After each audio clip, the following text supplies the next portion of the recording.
Little Women by Louisa May Alcott. Chapter 33. Joe's Journal.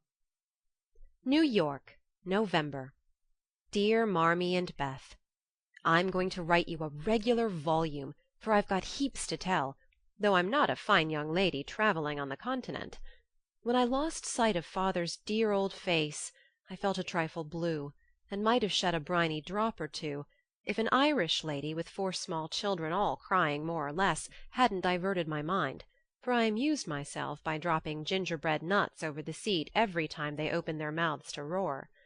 Soon the sun came out, and taking it as a good omen I cleared up likewise, and enjoyed my journey with all my heart. Mrs. Kirke welcomed me so kindly I felt at home at once, even in that big house full of strangers. She gave me a funny little sky parlour, all she had, but there is a stove in it, and a nice table and a sunny window, so I can sit here and write whenever I like. A fine view, and a church tower opposite atone for the many stairs, and I took a fancy to my den on the spot. The nursery, where I am to teach and sew, is a pleasant room next Mrs. Kirke's private parlour, and the 2 little girls are pretty children, rather spoiled, I fancy, but they took to me after telling them the 7 bad pigs, and I've no doubt I shall make a model governess. I am to have my meals with the children, if I prefer it to the great table, and for the present I do, for I am bashful, though no one will believe it. "Now, my dear, make yourself at home," said Mrs. K. in her motherly way. "I'm on the drive from morning to night, as you may suppose, with such a family, but a great anxiety will be off my mind if I know the children are safe with you. My rooms are always open to you, and your own shall be as comfortable as I can make it. There are some pleasant people in the house if you feel sociable, and your evenings are always free. Come to me if anything goes wrong, and be as happy as you can. There's the tea-bell. I must run and change my cap." And off she bustled, leaving me to settle myself in my new nest. As I went downstairs soon after, I saw something I liked. The flights are very long in this tall house, and as I stood waiting at the head of the 3rd one for a little servant girl to lumber up, I saw a gentleman come along behind her, take the heavy hod of coal out of her hand, carry it all the way up, put it down at a door near by, and walk away, saying with a kind nod and a foreign accent, "It goes better so. The little back is too young to have such heaviness." Wasn't it good of him? I like such things, for as father says, trifles show character. When I mentioned it to Mrs. K. that evening, she laughed and said, "That must have been Professor Bhaer. He's always doing things of that sort." Mrs. K. told me he was from Berlin, very learned and good, but poor as a church mouse, and gives lessons to support himself and 2 little orphan nephews whom he is educating here, according to the wishes of his sister, who married an American. Not a very romantic story, but it interested me, and I was glad to hear that Mrs. K. lends him her parlour for some of his scholars. There is a glass door between it and the nursery, and I mean to peep at him, and then I'll tell you how he looks. He's almost 40, so it's no harm, Marmee. After tea and a go-to-bed romp with the little girls, I attacked the big work-basket, and had a quiet evening chatting with my new friend. I shall keep a journal letter, and send it once a week, so good night, and more to-morrow. Tuesday Eve. Had a lively time in my seminary this morning, for the children acted like Sancho, and at one time I really thought I should shake them all round. Some good angel inspired me to try gymnastics, and I kept it up till they were glad to sit down and keep still. After luncheon the girl took them out for a walk, and I went to my needlework like little Mabel with a willing mind. I was thanking my stars that I'd learned to make nice buttonholes, when the parlour door opened and shut, and some one began to hum "Kennst du das Land?" like a big bumblebee. It was dreadfully improper, I know, but I couldn't resist the temptation, and lifting one end of the curtain before the glass door, I peeped in. Professor Bhaer was there, and while he arranged his books I took a good look at him. A regular German, rather stout, with brown hair tumbled all over his head, a bushy beard, good nose, the kindest eyes I ever saw, and a splendid big voice that does one's ears good, after our sharp or slipshod American gabble. His clothes were rusty, his hands were large, and he hadn't a really handsome feature in his face, except his beautiful teeth. Yet I liked him, for he had a fine head, his linen was very nice, and he looked like a gentleman, though 2 buttons were off his coat and there was a patch on one shoe. He looked sober in spite of his humming, till he went to the window to turn the hyacinth bulbs toward the sun and stroke the cat, who received him like an old friend. Then he smiled, and when a tap came at the door, called out in a loud, brisk tone, Herein? I was just going to run, when I caught sight of a morsel of a child carrying a big book, and stopped to see what was going on. "You want me bear," said the mite, slamming down her book and running to meet him. Thou shalt have thy bear. Come then, and take a good hug from him, my Tina, said the Professor, catching her up with a laugh and holding her so high over his head that she had to stoop her little face to kiss him. "Now, me must study my lesson," went on the funny little thing. So he put her up at the table, opened the great dictionary she had brought, and gave her a paper and pencil, and she scribbled away, turning a leaf now and then and passing her little fat finger down the page, as if finding a word, so soberly that I nearly betrayed myself by a laugh, while Mr. Bear stood stroking her pretty hair with a fatherly look that made me think she must be his own, though she looked more French than German.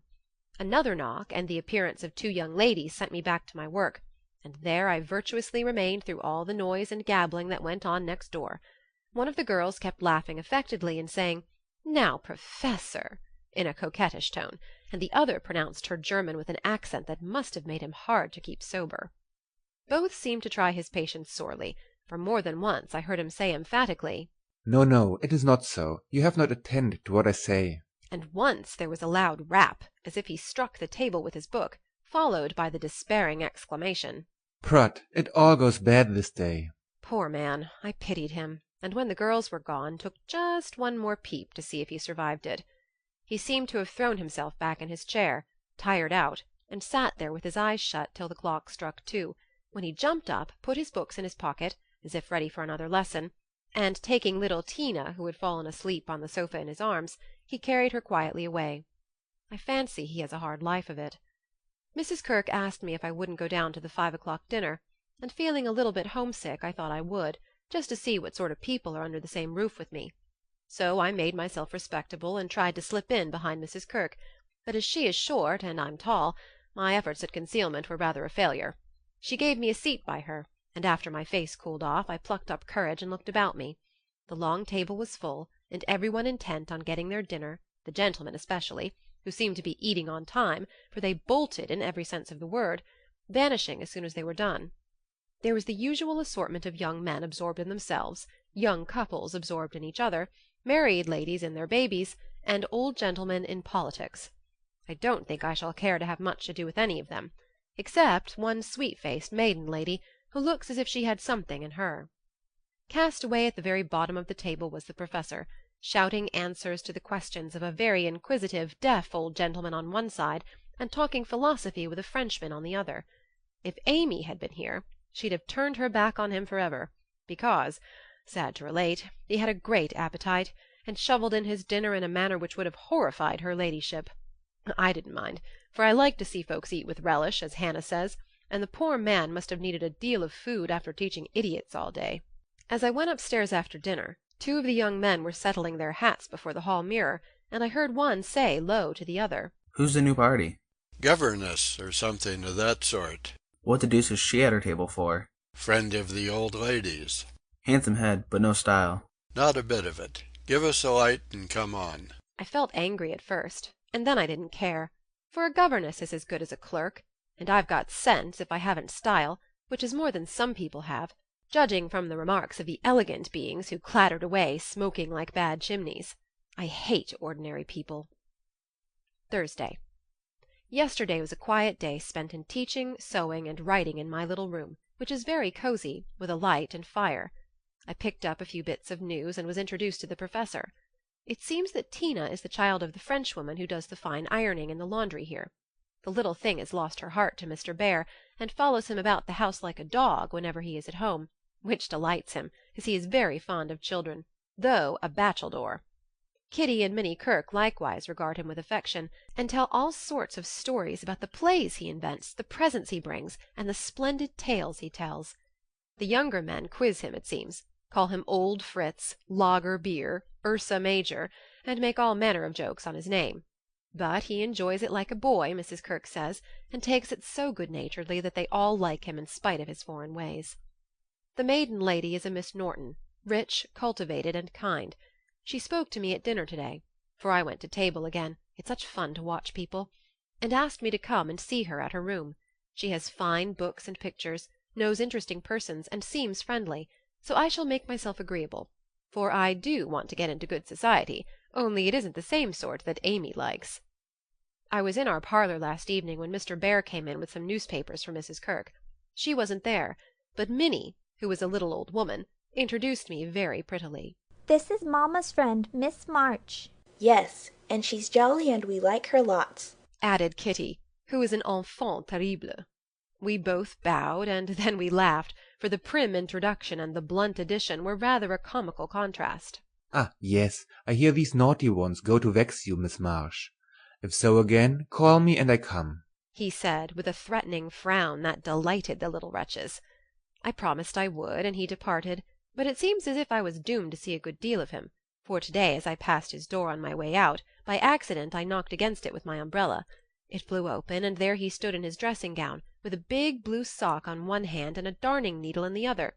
He didn't seem at all ashamed of it, but when I explained and hurried on, he waved his hand, sock and all, saying in his loud, cheerful way, "You have a fine day to make your walk. Bon voyage, mademoiselle." I laughed all the way downstairs. But it was a little pathetic also to think of the poor man having to mend his own clothes. The German gentlemen embroider, I know, but darning hose is another thing, and not so pretty. Saturday. Nothing has happened to write about, except to call on Miss Norton, who has a room full of pretty things, and who is very charming, for she showed me all her treasures, and asked me if I would go sometimes with her to lectures and concerts as her escort, if I enjoyed them. She put it as a favour, but I'm sure Mrs. Kirke has told her about us, and she does it out of kindness to me. I'm as proud as Lucifer, but such favours from people don't burden me, and I accepted gratefully. When I got back to the nursery there was such an uproar in the parlour that I looked in, and there was Mr. Bear down on his hands and knees, with Tina on his back, Kitty leading him with a jump-rope, and Minnie feeding two small boys with seed-cakes, as they roared and ramped in cages built of chairs. We are playing nursery, explained Kitty. This is mine Evelyn, added Tina, holding on by the professor's hair. Mamma always allows us to do what we like Saturday afternoon when Franz and Emil come, doesn't she, Mr. Bear? said Minnie. The Effelund sat up, looking as much in earnest as any of them, and said soberly to me, I give you my word, it is so. If we make too large a noise, you shall say, hush, to us, and we go more softly. I promised to do so, but left the door open and enjoyed the fun as much as they did, for a more glorious frolic I never witnessed. They played tag and soldiers, danced and sang, and when it began to grow dark they all piled onto the sofa about the professor, while he told charming fairy stories of the storks on the chimney-tops, and the little kobolds who ride the snowflakes as they fall. I wish Americans were as simple and natural as Germans, don't you? I'm so fond of writing. I should go spinning on forever if motives of economy didn't stop me, for though I've used thin paper and written fine, I tremble to think of the stamps this long letter will need. Pray forward Amy's as soon as you can spare them. My small news will sound very flat after her splendours, but you will like them, I know. Is Teddy studying so hard that he can't find time to write to his friends? Take good care of him for me, Beth, and tell me all about the babies, and give heaps of love to everyone. From your faithful Jo. P.S. On reading over my letter it strikes me as rather bare, but I am always interested in odd people, as I really had nothing else to write about. Bless you. December. My precious Betsy. As this is to be a scribble-scrabble letter, I direct it to you, for it may amuse you and give you some idea of my goings-on, for though quiet they are rather amusing, for which oh be joyful! After what Amy would call Herculaneum efforts, in the way of mental and moral agriculture, my young ideas begin to shoot and my little twigs to bend as I could wish. They are not so interesting to me as Tina and the boys, but I do my duty by them, and they are fond of me. Franz and Emil are jolly little lads, quite after my own heart, for the mixture of German and American spirit in them produces a constant state of effervescence. Saturday afternoons are riotous times, whether spent in the house or out, for on pleasant days they all go to walk like a seminary, with the professor and myself to keep order, and then such fun. We are very good friends now, and I've begun to take lessons. I really couldn't help it, and it all came about in such a droll way that I must tell you. To begin at the beginning, Mrs. Kirk called to me one day as I passed Mr. Bear's room where she was rummaging. "Did you ever see such a den, my dear? Just come and help me put these books to rights, for I've turned everything upside down trying to discover what he has done with the 6 new handkerchiefs I gave him not long ago." I went in, and while we worked I looked about me, for it was a den to be sure. Books and papers everywhere, a broken meerschaum, and an old flute over the mantelpiece as if done with, a ragged bird without any tail chirped on one window-seat, and a box of white mice adorned the other. Half-finished boats and bits of string lay among the manuscripts. Dirty little boots stood drying before the fire, and traces of the dearly beloved boys, for whom he makes a slave of himself, were to be seen all over the room. After a grand rummage 3 of the missing articles were found, one over the bird-cage, one covered with ink, and a third burned brown, having been used as a holder. "Such a man!" laughed good-natured Mrs. K. as she put the relics in the rag-bag. "I suppose the others are torn up to rig ships, bandage cut fingers, or make kite-tails. It's dreadful, but I can't scold him. He's so absent-minded and good-natured. He lets those boys ride over him roughshod. I agreed to do his washing and mending, but he forgets to give out his things, and I forget to look them over, so he comes to a sad pass sometimes." "Let me mend them," said I. "I don't mind it, and he needn't know. I'd like to, he's so kind to me about bringing my letters and lending books." So I have got his things in order, and knit heels into 2 pairs of the socks, for they were boggled out of shape with his queer darns. Nothing was said, and I hoped he wouldn't find it out, but one day last week he caught me at it. Hearing the lessons he gives to others has interested and amused me so much that I took a fancy to learn, for Tina runs in and out, leaving the door open, and I can hear. I had been sitting near this door finishing off the last sock, and trying to understand what he said to a new scholar, who is as stupid as I am. The girl had gone, and I thought he had also, it was so still, and I was busily gabbling over a verb and rocking to and fro in a most absurd way, when a little crow made me look up, and there was Mr. Bear looking and laughing quietly, while he made signs to Tina not to betray him. "So," he said, as I stopped and stared like a goose. "you peep at me. I peep at you, and this is not bad. But see, I am not pleasanting when I say, have you a wish for German?" "Yes, but you are too busy. I'm too stupid to learn," I blundered out, as red as a peony. "Prut, we will make the time, and we fail not to find the sense. At evening I shall give a little lesson with much gladness, for, look you, Miss March, I have this debt to pay." And he pointed to my work. "Yes, they say to one another, these so kind ladies, 'He is a stupid old fellow. He will see not what we do. He will never observe that his sock heels go not in holes any more. He will think his buttons grow out new when they fall, and believe that strings make themselves.' Ah, but I have an eye, and I see much. I have a heart, and I feel thanks for this. Come, a little lesson then and now, or no more good fairy works for me and mine."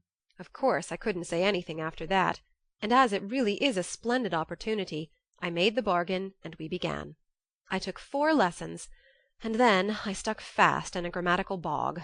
The professor was very patient with me, but it must have been torment to him, and now and then he'd look at me with such an expression of mild despair that it was a toss-up with me whether to laugh or cry. I tried both ways, and when it came to a sniff or utter mortification and woe, he just threw the grammar on the floor and marched out of the room. I felt myself disgraced and deserted forever, but didn't blame him a particle, and was scrambling my papers together, meaning to rush upstairs and shake myself hard, when in he came, as brisk and beaming as if I'd cover myself in glory. "Now we shall try a new way. You and I will read these pleasant little Märchen together, and dig no more in that dry book. That goes in the corner for making us trouble." He spoke so kindly, and opened Hans Andersen's fairy tales so invitingly before me that I was more ashamed than ever, and went at my lesson in a neck-or-nothing style that seemed to amuse him immensely. I forgot my bashfulness, and pegged away, no other word will express it, with all my might, tumbling over long words, pronouncing according to inspiration of the minute, and doing my very best. When I finished reading my first page and stopped for breath, he clapped his hands and cried out in his hearty way, "Das ist gut. Now we go well. My turn. I do him in German. Give me your ear." And away he went, rumbling out the words with his strong voice and a relish which was good to see as well as hear. Fortunately the story was The Constant Tin Soldier, which is droll, you know, so I could laugh, and I did, though I didn't understand half he read, for I couldn't help it. He was so earnest, I so excited, and the whole thing so comical. After that we get on better, and now I read my lessons pretty well, for this way of studying suits me, and I can see that the grammar gets tucked into the tales and poetry as one gives pills in jelly. I like it very much, and he doesn't seem tired of it yet, which is very good of him, isn't it? I mean to give him something on Christmas, for I dare not offer money. Tell me something nice, Marmee. I'm glad Laurie seems so happy and busy, that he has given up smoking and lets his hair grow. You see, Beth manages him better than I did. I'm not jealous, dear. Do your best, only don't make a saint of him. I'm afraid I couldn't like him without a spice of human naughtiness. Read him bits of my letters. I haven't had time to write much, and that will do just as well. Thank heaven Beth continues so comfortable. January. A happy New Year to you all, my dearest family, which of course includes Mr. L. and a young man by the name of Teddy. I can't tell you how much I enjoyed your Christmas bundle, for I didn't get it till night and had given up hoping. Your letter came in the morning, but you said nothing about a parcel, meaning it for a surprise, so I was disappointed, for I'd had a kind of feeling that you wouldn't forget me. I felt a little low in my mind as I sat up in my room after tea, and when the big, muddy, battered-looking bundle was brought to me I just hugged it and pranced. It was so homey and refreshing that I sat down on the floor and read and looked and ate and laughed and cried, in my usual absurd way.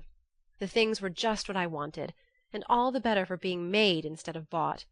Beth's new ink bib was capital, and Hannah's box of hard gingerbread will be a treasure. I'll be sure to wear the nice red flannels you sent, Mommy, and read carefully the books Father has marked. Thank you all, heaps and heaps.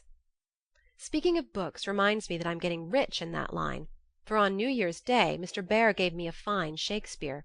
It is one he values much, and I've often admired it, set in a place of honor with his German Bible, Plato, Homer, and Milton, so you may imagine how I felt when he brought it down without its cover and showed me my own name in it, from my friend Friedrich Bear. You say often you wish a library. Here, I give you one, for between these lids, he meant covers, is many books in one. Read him well, and he will help you much, for the study of character in this book will help you to read it in the world and paint it with your pen. I thanked him as well as I could, and talk now about my library as if I had 100 books. I never knew how much there was in Shakespeare before, but then I never had a bear to explain it to me. Now don't laugh at his horrid name. It isn't pronounced either bear or beer, as people will say it, but something between the two, as only Germans can give it. I'm glad you both like what I tell you about him, and I hope you will know him some day. Mother would admire his warm heart, Father his wise head. I admire both, and feel rich in my new friend Friedrich Bear. Not having much money, or knowing what he'd like, I got several little things, and put them about the room, where he would find them unexpectedly. They were useful, pretty, or funny, a new standish on his table, a little vase for his flower, he always has one, or a bit of green in a glass to keep him fresh, he says, and a holder for his blower, so that he needn't burn up what Amy calls bouchoir. I made it like those Beth invented, a big butterfly with a fat body, and black and yellow wings, worsted feelers, and bead eyes. It took his fancy immensely, and he put it on his mantelpiece as an article of virtue, so it was rather a failure after all. Poor as he is, he didn't forget a servant or a child in the house, and not a soul here, from the French laundry woman to Miss Norton, forgot him. I was so glad of that. They got up a masquerade, and had a gay time on New Year's Eve. I didn't mean to go down, having no dress, but at the last minute Mrs. Kirke remembered some old brocades, and Miss Norton lent me lace and feathers. So I dressed up as Mrs. Malaprop, and sailed in with a mask on. No one knew me, for I disguised my voice, and no one dreamed of the silent, haughty Miss March, for they think I am very stiff and cool, most of them, and so I am to whipper-snappers. Could dance and dress, and burst out into a nice derangement of epitaphs, like an allegory on the banks of the Nile. I enjoyed it very much, and when we unmasked it was fun to see them stare at me. I heard one of the young men tell another that he knew I'd been an actress, in fact. He thought he'd remember seeing me at one of the minor theatres. Meg will relish that joke. Mr. Bear was Nick Bottom, and Tina was Titania, a perfect little fairy in his arms. To see them dance was quite a landscape, to use a Teddyism. I had a very happy New Year after all, and when I thought it over in my room I felt as if I was getting on a little in spite of my many failures, for I'm cheerful all the time now, work with a will, and take more interest in other people than I used to, which is satisfactory. Bless you all. Ever your loving, Joe. End of chapter 33.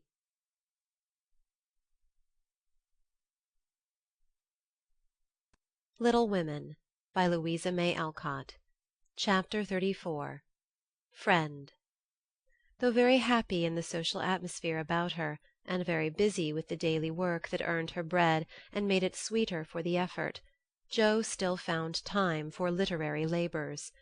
The purpose which now took possession of her was a natural one to a poor and ambitious girl, but the means she took to gain her end were not the best. She saw that money conferred power. Money and power, therefore, she resolved to have, not to be used for herself alone, but for those whom she loved more than life. The dream of filling home with comforts, giving Beth everything she wanted, from strawberries in winter to an organ in her bedroom, going abroad herself, and always having more than enough, so that she might indulge in the luxury of charity, had been for years Jo's most cherished castle in the air. The prize story experience had seemed to open a way which might, after long travelling and much uphill work, lead to this delightful chateau on Espana. But the novel disaster quenched her courage for a time, for public opinion is a giant which has frightened stouter-hearted Jacks on bigger beanstalks than hers. Like that immortal hero, she reposed a while after the first attempt, which resulted in a tumble and the least lovely of the giant's treasures, if I do remember rightly. But the up again and take another spirit was as strong in Jo as in Jack, so she scrambled up on the shady side this time and got more booty, but nearly left behind her what was far more precious than the money-bags. She took to writing sensation stories, for in those dark ages even all perfect America read rubbish. She told no one, but concocted a thrilling tale and boldly carried it herself to Mr. Dashwood, editor of the Weekly Volcano. She had never read Sartor Resartus, but she had a womanly instinct that clothes possess an influence more powerful over many than the worth of character or the magic of manners, so she dressed herself in her best, and trying to persuade herself that she was neither excited nor nervous, bravely climbed 2 pairs of dark and dirty stairs to find herself in a disorderly room, a cloud of cigar smoke, and the presence of 3 gentlemen, sitting with their heels rather higher than their hats, which articles of dress none of them took the trouble to remove on her appearance. Somewhat daunted by this reception, Jo hesitated on the threshold, murmuring in much embarrassment, "Excuse me, I was looking for the Weekly Volcano office. I wished to see Mr. Dashwood." Down went the highest pair of heels, up rose the smokiest gentleman, and carefully cherishing his cigar between his fingers, he advanced with a nod and a countenance expressive of nothing but sleep. Feeling that she must get through the matter somehow, Jo produced her manuscript, and, blushing redder and redder with each sentence, blundered out fragments of the little speech carefully prepared for the occasion. "A friend of mine desired me to offer a story, just as an experiment. Would like your opinion. Be glad to write more if this suits." While she blushed and blundered, Mr. Dashwood had taken the manuscript, and was turning over the leaves with a pair of rather dirty fingers, and casting critical glances up and down the neat pages. "Not a first attempt, I take it?" Observing that the pages were numbered, covered only on one side, and not tied up with a ribbon, sure sign of a novice. "No, sir. She has had some experience, and got a prize for a tale in the Blarney Stone Banner." "Oh, did she?" And Mr. Dashwood gave Jo a quick look, which seemed to take note of everything she had on, from the bow in her bonnet to the buttons on her boots. "Well, you can leave it, if you like. We've more of this sort of thing on hand than we know what to do with at present, but I'll run my eye over it, and give you an answer next week." Now Jo did not like to leave it, for Mr. Dashwood didn't suit her at all, but under the circumstances there was nothing for her to do but bow and walk away, looking particularly tall and dignified, as she was apt to do when nettled or abashed. Just then she was both, for it was perfectly evident from the knowing glances exchanged among the gentlemen that her little fiction of "my friend" was considered a good joke, and a laugh, produced by some inaudible remark of the editor as he closed the door, completed her discomfiture. Half resolving never to return, she went home, and worked off her irritation by stitching pinafores vigorously, and in an hour or two was cool enough to laugh over the scene and long for next week. When she went again, Mr. Dashwood was alone, whereat she rejoiced. Mr. Dashwood was much wider awake than before, which was also agreeable, and Mr. Dashwood was not too deeply absorbed in a cigar to remember his manners, so the second interview was much more comfortable than the first. We'll take this. Editors never say "I." If you don't object to a few alterations. It's too long, but omitting the passages I've marked will make it just the right length, he said in a businesslike tone.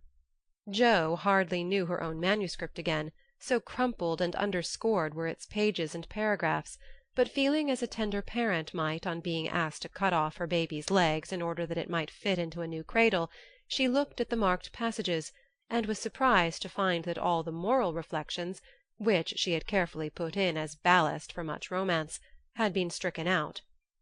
"But, sir, I thought every story should have some sort of a moral, so I took care to have a few of my sinners repent." Mr. Dashwood's editorial gravity relaxed into a smile, for Jo had forgotten her friend and spoken as only an author could. People want to be amused, not preached at, you know.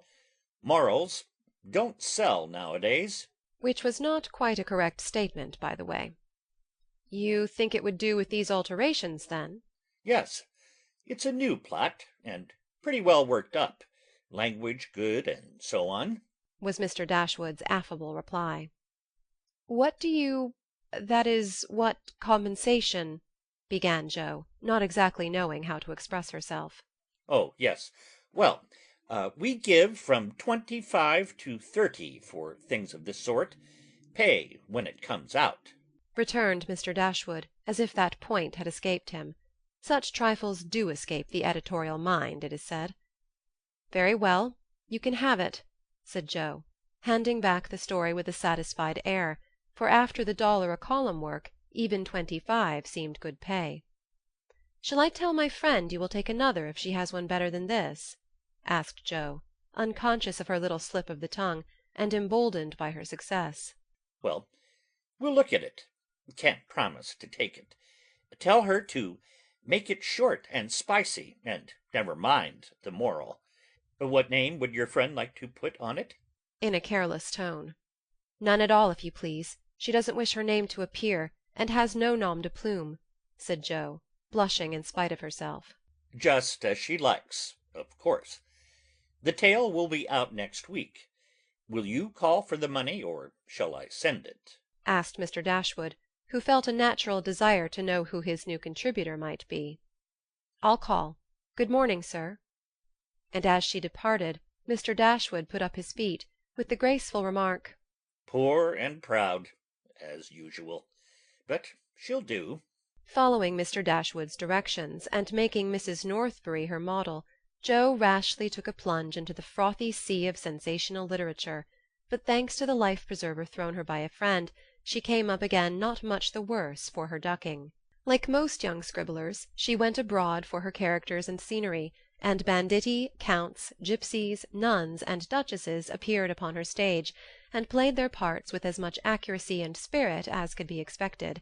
Her readers were not particular about such trifles as grammar, punctuation, and probability, and Mr. Dashwood graciously permitted her to fill his columns at the lowest prices, not thinking it necessary to tell her that the real cause of his hospitality was the fact that one of his hacks, on being offered higher wages, had basely left him in the lurch. She soon became interested in her work, for her emaciated purse grew stout, and the little hoard she was making to take Beth to the mountains next summer grew slowly but surely as the weeks passed. One thing disturbed her satisfaction, and that was that she did not tell them at home. She had a feeling that mother and father would not approve, and preferred to have her own way first, and beg pardon afterward. It was easy to keep her secret, for no name appeared with her stories. Mr. Dashwood had of course found it out very soon, but promised to be dumb, and for a wonder kept his word. She thought it would do her no harm, for she sincerely meant to write nothing of which she would be ashamed, and quieted all pricks of conscience by anticipations of the happy minute when she should show her earnings and laugh over her well-kept secret. But Mr. Dashwood rejected any but thrilling tales, and as thrills could not be produced except by harrowing up the souls of the readers, history and romance, land and sea, science and art, police records and lunatic asylums had to be ransacked for the purpose. Jo soon found that her innocent experience had given her but few glimpses of the tragic world which underlies society, so regarding it in a business light, she set about supplying her deficiencies with characteristic energy. Eager to find material for stories, and bent on making them original in plot, if not masterly in execution, she searched newspapers for accidents, incidents, and crimes. She excited the suspicions of public librarians by asking for works on poisons. She studied faces in the street, and characters, good, bad, and indifferent, all about her. She delved in the dust of ancient times for facts or fictions so old that they were as good as new, and introduced herself to folly, sin, and misery, as well as her limited opportunities allowed.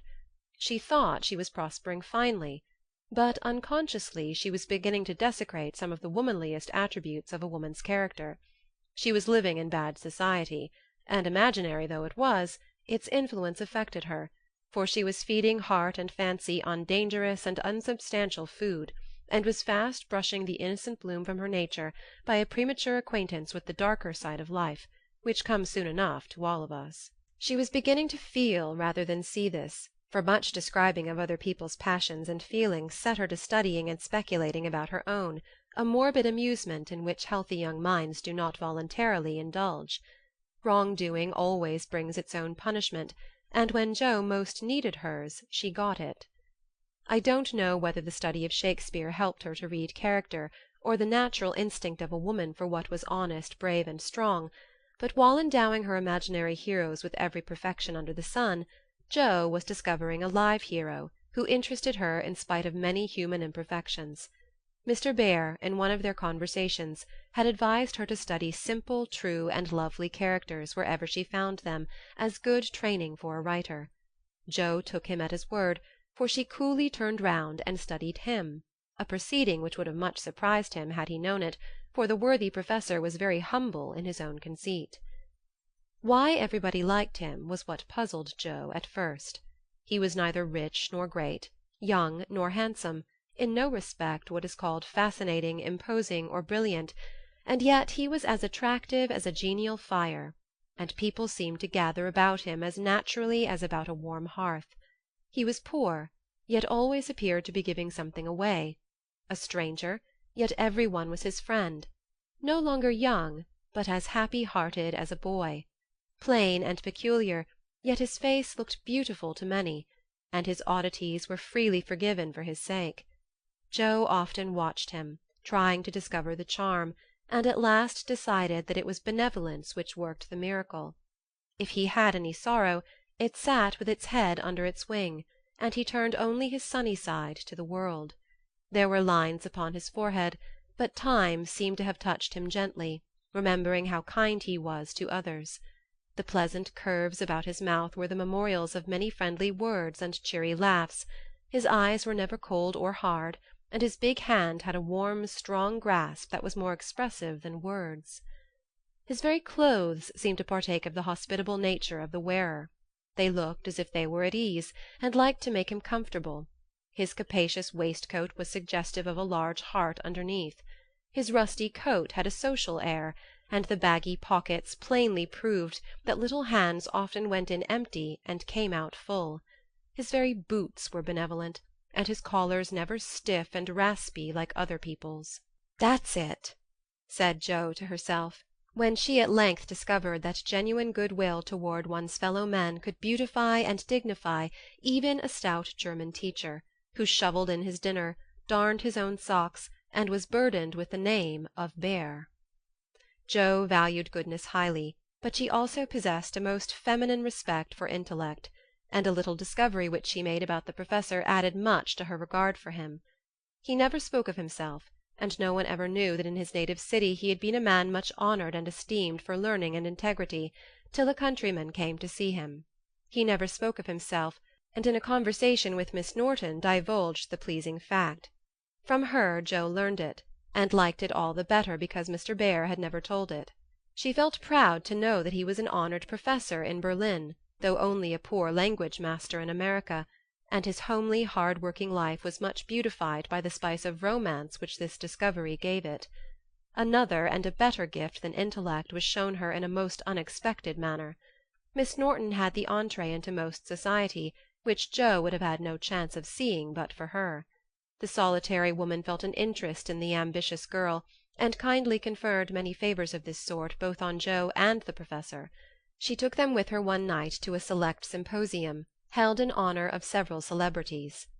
Jo went prepared to bow down and adore the mighty ones whom she had worshipped with youthful enthusiasm far off.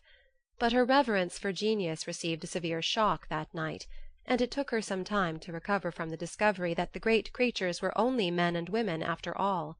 Imagine her dismay on stealing a glance of timid admiration at the poet, whose lines suggested an ethereal being fed on spirit, fire, and dew, to behold him devouring his supper with an ardor which flushed his intellectual countenance. Turning as from a fallen idol, she made other discoveries which rapidly dispelled her romantic illusions. The great novelist vibrated between two decanters with the regularity of a pendulum. The famous divine flirted openly with one of the Madame de Staëls of the age, who looked daggers at another Corinne, who was amiably satirizing her, after outmanoeuvring her in efforts to absorb the profound philosopher, who imbibed tea Johnsonianly and appeared to slumber, the loquacity of the lady rendering speech impossible.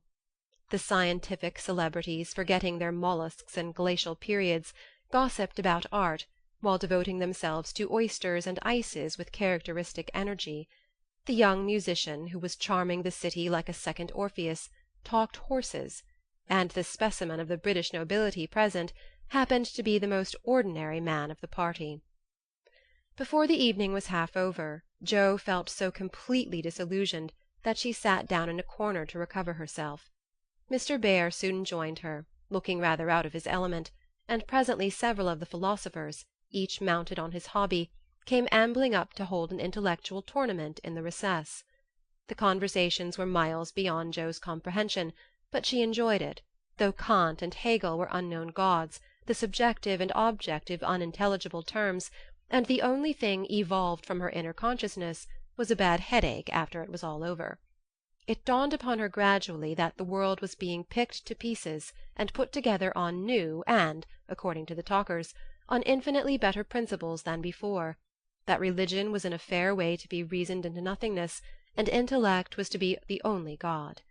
Jo knew nothing about philosophy or metaphysics of any sort, but a curious excitement, half pleasurable, half painful, came over her as she listened with a sense of being turned adrift into time and space, like a young balloon out on a holiday. She looked round to see how the professor liked it, and found him looking at her with the grimmest expression she had ever seen him wear.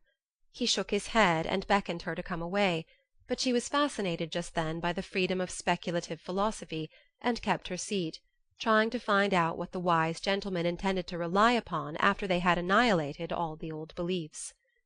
Now Mr. Bear was a diffident man and slow to offer his own opinions, not because they were unsettled, but too sincere and earnest to be lightly spoken. As he glanced from Jo to several other young people, attracted by the brilliancy of the philosophic pyrotechnics, he knit his brows and longed to speak, fearing that some inflammable young soul would be led astray by the rockets, to find when the display was over that they had only an empty stick or a scorched hand. He bore it as long as he could, but when he was appealed to for an opinion, he blazed up with honest indignation and defended religion with all the eloquence of truth, an eloquence which made his broken English musical and his plain face beautiful. He had a hard fight, for the wise men argued well, but he didn't know when he was beaten, and stood to his colors like a man. Somehow, as he talked, the world got right again to Jo. The old beliefs that had lasted so long seemed better than the new. God was not a blind force, and immortality was not a pretty fable, but a blessed fact.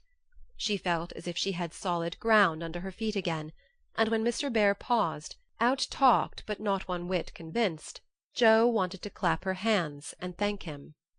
She did neither, but she remembered the scene, and gave the professor her heartiest respect, for she knew it cost him an effort to speak out then and there, because his conscience would not let him be silent. She began to see that character is a better possession than money, rank, intellect, or beauty, and to feel that if greatness is what a wise man is to find it to be, truth, reverence, and good-will, then her friend Friedrich Bear was not only good, but great. This belief strengthened daily. She valued his esteem, she coveted his respect, she wanted to be worthy of his friendship, and just when the wish was sincerest, she came near to losing everything. It all grew out of a cocked hat, for one evening the professor came in to give Jo her lesson with a paper soldier cap on his head, which Tina had put there, and he had forgotten to take off. "It's evident he doesn't look in his glass before coming down," thought Jo with a smile, as he said, "Good evening," and sat soberly down, quite unconscious of the ludicrous contrast between his subject and his headgear, for he was going to read her The Death of Wallenstein. She said nothing at first, for she liked to hear him laugh out his big hearty laugh when anything funny happened, so she left him to discover it for himself, and presently forgot all about it, for to hear a German read Schiller is rather an absorbing occupation. After the reading came the lesson, which was a lively one, for Jo was in a gay mood that night, and the cocked hat kept her eyes dancing with merriment. The professor didn't know what to make of her, and stopped at last to ask with an air of mild surprise that was irresistible, "Miss March, for what do you laugh in your master's face?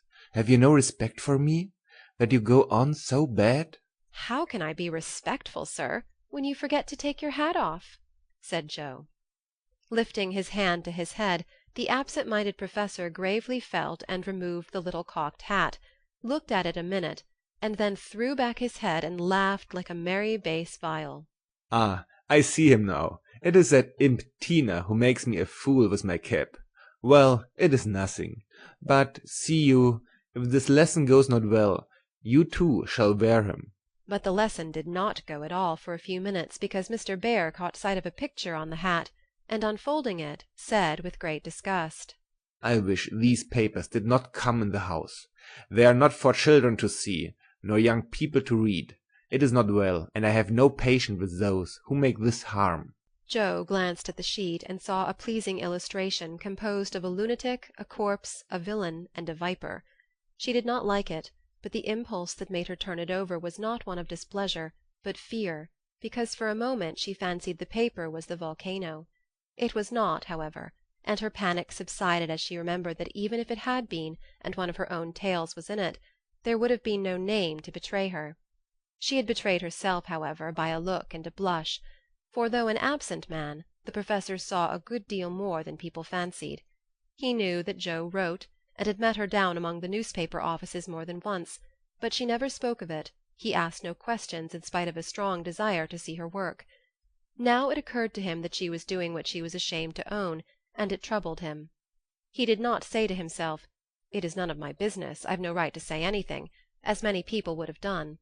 He only remembered that she was young and poor, a girl far away from mother's love and father's care, and he was moved to help her with an impulse as quick and natural as that which would prompt him to put out his hand to save a baby from a puddle. All this flashed through his mind in a minute, but not a trace of it appeared in his face, and by the time the paper was turned and Jo's needle threaded, he was ready to say quite naturally, but very gravely, "Yes, you are right to put it from you. I do not think that good young girls should see such things. They are made pleasant to some, but I would more rather give my boys gunpowder to play with than this bad trash." "All may not be bad, only silly, you know, and if there is a demand for it I don't see any harm in supplying it.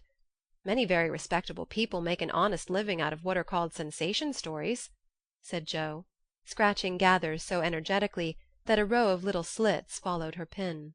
"There's a demand for whiskey, but I think you and I do not care to sell it. If the respectable people knew what harm they did, They would not feel that the living was honest. They have no right to put poison in the sugar-plum, and let the small ones eat it. No, they should think a little, and sweep mud in the street before they do this thing." Mr. Bear spoke warmly, and walked to the fire, crumpling the paper in his hands. Jo sat still, looking as if the fire had come to her, for her cheeks burned long after the cocked hat had turned to smoke and gone harmlessly up the chimney. "I should like much to send all the rest after him," muttered the Professor, coming back with a relieved air. Jo thought what a blaze her pile of papers upstairs would make, and her hard-earned money lay rather heavily on her conscience at that minute. Then she thought consolingly to herself, "Mine are not like that. They are only silly, never bad, so I won't be worried." And taking up her book, she said with a studious face, "Shall we go on, sir? I'll be very good and proper now." "I shall hope so," was all he said, but he meant more than she imagined, and the grave, kind look he gave her made her feel as if the words "weekly volcano" were printed in large type on her forehead.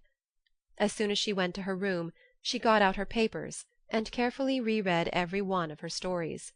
Being a little short-sighted, Mr. Bear sometimes used eye-glasses, and Jo had tried them once, smiling to see how they magnified the fine print of her book. Now she seemed to have on the Professor's mental or moral spectacles also, for the faults of these poor stories glared at her dreadfully and filled her with dismay. "They are trash, and will soon be worse trash if I go on, for each is more sensational than the last.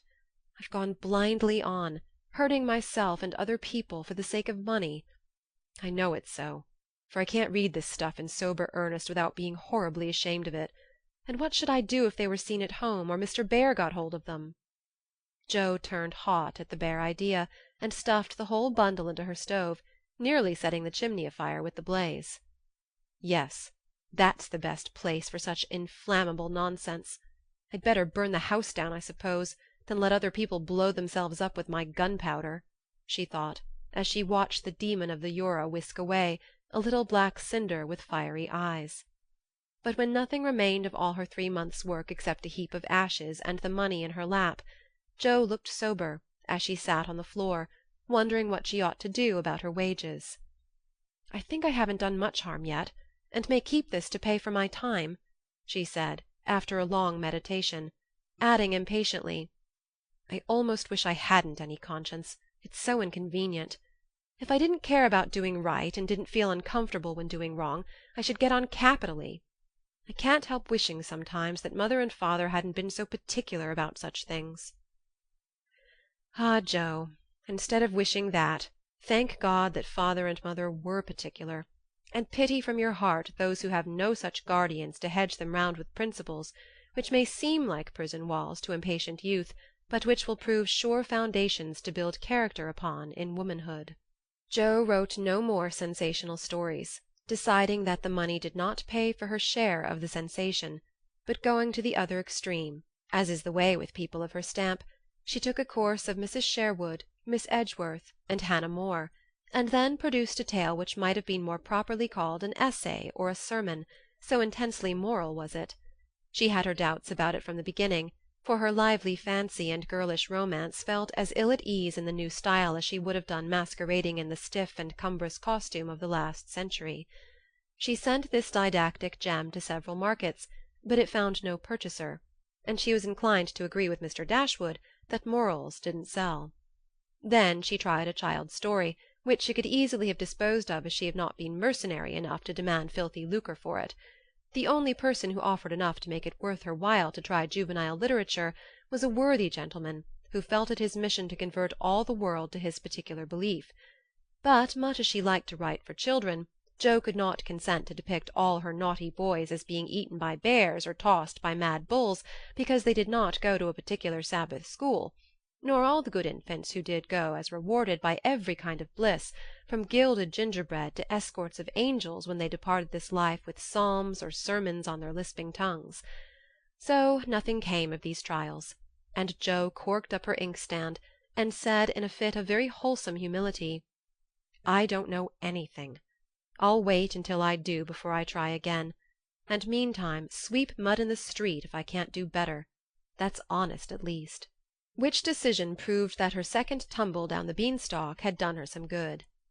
While these internal revolutions were going on, her external life had been as busy and uneventful as usual, and if she sometimes looked serious or a little sad, no one observed it but Professor Bhaer. He did it so quietly that Joe never knew he was watching to see if she would accept and profit by his reproof, but she stood the test, and he was satisfied, for though no words passed between them, he knew that she had given up writing. Not only did he guess it by the fact that the second finger of her right hand was no longer inky, but she spent her evenings downstairs now, was met no more among newspaper offices, and studied with a dogged patience, which assured him that she was bent on occupying her mind with something useful, if not pleasant. He helped her in many ways, proving himself a true friend, and Joe was happy, for while her pen lay idle, she was learning other lessons besides German, and laying a foundation for the sensation story of her own life. It was a pleasant winter and a long one, for she did not leave Mrs. Kirke till June. Every one seemed sorry when the time came. The children were inconsolable, and Mr. Bhaer's hair stuck straight up all over his head, for he always rumpled it wildly when disturbed in mind.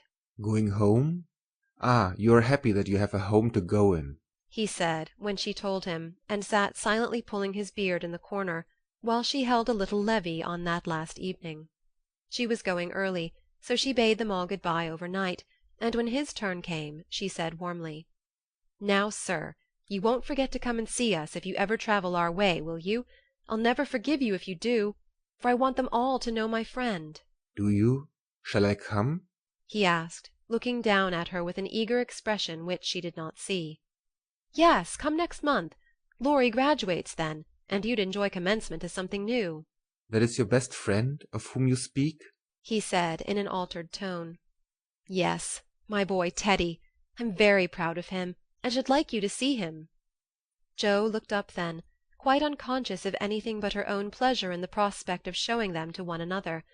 Something in Mr. Bhaer's face suddenly recalled the fact that she might find Laurie more than a best friend, and simply because she particularly wished not to look as if anything was the matter, she involuntarily began to blush, and the more she tried not to, the redder she grew. If it had not been for Tina on her knee, she didn't know what would have become of her. Fortunately the child was moving to hug her, so she managed to hide her face an instant, hoping the professor did not see it. But he did, and his own changed again from that momentary anxiety to its usual expression, as he said cordially, I fear I shall not make the time for that, but I wish the friend much success, and you all happiness. God bless you. And with that he shook hands warmly, shouldered Tina, and went away. But after the boys were abed, he sat long before his fire with the tired look on his face, and the Heimweh, or homesickness, lying heavily at his heart.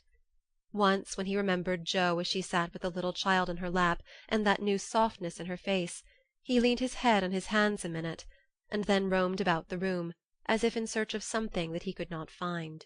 It is not for me. I must not hope it now, he said to himself, with a sigh that was almost a groan. Then, as if reproaching himself for the longing that he could not repress, he went and kissed the two tousled heads upon the pillow, took down his seldom-used meerschaum, and opened his Plato. He did his best, and did it manfully, but I don't think he found that a pair of rampant boys, a pipe, or even the divine Plato were very satisfactory substitutes for wife and child at home. Early as it was, he was at the station next morning to see Joe off, and thanks to him she began her solitary journey with the pleasant memory of a familiar face smiling its farewell, a bunch of violets to keep her company, and best of all the happy thought, well, the winter's gone, and I've written no books, earned no fortune, but I've made a friend worth having, and I'll try to keep him all my life. End of chapter 34.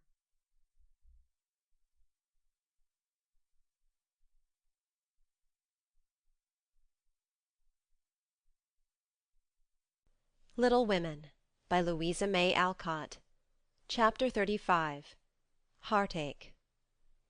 Whatever his motive might have been, Laurie studied to some purpose that year, for he graduated with honor, and gave the Latin oration with the grace of a Phillips and the eloquence of a Demosthenes, so his friends said. They were all there, his grandfather, oh, so proud, Mr. and Mrs. March, John and Meg, Joe and Beth, and all exulted over him with the sincere admiration which boys make light of at the time, but fail to win from the world by any after triumphs. "I've got to stay for this confounded supper, but I shall be home early tomorrow. You'll come and meet me as usual, girls?" Laurie said, as he put the sisters into the carriage after the joys of the day were over. He said girls, but he meant Jo, for she was the only one who kept up the old custom. She had not the heart to refuse her splendid, successful boy anything, and answered warmly, "I'll come, Teddy, rain or shine, and march before you, playing 'Hail the Conquering Hero Comes' on a Jew's harp." Laurie thanked her with a look that made her think in a sudden panic, "Oh, dearie me, I know he'll say something, and then what will I do?" Evening meditation and morning work somewhat allayed her fears, and having decided that she wouldn't be vain enough to think people were going to propose when she had given them every reason to know what her answer would be, she set forth at the appointed time, hoping Teddy wouldn't do anything to make her hurt his poor feelings. A call at Meg's, and a refreshing sniff and sip at the Daisy and Demijohn still further fortified her for the tete-a-tete, but when she saw a stalwart figure looming in the distance, she had a strong desire to turn about and run away. "Where's the Jew's harp, Joe?" cried Laurie as soon as he was within speaking distance. "I forgot it." And Joe took heart again, for that salutation could not be called lover-like. She always used to take his arm on these occasions. Now she did not, and he made no complaint, which was a bad sign, but talked on rapidly about all sorts of far-away subjects, till they turned from the road into the little path that led homeward through the grove. Then he walked more slowly, suddenly lost his fine flow of language, and now and then a dreadful pause occurred. To rescue the conversation from one of the wells of silence into which it kept falling, Joe said hastily, "Now you must have a good long holiday." "I intend to." Something in his resolute tone made Joe look up quickly, to find him looking down at her with an expression that assured her the dreaded moment had come, and made her put out her hand with an imploring, "No, Teddy, please don't." "I will, and you must hear me. It's no use, Joe, we've got to have it out, and the sooner the better for both of us," he answered, getting flushed and excited all at once. "Say what you like, then. I'll listen," said Joe, with a desperate sort of patience. Laurie was a young lover, but he was in earnest and meant to have it out if he died in the attempt, so he plunged into the subject with characteristic impetuosity, saying in a voice that would get choky now and then in spite of manful efforts to keep it steady, "I've loved you ever since I've known you, Joe. Couldn't help it. You've been so good to me. I've tried to show it, but you wouldn't let me. Now I'm going to make you hear and give me an answer, for I can't go on so any longer." "I wanted to save you this. I thought you'd understand," began Joe, finding it a great deal harder than she expected. "I know you did, but the girls are so queer you never know what they mean. They say no when they mean yes, and drive a man out of his wits just for the fun of it," returned Laurie, entrenching himself behind an undeniable fact. "I don't. I never wanted to make you care for me so, and I went away to keep you from it if I could." "I thought so. It was like you, but it was no use. I only loved you all the more. And I worked hard to please you, and I gave up billiards and everything you didn't like, and waited and never complained, for I hoped you'd love me, though I'm not half good enough." Here there was a choke that couldn't be controlled, so he decapitated Buttercups while he cleared his confounded throat. You're a great deal too good for me, and I'm so grateful to you, and so proud and fond of you. I don't know why I can't love you as you want me to.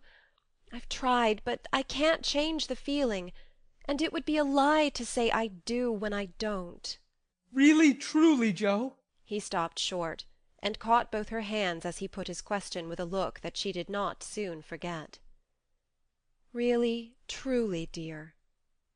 They were in the grove now, close by the stile, and when the last words fell reluctantly from Joe's lips, Laurie dropped her hands and turned as if to go on, but for once in his life the fence was too much for him. so he just laid his head down on the mossy post, and stood so still that Joe was frightened. "Oh, Teddy, I'm sorry. I'm so desperately sorry. I could kill myself if it would do any good. I wish you wouldn't take it so hard. I can't help it.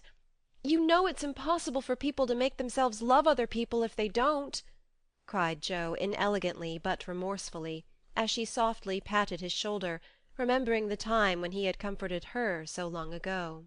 They do sometimes, said a muffled voice from the post. "I don't believe it's the right sort of love, and I'd rather not try it," was the decided answer. There was a long pause, while a blackbird sung blithely on the willow by the river, and the tall grass rustled in the wind. Presently Joe said very soberly, as she sat down on the step of the stile, "Laurie, I want to tell you something." He started as if he had been shot, threw up his head, and cried out in a fierce tone, "Don't tell me that, Joe! I can't bear it now!" "Tell what?" she asked, wondering at his violence. "That you love that old man!" "What old man?" demanded Joe, thinking he must mean his grandfather. "That devilish professor you were always writing about. If you say you love him, I know I shall do something desperate." And he looked as if he would keep his word, as he clenched his hands with a wrathful spark in his eyes. Joe wanted to laugh, but restrained herself and said warmly, for she too was getting excited with all this, "Don't swear, Teddy. He isn't old, nor anything bad, but good and kind, and the best friend I've got next to you. Pray don't fly into a passion. I want to be kind, but I know I shall get angry if you abuse my professor. I haven't the least idea of loving him or anybody else." "But you will after a while. And then what will become of me?" "You'll love someone else too, like a sensible boy, and forget all this trouble." "I can't love anyone else, and I'll never forget you, Joe. Never! Never!" with a stamp to emphasize his passionate words. "What shall I do with him?" sighed Joe, finding that emotions were more unmanageable than she had expected. "You haven't heard what I wanted to tell you. Sit down and listen, for indeed I want to do right and make you happy," she said, hoping to soothe him with a little reason, which proved that she knew nothing about love. Seeing a ray of hope in that last speech, Laurie threw himself down on the grass at her feet, leaned his arm on the lower step of the stile, and looked up at her with an expectant face. Now that arrangement was not conducive to calm speech or clear thought on Joe's part, for how could she say hard things to her boy when he watched her with eyes full of love and longing, and lashes still wet with the bitter drop or two her hardness of heart had wrung from him? She gently turned his head away, saying, as she stroked the wavy hair which had been allowed to grow for her sake, how touching that was, to be sure, "I agree with mother that you and I are not suited to each other, because our quick tempers and strong wills would probably make us very miserable, if we were so foolish as to—" Joe paused a little over the last word, but Laurie uttered it with a rapturous expression. "Mary! No, we shouldn't. If you loved me, Joe, I should be a perfect saint, for you can make me anything you like." "No, I can't. I've tried and failed, and I won't risk our happiness by such a serious experiment. We don't agree, and we never shall, so we'll be good friends all our lives, but we won't go and do anything rash." "Yes, we will if we get the chance," muttered Laurie rebelliously. "Now do be reasonable, and take a sensible view of the case," implored Joe, almost at her wit's end. "I won't be reasonable. I don't want to take what you call a sensible view. It won't help me, and it only makes it harder. I don't believe you've got any heart." "I wish I hadn't." There was a little quiver in Joe's voice, and thinking it a good omen, Laurie turned round, bringing all his persuasive powers to bear as he said, in the wheedlesome tone that had never been so dangerously wheedlesome before, "Don't disappoint us, dear. Everyone expects it. Grandpa has set his heart upon it. Your people like it, and I can't get on without you. Say you will, and let's be happy. Do. Not until months afterward did Joe understand how she had the strength of mind to hold fast to the resolution she had made when she decided that she did not love her boy and never could. It was very hard to do, but she did it, knowing that delay was both useless and cruel. "I can't say yes truly, so I won't say it at all. You'll see that I'm right by and by, and thank me for it," she began solemnly. I'll be hanged if I do. And Laurie bounced up off the grass, burning with indignation at the very idea. "Yes, you will," persisted Joe. "You'll get over this after a while, and find some lovely, accomplished girl who will adore you and make a fine mistress for your fine house. I shouldn't. I'm homely and awkward and odd and old, and you'd be ashamed of me, and we should quarrel. We can't help it even now, you see. And I shouldn't like elegant society, and you would, and you'd hate my scribbling, and I couldn't get on without it, and we should be unhappy, and wish we hadn't done it, and everything would be horrid." Anything more? asked Laurie, finding it hard to listen patiently to this prophetic burst. "Nothing more, except that I don't believe I shall ever marry. I'm happy as I am, and I love my liberty too well to be in a hurry to give it up for any mortal man." I know better, broke in Laurie. You think so now, but there'll come a time when you will care for somebody and you'll love him tremendously and live and die for him. I know you will. It's your way.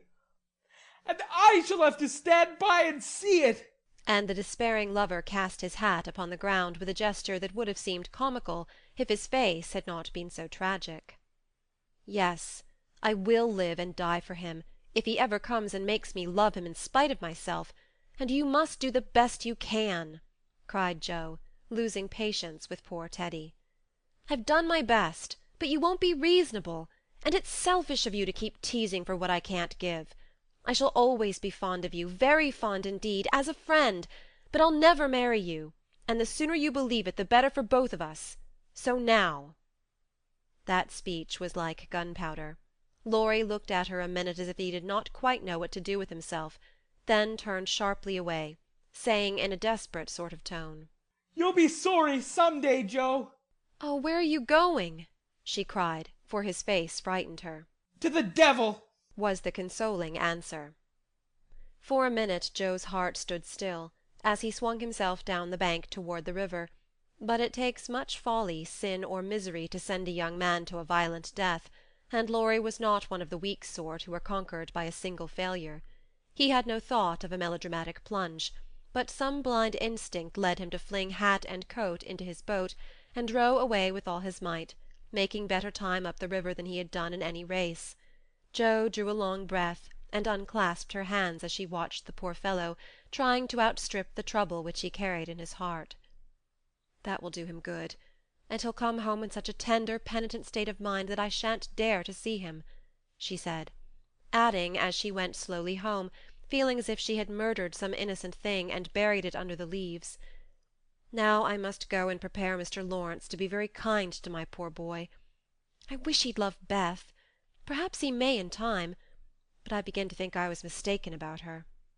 Oh dear, how can girls like to have lovers and refuse them? I think it's dreadful." Being sure that no one could do it so well as herself, she went straight to Mr. Lawrence, told the hard story bravely through, and then broke down, crying so dismally over her own insensibility that the kind old gentleman, though sorely disappointed, did not utter a reproach. He found it difficult to understand how any girl could help loving Laurie, and hoped she would change her mind, but he knew even better than Joe that love cannot be forced, so he shook his head sadly and resolved to carry his boy out of harm's way, for young impetuosity's parting words to Joe disturbed him more than he would confess. When Laurie came home, dead tired but quite composed, his grandfather met him as if he knew nothing, and kept up the delusion very successfully for an hour or two. But when they sat together in the twilight, the time they used to enjoy so much, it was hard work for the old man to ramble on as usual, and harder still for the young one to listen to praises of the last year's success, which to him now seemed like love's labour lost. He bore it as long as he could, then went to his piano and began to play. The windows were open, and Joe, walking in the garden with Beth, for once understood music better than her sister, for he played the Sonata Pathétique, and played it as he never did before. "That's very fine, I dare say, but it's sad enough to make one cry. Give us something gayer, lad," said Mr. Lawrence, whose kind old heart was full of sympathy, which he longed to show but knew not how. Laurie dashed into a livelier strain, played stormily for several minutes, and would have got through bravely, if in a momentary lull Mrs. March's voice had not been heard calling, "Joe, dear, come in. I want you." just what Laurie longed to say, with a different meaning. As he listened he lost his place, the music ended with a broken chord, and the musician sat silent in the dark. "I can't stand this," muttered the old gentleman. Up he got, groped his way to the piano, laid a kind hand on either of the broad shoulders, and said as gently as a woman, "I know, my boy, I know." No answer for an instant. Then Laurie asked abruptly, Who told you? Joe herself. Then there's an end of it.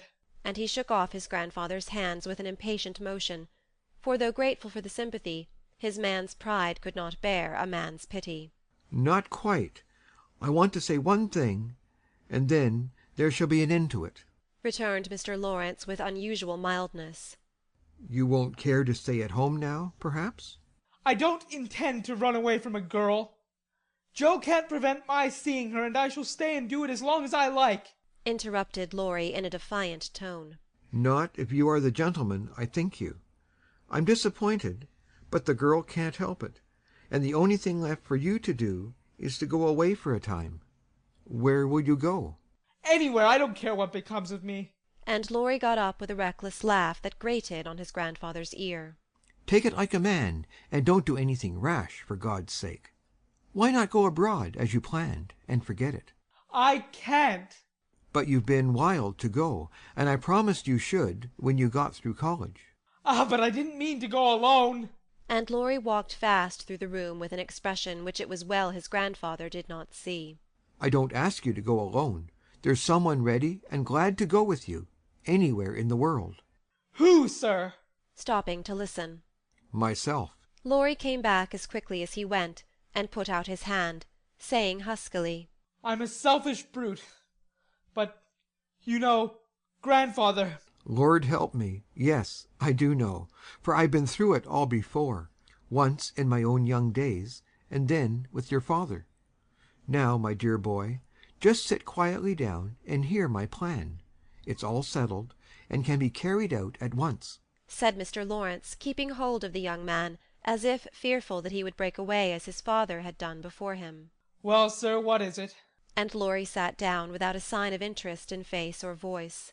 "There is business in London that needs looking after.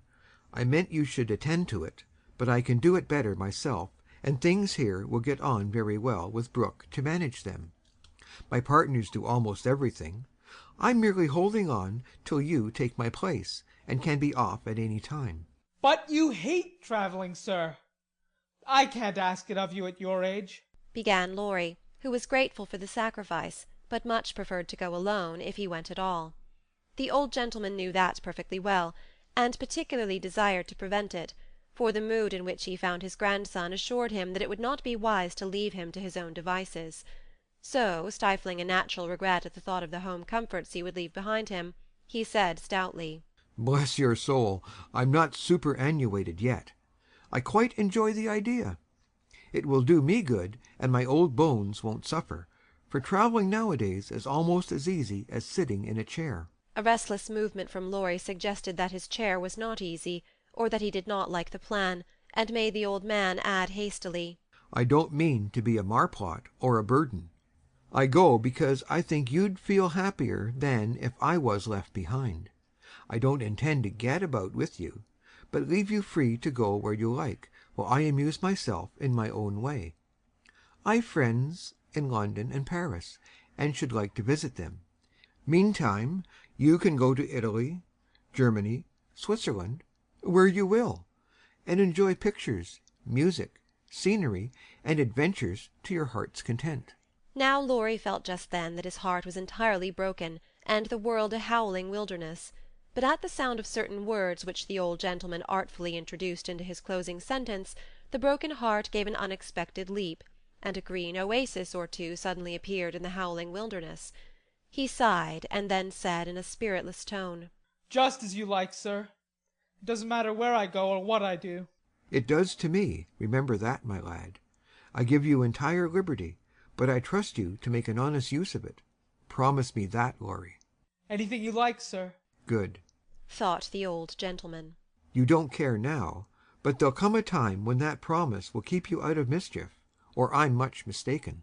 Being an energetic individual, Mr. Lawrence struck while the iron was hot, and before the blighted being recovered spirit enough to rebel, they were off. During the time necessary for preparation, Laurie bore himself as young gentlemen usually do in such cases. He was moody, irritable, and pensive by turns, lost his appetite, neglected his dress, and devoted much time to playing tempestuously on his piano, avoided Jo, but consoled himself by staring at her from his window, with a tragic face that haunted her dreams by night and oppressed her with a heavy sense of guilt by day.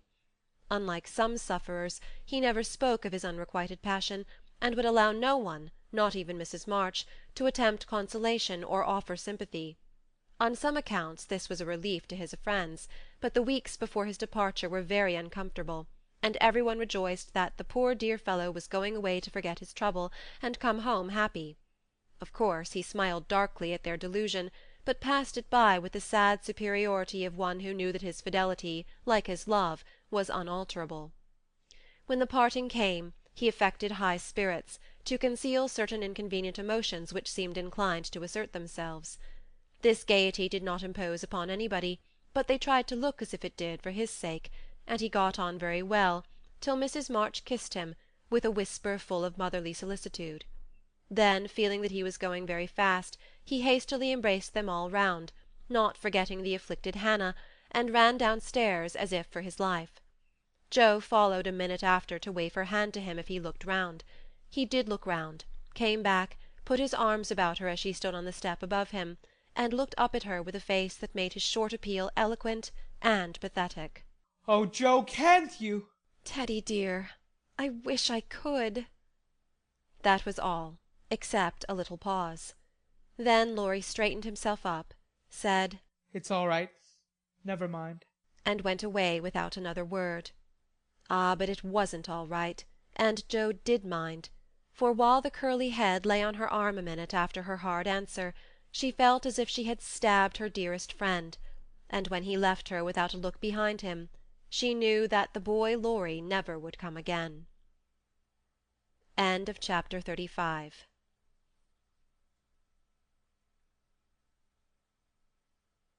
Little Women by Louisa May Alcott. Chapter 36. Beth's Secret. When Jo came home that spring, she had been struck with the change in Beth. No one spoke of it or seemed aware of it, for it had come too gradually to startle those who saw her daily, but to eyes sharpened by absence it was very plain, and a heavy weight fell on Jo's heart as she saw her sister's face. It was no paler and but little thinner than in the autumn, yet there was a strange transparent look about it, as if the mortal was being slowly refined away, and the immortal shining through the frail flesh, with an indescribably pathetic beauty. Jo saw and felt it, but said nothing at the time, and soon the first impression lost much of its power, for Beth seemed happy, no one appeared to doubt that she was better, and presently in other cares Jo for a time forgot her fear. But when Laurie was gone and peace prevailed again, the vague anxiety returned and haunted her.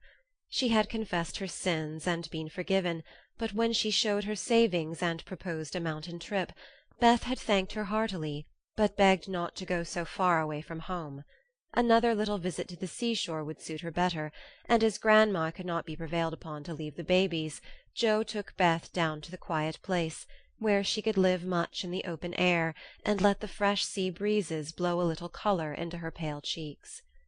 It was not a fashionable place, but even among the pleasant people there the girls made few friends, preferring to live for one another. Beth was too shy to enjoy society, and Jo too wrapped up in her to care for anyone else. So they were all in all to each other, and came and went, quite unconscious of the interest they excited in those about them, who watched with sympathetic eyes the strong sister and the feeble one, always together, as if they felt instinctively that a long separation was not far away. They did feel it, yet neither spoke of it, for often between ourselves and those nearest and dearest to us there exists a reserve which it is very hard to overcome. Jo felt as if a veil had fallen between her heart and Beth's, but when she put out her hand to lift it up, there seemed something sacred in the silence, and she waited for Beth to speak.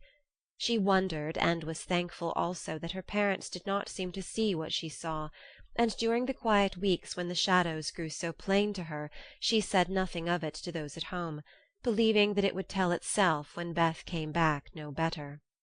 She wondered still more if her sister really guessed the hard truth, and what thoughts were passing through her mind during the long hours when she lay on the warm rocks with her head in Jo's lap, while the winds blew healthfully over her and the sea made music at her feet. One day Beth told her. Jo thought she was asleep, she lay so still, and putting down her book sat looking at her with wistful eyes, trying to see signs of hope in the faint color on Beth's cheeks. But she could not find enough to satisfy her, for the cheeks were very thin, and the hands seemed too feeble to hold even the rosy little shells they had been collecting. It came to her then more bitterly than ever that Beth was slowly drifting away from her, and her arms instinctively tightened their hold upon the dearest treasure she possessed. For a minute her eyes were too dim for seeing, and when they cleared, Beth was looking up at her so tenderly that there was hardly any need for her to say, "Jo, dear, I'm glad you know it. I've tried to tell you, but I couldn't." There was no answer except her sister's cheek against her own, not even tears, for when most deeply moved Jo did not cry. She was the weaker then, and Beth tried to comfort and sustain her, with her arms about her and the soothing words she whispered in her ear. "I've known it for a good while, dear, and now I'm used to it. It isn't hard to think of or to bear. Try to see it so, and don't be troubled about me, because it's best. Indeed it is." "Is this what made you so unhappy in the autumn, Beth? You did not feel it then, and keep it to yourself so long, did you?" asked Jo, refusing to see or say that it was best, but glad to know that Laurie had no part in Beth's trouble. "Yes. I gave up hoping then, but I didn't like to own it. I tried to think it was a sick fancy, and would not let it trouble anyone. But when I saw you all so well and strong and full of happy plans, it was hard to feel that I could never be like you. And then I was miserable, Jo." "Oh, Beth, and you didn't tell me? Didn't let me comfort and help you? How could you shut me out, bear it all alone?" Jo's voice was full of tender reproach, and her heart ached to think of the solitary struggle that must have gone on while Beth learned to say good-bye to health, love, and life, and take up her cross so cheerfully. "Perhaps it was wrong, but I tried to do right. I wasn't sure, no one said anything, and I hoped I was mistaken. It would have been selfish to frighten you all when Marmee was so anxious about Meg, and Amy away, and you so happy with Laurie. At least I thought so then."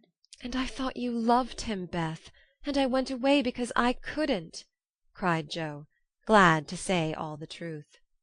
Beth looked so amazed at the idea that Jo smiled in spite of her pain, and added softly, "Then you didn't, dearie? I was afraid it was so, and imagined your poor little heart full of lovelornity all that while." "Why, Jo, how could I when he was so fond of you?" asked Beth as innocently as a child. "I do love him dearly. He is so good to me, how can I help it? But he could never be anything to me but my brother. I hope he truly will be some time." "Not through me," said Jo decidedly. "Amy is left for him, and they would suit excellently. But I have no heart for such things now. I don't care what becomes of anybody but you, Beth. You must get well." "I want to, oh, so much. I try, but every day I lose a little and feel more sure that I shall never gain it back. It's like the tide, Jo. When it turns, it goes slowly, but it can't be stopped." "It shall be stopped. Your tide must not turn so soon. 19 is too young, Beth. I can't let you go. I'll work and pray and fight against it. I'll keep you in spite of everything. There must be ways. It can't be too late. God wouldn't be so cruel as to take you from me," cried poor Jo rebelliously, for her spirit was far less piously submissive than Beth's. Simple, sincere people seldom speak much of their piety. It shows itself in acts rather than words, and has more influence than homilies or protestations. Beth could not reason upon or explain the faith that gave her courage and patience to give up life, and cheerfully wait for death. Like a confiding child she asked no questions, but left everything to God and nature, father and mother of us all, feeling sure that they and they only could teach and strengthen heart and spirit for this life and the life to come. She did not rebuke Jo with saintly speeches, only loved her better for her passionate affection, and clung more closely to the dear human love, from which our Father never means us to be weaned, but through which he draws us closer to himself.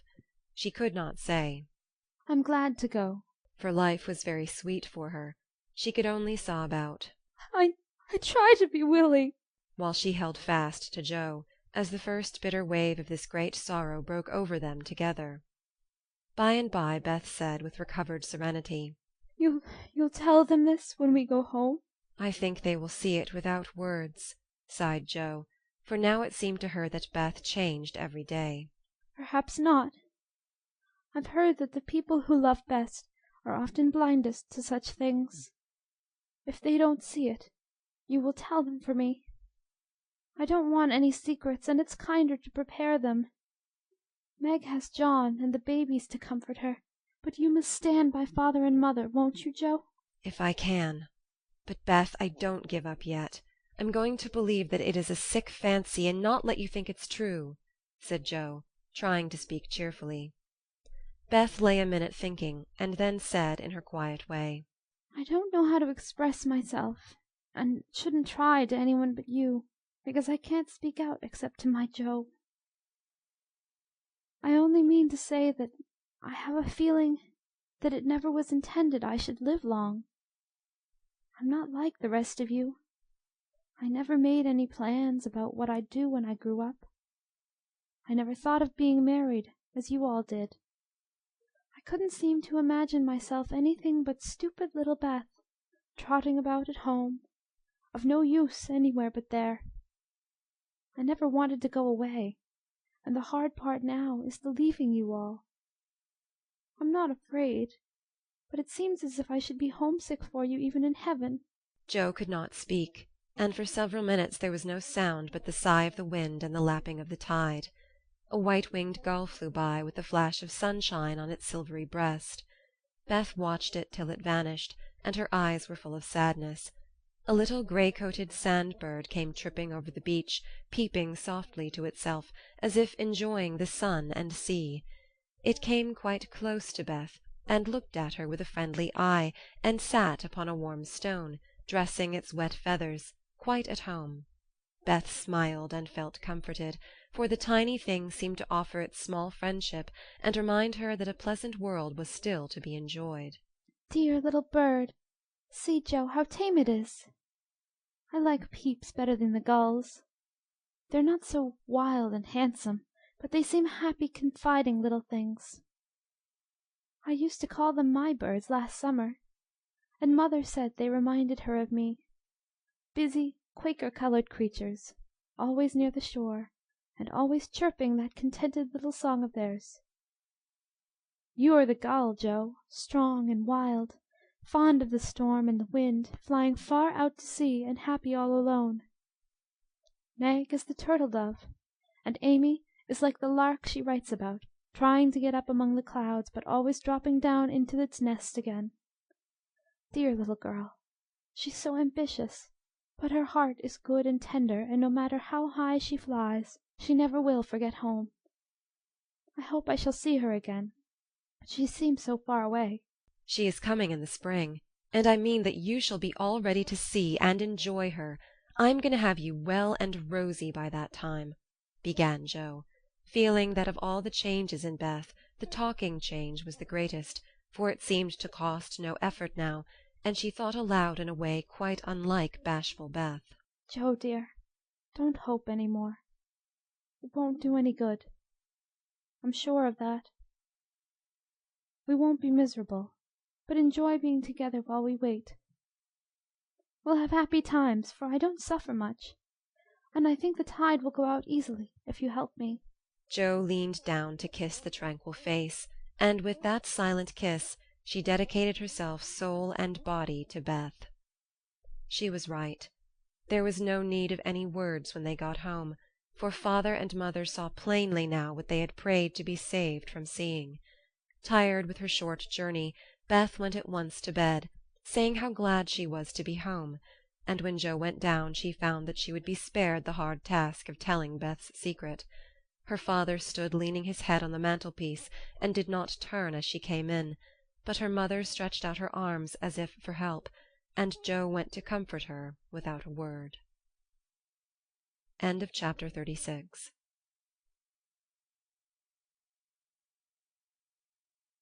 Little Women by Louisa May Alcott. Chapter 37. New Impressions.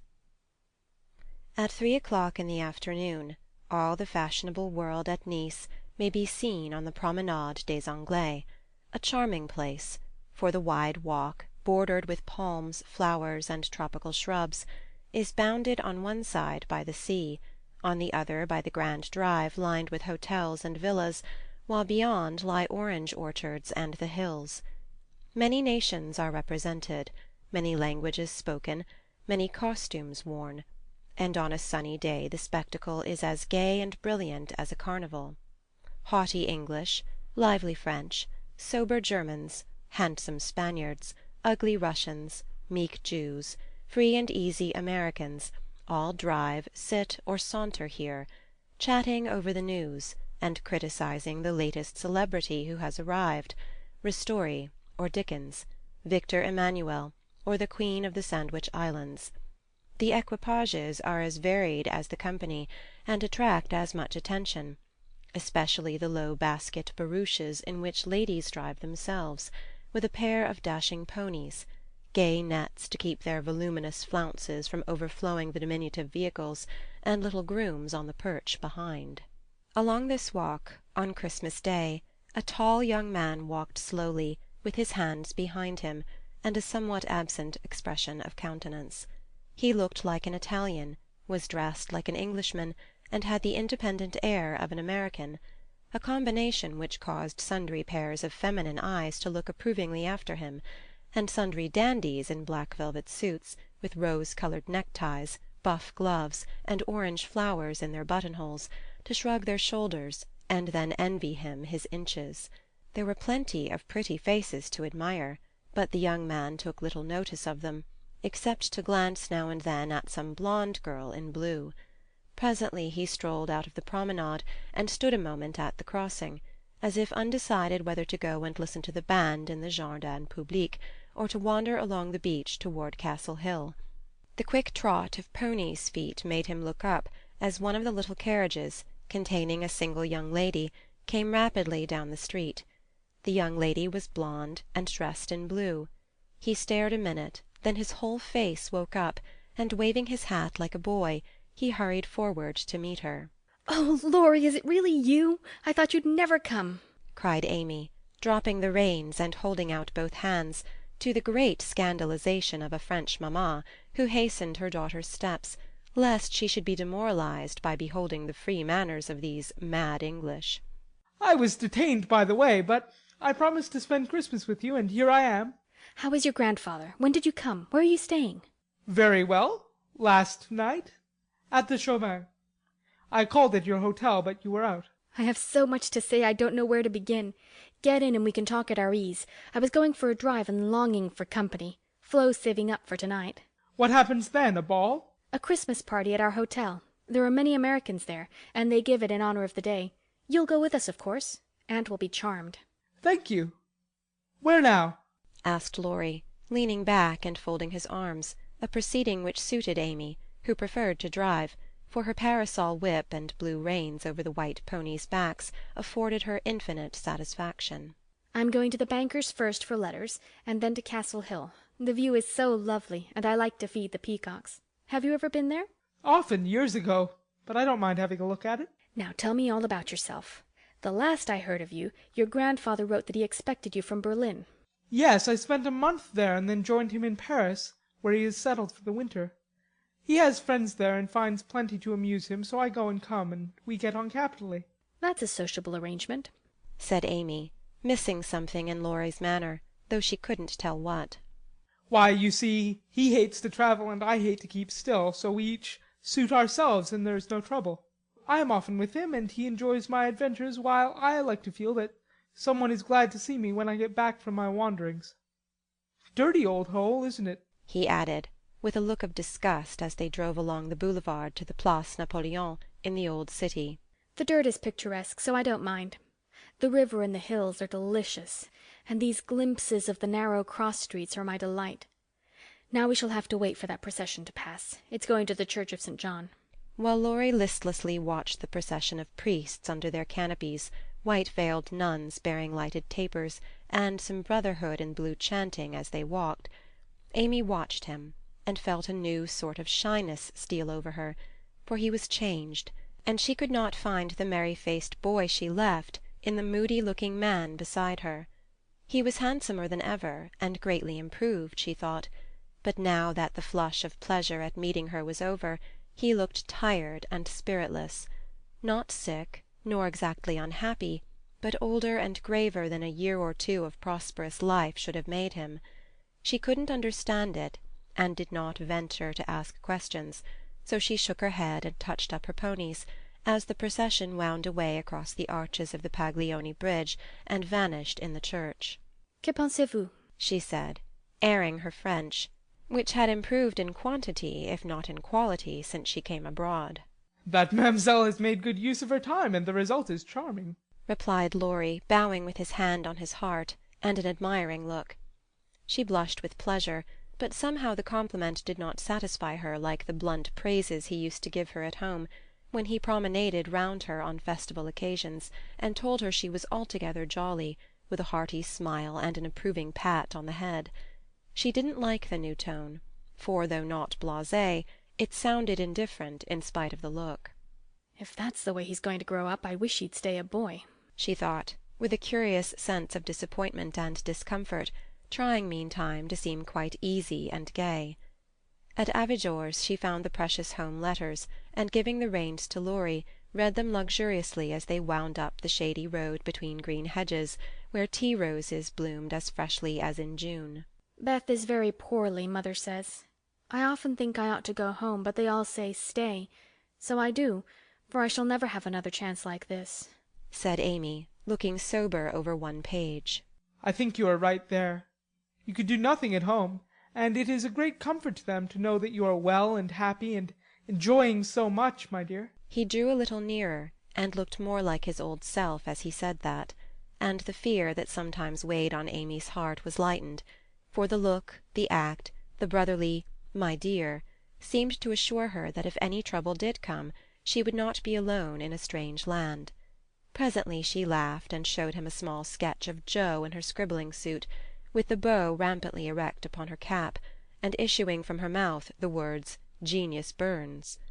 Laurie smiled, took it, put it in his vest-pocket, to keep it from blowing away, and listened with interest to the lively letter Amy read him.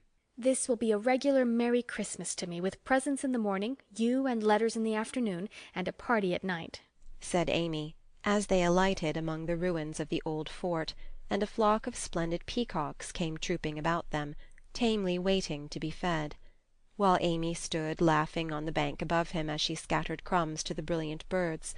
Laurie looked at her as she had looked at him, with a natural curiosity to see what changes time and absence had wrought.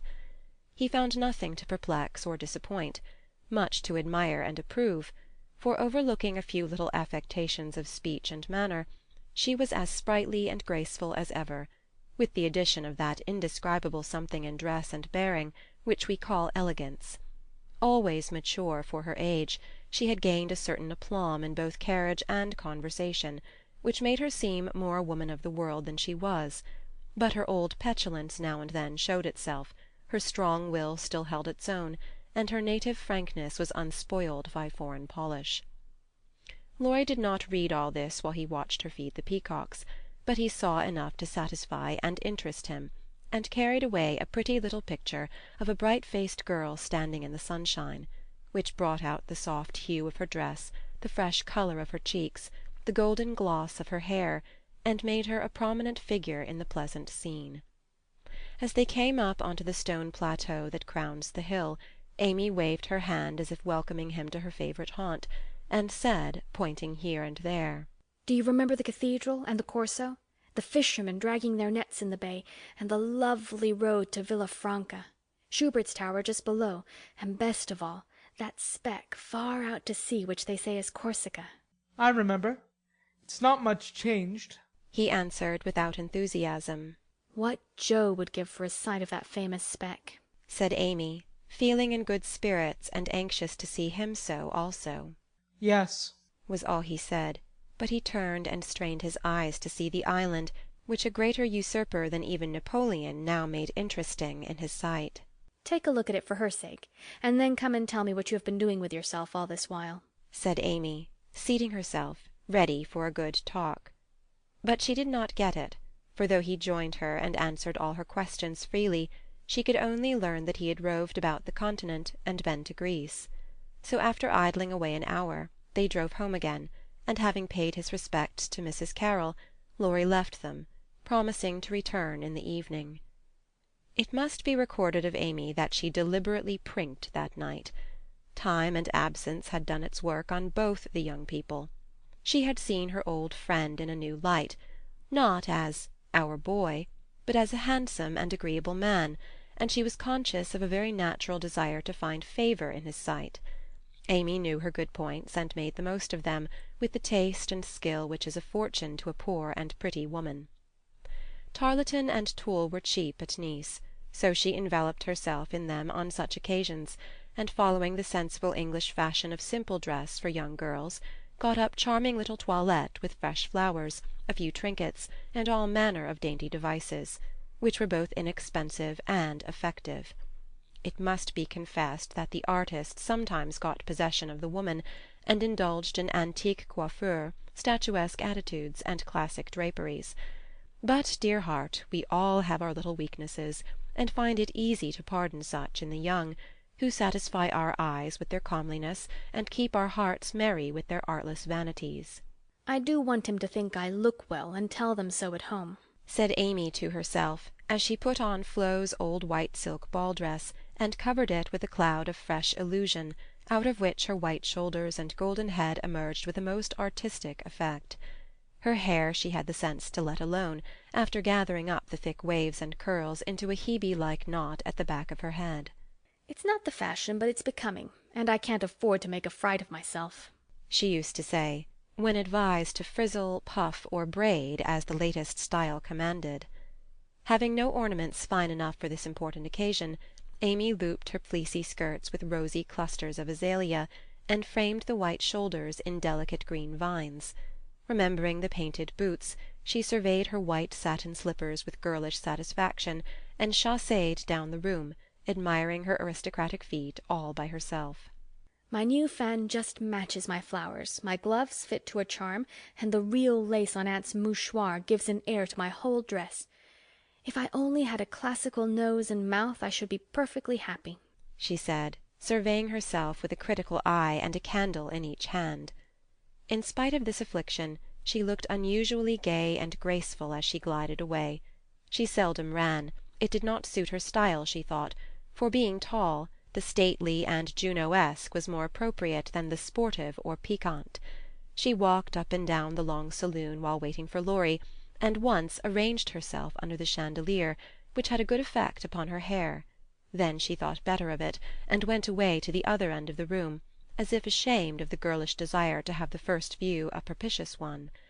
It so happened that she could not have done a better thing, for Laurie came in so quietly she did not hear him, and as she stood at the distant window, with her head half turned and one hand gathering up her dress, the slender white figure against the red curtains was as effective as a well-placed statue. "Good evening, Diana," said Laurie, with the look of satisfaction she liked to see in his eyes when they rested on her.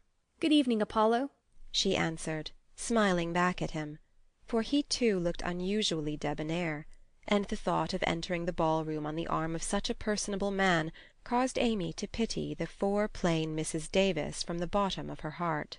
Here are your flowers.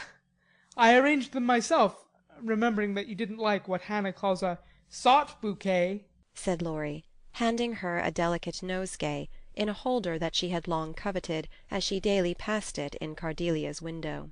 How kind you are, she exclaimed gratefully.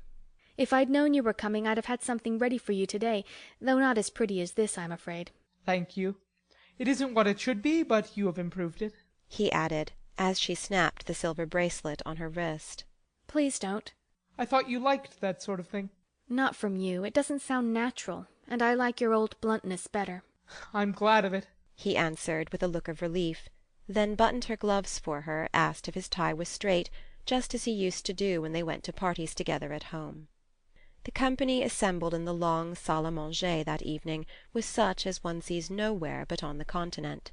The hospitable Americans had invited every acquaintance they had in Nice, and having no prejudice against titles, secured a few to add lustre to their Christmas ball. A Russian prince condescended to sit in a corner for an hour and talk with a massive lady, dressed like Hamlet's mother in black velvet with a pearl bridle under her chin. A Polish count, aged 18, devoted himself to the ladies, who pronounced him a fascinating dear, and a German serene something, having come to supper alone, roamed vaguely about, seeking what he might devour. Baron Rothschild's private secretary, a large-nosed Jew in tight boots, affably beamed upon the world, as if his master's name crowned him with a golden halo. A stout Frenchman, who knew the Emperor, came to indulge his mania for dancing, and Lady de Jones, a British matron, adorned the scene with her little family of 8. Of course there were many light-footed, shrill-voiced American girls, handsome, lifeless-looking English ditto, and a few plain but piquant French demoiselles, likewise the usual set of travelling young gentlemen who disported themselves gaily, while mammas of all nations lined the walls and smiled upon them benignly when they danced with their daughters. Any young girl can imagine Amy's state of mind when she took the stage that night, leaning on Laurie's arm. She knew she looked well, she loved to dance, she felt that her foot was on her native heath in a ballroom, and enjoyed the delightful sense of power which comes when young girls first discover the new and lovely kingdom they are born to rule by virtue of beauty, youth, and womanhood. She did pity the Davis girls, who were awkward, plain, and destitute of escort, except a grim papa and 3 grimmer maiden aunts, and she bowed to them in her friendliest manner as she passed, which was good of her, as it permitted them to see her dress, and burn with curiosity to know who her distinguished-looking friend might be. With the first burst of the band, Amy's colour rose, her eyes began to sparkle, and her feet to tap the floor impatiently, for she danced well and wanted Laurie to know it. Therefore the shock she received can better be imagined than described, when he said in a perfectly tranquil tone, "Do you care to dance?" One usually does at a ball. Her amazed look and quick answer caused Laurie to repair his error as fast as possible. I meant the first dance. May I have the honour? I can give you one if I put off the Count. He dances divinely, but he will excuse me, as you are an old friend," said Amy, hoping that the name would have a good effect, and show Laurie that she was not to be trifled with. Nice little boy, but rather a short pole to support. A daughter of the gods, divinely tall and most divinely fair, was all the satisfaction she got, however. The set in which they found themselves was composed of English, and Amy was compelled to walk decorously through a cotillion, feeling all the while as if she could dance the tarantella with relish. Laurie resigned her to the nice little boy, and went to do his duty to Flo, without securing Amy for the joys to come, which reprehensible want of forethought was properly punished, for she immediately engaged herself till supper, meaning to relent if he then gave any signs of penitence. She showed him her ball-book with demure satisfaction when he strolled instead of rushed up to claim her for the next, a glorious polka redowa. But his polite regrets didn't impose upon her, and when she galloped away with the Count, she saw Laurie sit down by her aunt with an actual expression of relief. That was unpardonable, and Amy took no more notice of him for a long while, except a word now and then when she came to her chaperon between the dances for a necessary pin or a moment's rest. Her anger had a good effect, however, for she hid it under a smiling face, and seemed unusually blithe and brilliant. Laurie's eyes followed her with pleasure, for she neither romped nor sauntered, but danced with spirit and grace, making the delightsome pastime what it should be. He very naturally fell to studying her from this new point of view, and before the evening was half over had decided that little Amy was going to make a very charming woman. It was a lively scene, for soon the spirit of the social season took possession of every one, and Christmas merriment made all faces shine, hearts happy, and heels light. The musicians fiddled, tooted, and banged as if they enjoyed it, everybody danced who could, and those who couldn't admired their neighbours with uncommon warmth. The air was dark with Davises, and many Joneses gambolled like a flock of young giraffes.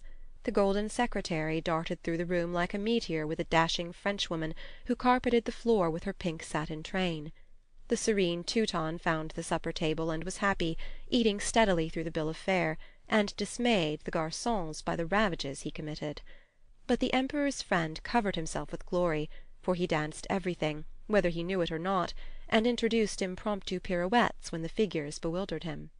The boyish abandon of that stout man was charming to behold, for though he carried weight, he danced like an india-rubber ball. He ran, he flew, he pranced, his face glowed, his bald head shone, his coat-tails waved wildly, his pumps actually twinkled in the air, and when the music stopped he wiped the drops from his brow, and beamed upon his fellow-men like a French Pickwick without glasses. Amy and her Pole distinguished themselves by equal enthusiasm but more graceful agility, and Laurie found himself involuntarily keeping time to the rhythmic rise and fall of the white slippers as they flew by as indefatigably as if winged. When little Vladimir finally relinquished her, with assurances that he was desolated to leave so early, she was ready to rest, and see how her recreant knight had borne his punishment. It had been successful, for at 23 blighted affections find a balm in friendly society, and young nerves will thrill, young blood dance, and healthy young spirits rise, when subjected to the enchantment of beauty, light, music, and motion. Laurie had a waked-up look as he rose to give her his seat, and when he hurried away to bring her some supper, she said to herself, with a satisfied smile, "Ah, I thought that would do him good." You look like Balzac's Femme peinte par elle-même. He said, as he fanned her with one hand and held her coffee-cup in the other. My rouge won't come off. And Amy rubbed her brilliant cheek, and showed him her white glove with a sober simplicity that made him laugh outright. What do you call this stuff? He asked, touching a fold of her dress that had blown over his knee. Illusion. Good name for it. It's very pretty. New thing, isn't it? It's as old as the hills. You have seen it on dozens of girls, and you never found out that it was pretty till now? Stupide. I never saw it on you before, which accounts for the mistake, you see. None of that. It is forbidden.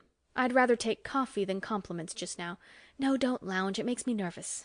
Laurie sat bolt upright, and meekly took her empty plate, feeling an odd sort of pleasure in having little Amy order him about, for she had lost her shyness now, and felt an irresistible desire to trample on him, as girls have a delightful way of doing when lords of creation show any signs of subjection. Where did you learn all this sort of thing? He asked with a quizzical look. As this sort of thing is rather a vague expression, would you kindly explain? Returned Amy, knowing perfectly well what he meant, but wickedly leaving him to describe what is indescribable. Well, the general air, the style, the self-possession, the illusion, you know, laughed Laurie, breaking down and helping himself out of his quandary with the new word. Amy was gratified, but of course didn't show it, and demurely answered, Foreign life polishes one in spite of oneself. I study as well as play. And as for this, with a little gesture toward her dress, why, tulle is cheap, posies to be had for nothing, and I am used to making the most of my poor little things.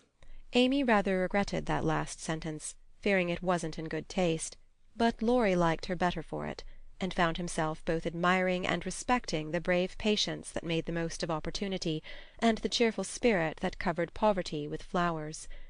Amy did not know why he looked at her so kindly, nor why he filled up her book with his own name, and devoted himself to her for the rest of the evening in the most delightful manner, but the impulse that wrought this agreeable change was the result of one of the new impressions which both of them were unconsciously giving and receiving. Chapter 37.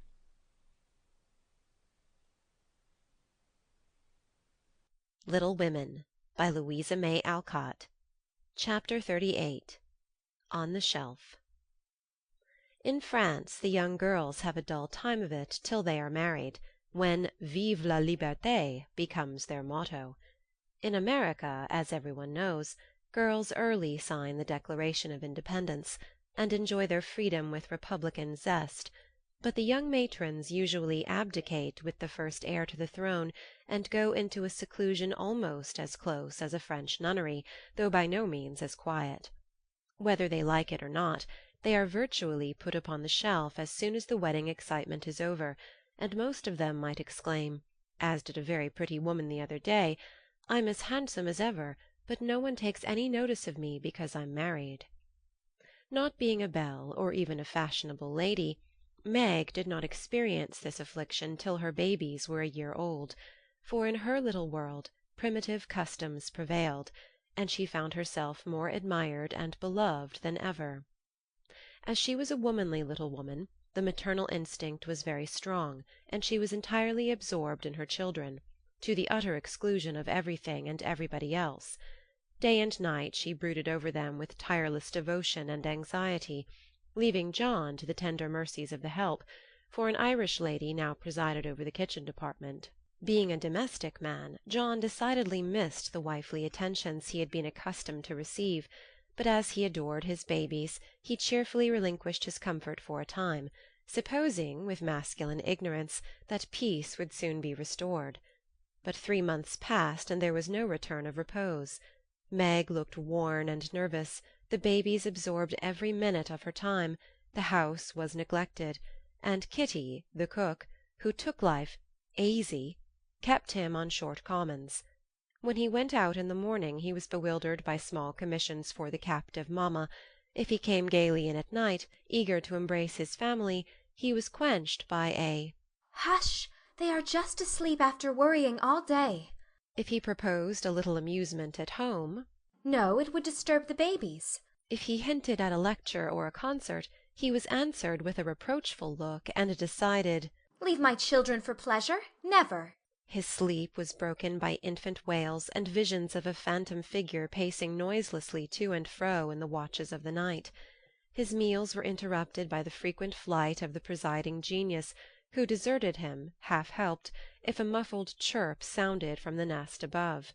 And when he read his paper of an evening, Demi's colic got into the shipping list, and Daisy's fall affected the price of stocks, for Mrs. Brooke was only interested in domestic news. The poor man was very uncomfortable, for the children had bereft him of his wife. Home was merely a nursery, and the perpetual hushing made him feel like a brutal intruder whenever he entered the sacred precincts of babyland. He bore it very patiently for 6 months, and when no signs of amendment appeared, he did what other paternal exiles do, tried to get a little comfort elsewhere. Scott had married and gone to housekeeping not far off, and John fell into the way of running over for an hour or two of an evening, when his own parlour was empty, and his own wife singing lullabies that seemed to have no end. Mrs. Scott was a lively, pretty girl, with nothing to do but be agreeable, and she performed her mission most successfully. The parlour was always bright and attractive, the chessboard ready, the piano in tune, plenty of gay gossip, and a nice little supper set forth in tempting style. John would have preferred his own fireside if it had not been so lonely, but as it was, he gratefully took the next best thing, and enjoyed his neighbours' society. Meg approved of the arrangement at first, and found it a relief to know that John was having a good time instead of dozing in the parlour, or tramping about the house and waking the children. But by and by, when the teething worry was over and the idols went to sleep at proper hours, leaving mamma time to rest, she began to miss John and find her work-basket dull company when he was not sitting opposite in his old dressing-gown, comfortably scorching his slippers on the fender. She would not ask him to stay at home, but felt injured because he did not know that she wanted him without being told, entirely forgetting the many evenings he had waited for her in vain. She was nervous and worn out with watching and worry, and in that unreasonable frame of mind which the best of mothers occasionally experience when domestic cares oppress them. Want of exercise robs them of cheerfulness, and too much devotion to that idol of American women, the teapot, makes them feel as if they were all nerve and no muscle. Yes, She would say, looking in the glass. I'm getting old and ugly. John doesn't find me interesting any longer, so he leaves his faded wife and goes to see his pretty neighbor who has no encumbrances. While the babies love me. They don't care if I am thin and pale and haven't time to crimp my hair. They are my comfort, and some day John will see what I've gladly sacrificed for them. Won't he, my precious? To which pathetic appeal Daisy would answer with a coo, or Demi with a crow, and Meg would put by her lamentations for a maternal revel which soothed her solitude for the time being. But the pain increased as politics absorbed John, who was always running over to discuss interesting points with Scott, quite unconscious that Meg missed him. Not a word did she say, however, till her mother found her in tears one day, and insisted on knowing what the matter was, for Meg's drooping spirits had not escaped her observation. I wouldn't tell anyone except you, Mother, but I really do need advice, for if John goes on much longer I might as well be widowed, replied Mrs. Brooke, drying her tears on Daisy's bib with an injured air. Goes on how, my dear? Asked her mother anxiously. He's away all day, and at night when I want to see him he is continually going over to the Scotts.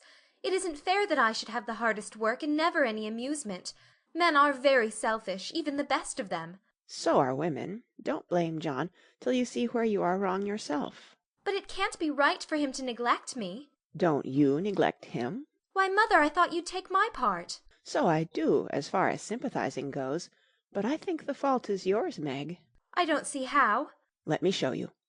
Did John ever neglect you, as you call it, while you made it a point to give him your society of an evening, his only leisure time? No, but I can't do it now, with 2 babies to tend.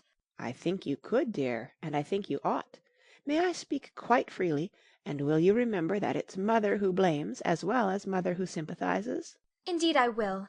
Speak to me as if I were little Meg again.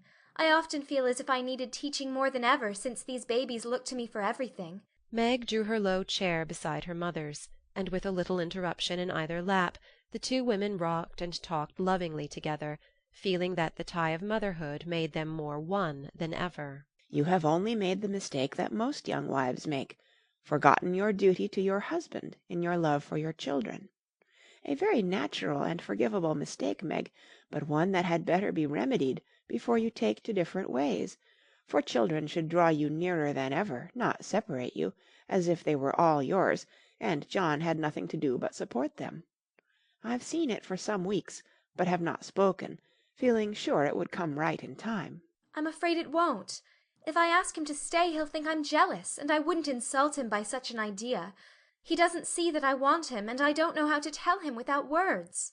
Make it so pleasant that he won't want to go away. My dear, he's longing for his little home, but it isn't home without you, and you are always in the nursery. Oughtn't I to be there? Not all the time. Too much confinement makes you nervous, and then you are unfitted for everything. Besides, you owe something to John as well as to the babies.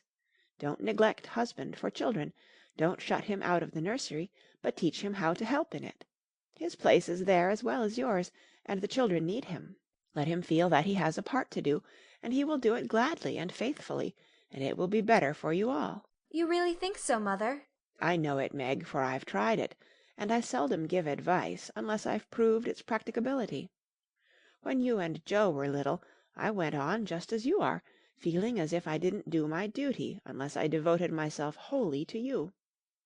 Poor father took to his books, after I had refused all offers of help, and left me to try my experiment alone. I struggled along as well as I could, but Joe was too much for me. I nearly spoiled her by indulgence. You were poorly, and I worried about you till I fell sick myself. Then father came to the rescue, quietly managed everything, and made himself so helpful that I saw my mistake, and never have been able to get on without him since. That is the secret of our home happiness. He does not let business wean him from the little cares and duties that affect us all, and I try not to let domestic worries destroy my interest in his pursuits. each do our part alone in many things, but at home we work together always. It is so, mother, and my great wish is to be to my husband and children what you have been to yours. Show me how. I'll do anything you say. You always were my docile daughter. Well, dear, if I were you, I'd let John have more to do with the management of Demi, for the boy needs training, and it's none too soon to begin. Then I'd do what I have often proposed, let Hannah come and help you. She is a capital nurse, and you may trust the precious babies to her while you do more housework. You need the exercise, Hannah would enjoy the rest, and John would find his wife again. Go out more, keep cheerful as well as busy, for you are the sunshine-maker of the family, and if you get dismal there is no fair weather. Then I'd try to take an interest in whatever John likes. Talk with him, let him read to you, exchange ideas, and help each other in that way. Don't shut yourself up in a bandbox because you are a woman, but understand what is going on, and educate yourself to take your part in the world's work, for it all affects you and yours. John is so sensible. I'm afraid he will think I'm stupid if I ask questions about politics and things. I don't believe he would. Love covers a multitude of sins, and of whom could you ask more freely than of him? Try it, and see if he doesn't find your society far more agreeable than Mrs. Scott's suppers. I will. Poor John! I'm afraid I have neglected him sadly, but I thought I was right, and he never said anything. He tried not to be selfish, but he has felt rather forlorn, I fancy. This is just the time, Meg, when young married people are apt to grow apart, and the very time when they ought to be most together, for the first tenderness soon wears off, unless care is taken to preserve it. And no time is so beautiful and precious to parents as the first years of the little lives given to them to train. Don't let John be a stranger to the babies, for they will do more to keep him safe and happy in this world of trial and temptation than anything else, and through them you will learn to know and love one another as you should. Now, dear, good-bye. Think over Mother's preachment. Act upon it if it seems good, and God bless you all.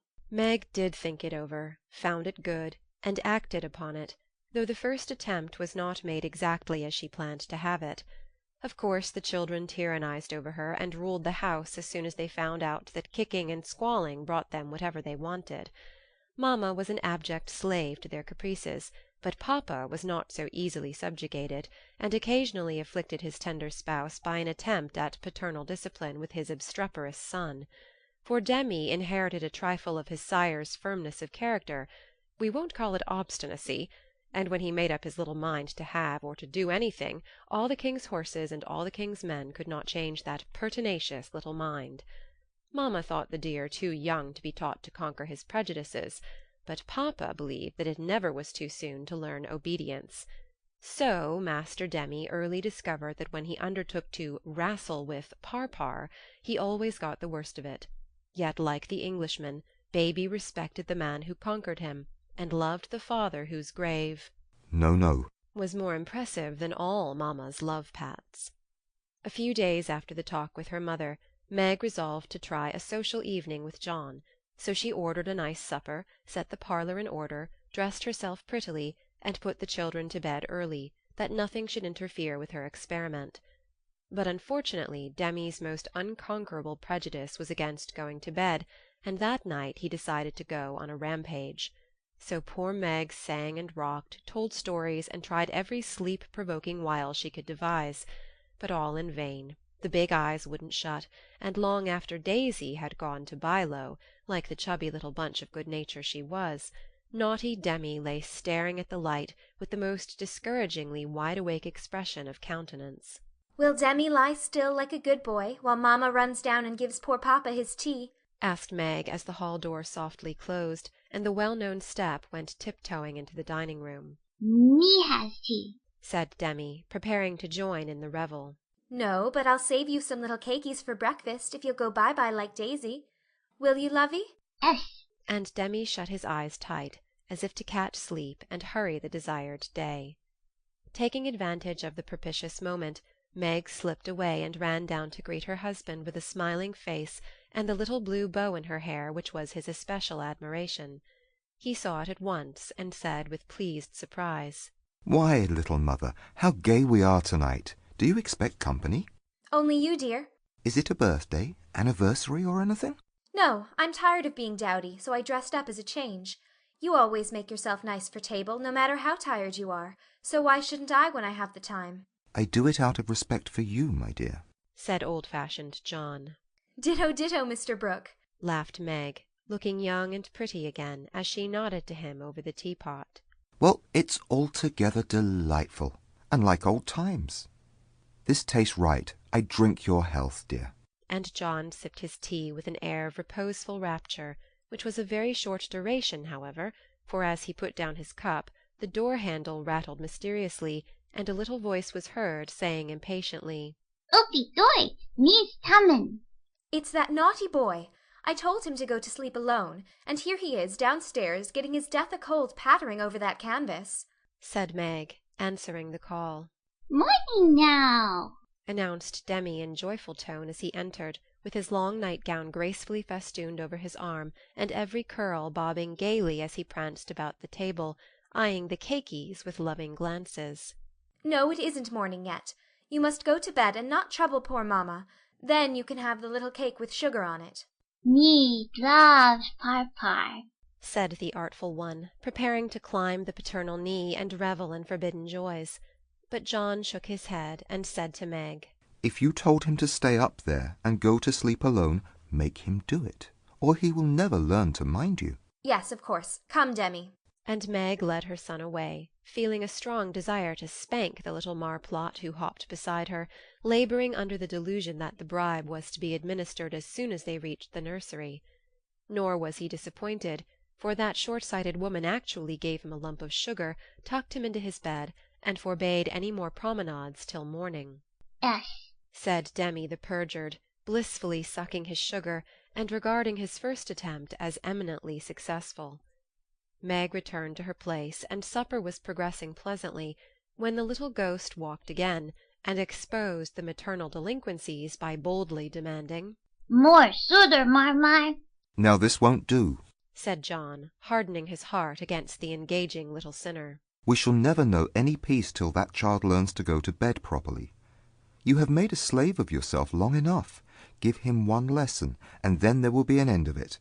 Put him to bed and leave him, Meg. He won't stay there. He never does unless I sit by him. I'll manage him. Demi, go upstairs and get into your bed, as Mamma bids you. Sit, replied the young rebel, helping himself to the coveted cakey, and beginning to eat the same with calm audacity. You must never say that to Papa. I shall carry you if you don't go yourself. Go away. Me don't love Par. And Demi retired to his mother's skirts for protection. But even that refuge proved unavailing, for he was delivered over to the enemy with a Be gentle with him, John, which struck the culprit with dismay, for when mamma deserted him, then the judgment day was at hand. Bereft of his cake, defrauded of his frolic, and borne away by a strong hand to that detested bed, poor Demi could not restrain his wrath, but openly defied papa, and kicked and screamed lustily all the way upstairs. The minute he was put into bed on one side, he rolled out on the other, and made for the door, only to be ignominiously caught up by the tail of his little toga and put back again, which lively performance was kept up till the young man's strength gave out, when he devoted himself to roaring at the top of his voice. This vocal exercise usually conquered Meg, but John sat as unmoved as the post which is popularly believed to be deaf. No coaxing, no sugar, no lullaby, no story, even the light was put out, and only the red glow of the fire enlivened the big dark, which Demi regarded with curiosity rather than fear. This new order of things disgusted him, and he howled dismally for Marmar as his angry passion subsided, and recollections of his tender bondwoman returned to the captive autocrat. The plaintive wail which succeeded the passionate roar went to Meg's heart, and she ran up to say beseechingly, Let me stay with him. He'll be good now, John. No, my dear. I've told him he must go to sleep as you bid him, and he must, if I stay here all night. But he'll cry himself sick, pleaded Meg, reproaching herself for deserting her boy. No, he won't. He's so tired he will soon drop off, and then the matter is settled, for he will understand that he has got to mind. Don't interfere. I'll manage him. He's my child, and I can't have his spirit broken by harshness. He's my child, and I won't have his temper spoiled by indulgence. Go down, my dear, and leave the boy to me." When John spoke in that masterful tone, Meg always obeyed, and never regretted her docility. Please let me kiss him once, John. "Certainly, Demi. Say good night to Mamma, and let her go and rest, for she is very tired with taking care of you all day." Meg always insisted upon it that the kiss won the victory, for after it was given, Demi sobbed more quietly, and lay quite still at the bottom of the bed, whither he had wriggled in his anguish of mind. "Poor little man, he's worn out with sleep and crying. I'll cover him up, and then go and set Meg's heart at rest," thought John, creeping to the bedside, hoping to find his rebellious heir asleep. But he wasn't, for the moment his father peeped at him, Demi's eyes opened, his little chin began to quiver, and he put up his arms, saying with a penitent hiccup, "Me stood now." Sitting on the stairs outside, Meg wondered at the long silence which followed the uproar, and after imagining all sorts of impossible accidents, she slipped into the room to set her fears at rest. Demi lay fast asleep, not in his usual spread-eagle attitude, but in a subdued bunch, cuddled close in the circle of his father's arm and holding his father's finger, as if he felt that justice was tempered with mercy and had gone to sleep a sadder and wiser baby. So held, John had waited with a womanly patience till the little hand relaxed its hold, and while waiting had fallen asleep, more tired by that tussle with his son than with his whole day's work. As Meg stood watching the two faces on the pillow, she smiled to herself, and then slipped away again, saying in a satisfied tone, I never need fear that John will be too harsh with my babies. He does know how to manage them, and will be a great help, for Demi is getting too much for me. When John came down at last, expecting to find a pensive or reproachful wife, he was agreeably surprised to find Meg placidly trimming a bonnet, and to be greeted with the request to read something about the election, if he was not too tired. John saw in a minute that a revolution of some kind was going on, but wisely asked no questions, knowing that Meg was such a transparent little person she couldn't keep a secret to save her life, and therefore the clue would soon appear. He read a long debate with the most amiable readiness, and then explained it in his most lucid manner, while Meg tried to look deeply interested, to ask intelligent questions, and keep her thoughts from wandering from the state of the nation to the state of her bonnet. In her secret soul, however, she decided that politics were as bad as mathematics, and that the mission of politicians seemed to be calling each other names. But she kept these feminine ideas to herself, and when John paused, shook her head and said with what she thought diplomatic ambiguity, Well, I really don't see what we are coming to. John laughed and watched her for a moment, as she poised a pretty little preparation of lace and flowers on her hand, and regarded it with the genuine interest which his harangue had failed to waken. "She is trying to like politics for my sake, so I'll try and like millinery for hers. That's only fair," thought John the Just, adding aloud, "That's very pretty. Is it what you call a breakfast cap?" My dear man, it's a bonnet. My very best go-to-concert and theatre bonnet. "I beg your pardon. It was so small I naturally mistook it for one of the fly-away things you sometimes wear. How do you keep it on?" These bits of lace are fastened under the chin with a rosebud, so." And Meg illustrated by putting on the bonnet and regarding him with an air of calm satisfaction that was irresistible. "It's a love of a bonnet, but I prefer the face inside, for it looks young and happy again." And John kissed the smiling face, to the great detriment of the rosebud under the chin. I'm glad you like it, for I want you to take me to one of the new concerts some night. I really need some music to put me in tune. Will you, please? "Of course I will, with all my heart, or anywhere else you like. You have been shut up so long, it will do you no end of good, and I shall enjoy it, of all things. What put it into your head, little mother?" Well, I had a talk with Marmee the other day, and told her how nervous and cross and out of sorts I felt, and she said I needed change and less care. So Hannah is to help me with the children, and I'm to see to things about the house more, and now and then have a little fun, just to keep me from getting to be a fidgety, broken-down old woman before my time. It's only an experiment, John, and I want to try it for your sake as much as for mine, because I've neglected you shamefully lately, and I'm going to make home what it used to be, if I can. You don't object, I hope? Never mind what John said, or what a very narrow escape the little bonnet had from utter ruin. All that we have any business to know is that John did not appear to object, judging from the changes which gradually took place in the house and its inmates. It was not all paradise by any means, but every one was better for the division of labor system. The children throve under the paternal rule, for accurate steadfast John brought order and obedience into babydom, while Meg recovered her spirits and composed her nerves by plenty of wholesome exercise, a little pleasure, and much confidential conversation with her sensible husband. Home grew homelike again, and John had no wish to leave it, unless he took Meg with him. The Scotts came to the Brooks now, and every one found the little house a cheerful place, full of happiness, content, and family love. Even Sally Moffatt liked to go there. "It is always so quiet and pleasant here. It does me good, Meg," she used to say, looking about her with wistful eyes, as if trying to discover the charm that she might use it in her great house, full of splendid loneliness, for there were no riotous, sunny-faced babies there, and Ned lived in a world of his own, where there was no place for her. This household happiness did not come all at once, but John and Meg had found the key to it, and each year of married life taught them how to use it, unlocking the treasures of real home love and mutual helpfulness, which the poorest may possess and the richest cannot buy. This is the sort of shelf on which young wives and mothers may consent to be laid, safe from the restless fret and fever of the world, finding loyal lovers in the little sons and daughters who cling to them, undaunted by sorrow, poverty, or age, walking side by side through fair and stormy weather with a faithful friend, who is, in the true sense of the good old Saxon word, the house-band, and learning, as Meg learned, that a woman's happiest kingdom is home, her highest honour the art of ruling it, not as a queen, but as a wise wife and mother. End of chapter 38.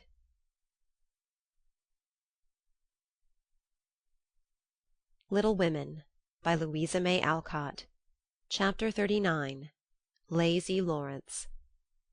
Laurie went to Nice intending to stay a week, and remained a month. He was tired of wandering about alone, and Amy's familiar presence seemed to give a homelike charm to the foreign scenes in which she bore a part. He rather missed the petting he used to receive, and enjoyed a taste of it again, for no attentions, however flattering from strangers, were half so pleasant as the sisterly adoration of the girls at home. Amy would never pet him like the others, but she was very glad to see him now, and quite clung to him, feeling that he was the representative of the dear family for whom she longed more than she would confess. They naturally took comfort in each other's society, and were much together, riding, walking, dancing, or dawdling, for at Nice no one can be very industrious during the gay season. But while apparently amusing themselves in the most careless fashion, they were half-consciously making discoveries and forming opinions about each other.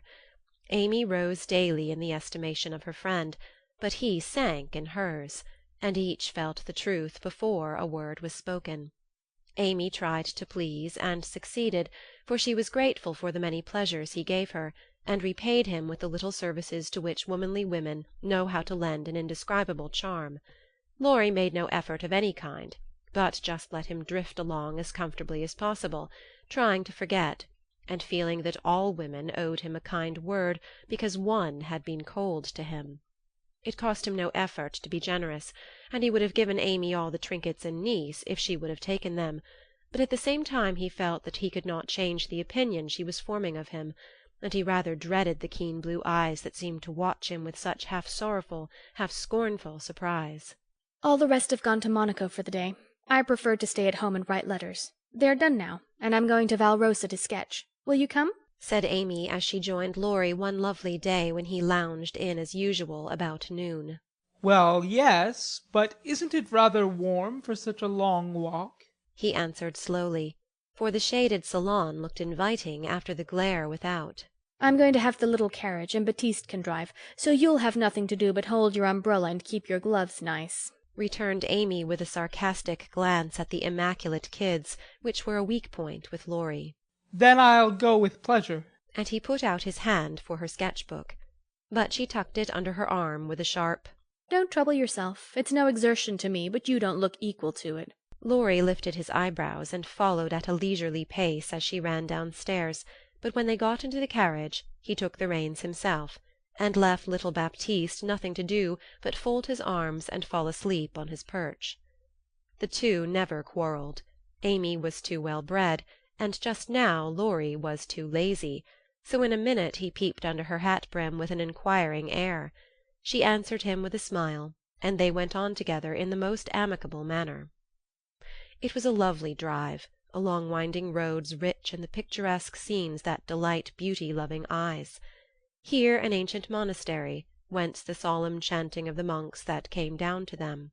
There a bare-legged shepherd in wooden shoes, pointed hat and rough jacket over one shoulder, sat piping on a stone while his goats skipped among the rocks or lay at his feet. Meek, mouse-coloured donkeys, laden with panniers of freshly cut grass, passed by, with a pretty girl in a capelline sitting between the green piles, or an old woman spinning with a distaff as she went. Brown, soft-eyed children ran out from the quaint stone hovels to offer nosegays or bunches of oranges still on the bough. Gnarled olive trees covered the hills with their dusky foliage, fruit hung golden in the orchard, and great scarlet anemones fringed the roadside, while beyond green slopes and craggy heights the maritime Alps rose sharp and white against the blue Italian sky. Valrosa well deserved its name, for in that climate of perpetual summer roses blossomed everywhere. They overhung the archway, thrust themselves between the bars of the great gate with a sweet welcome to passers-by, and lined the avenue, winding through lemon-trees and feathery palms up to the villa on the hill.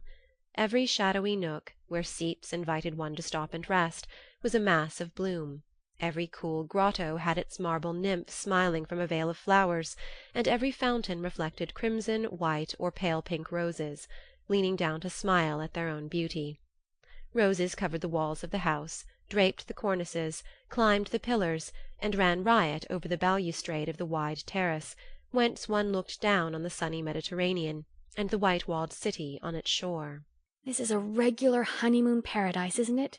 Did you ever see such roses? Asked Amy, pausing on the terrace to enjoy the view and a luxurious whiff of perfume that came wandering by. No, nor felt such thorns, returned Laurie with his thumb in his mouth after a vain attempt to capture a solitary scarlet flower that grew just beyond his reach. Try lower down and pick those that have no thorns, said Amy, gathering 3 of the tiny cream-coloured ones that starred the wall behind her. She put them in his buttonhole as a peace-offering, and he stood a minute looking down at them with a curious expression, for in the Italian part of his nature there was a touch of superstition, and he was just then in that state of half-sweet, half-bitter melancholy, when imaginative young men find significance in trifles and food for romance everywhere. He had thought of Jo in reaching after the thorny red rose, for vivid flowers became her, and she had often worn ones like that from the greenhouse at home. The pale roses Amy gave him were the sort that the Italians lay in dead hands, never in bridal wreaths, and for a moment he wondered if the omen was for Jo or for himself. But the next instant his American common sense got the better of sentimentality, and he laughed a heartier laugh than Amy had heard since he came. It's good advice. You'd better take it and save your fingers, she added, thinking her speech had amused him. Thank you, I will, he answered in jest, and a few months later he did it in earnest. Laurie, when are you going to your grandfather? She asked presently, as she settled herself on a rustic seat. Very soon. You have said that a dozen times within the last 3 weeks. I dare say short answers save trouble. He expects you, and you really ought to go. Hospitable creature. I know it. Then why don't you do it? Natural depravity, I suppose. Natural indolence, you mean. It's really dreadful. And Amy looked severe. Not so bad as it seems, for I should only plague him if I went. So I might as well stay and plague you a little longer. You can bear it better. In fact, I think it agrees with you excellently. And Laurie composed himself for a lounge on the broad ledge of the balustrade. Amy shook her head and opened her sketch-book with an air of resignation, but she had made up her mind to lecture that boy, and in a minute she began again. What are you doing just now? Watching lizards. No. I mean, what do you intend and wish to do? Smoke a cigarette, if you'll allow me. How provoking you are.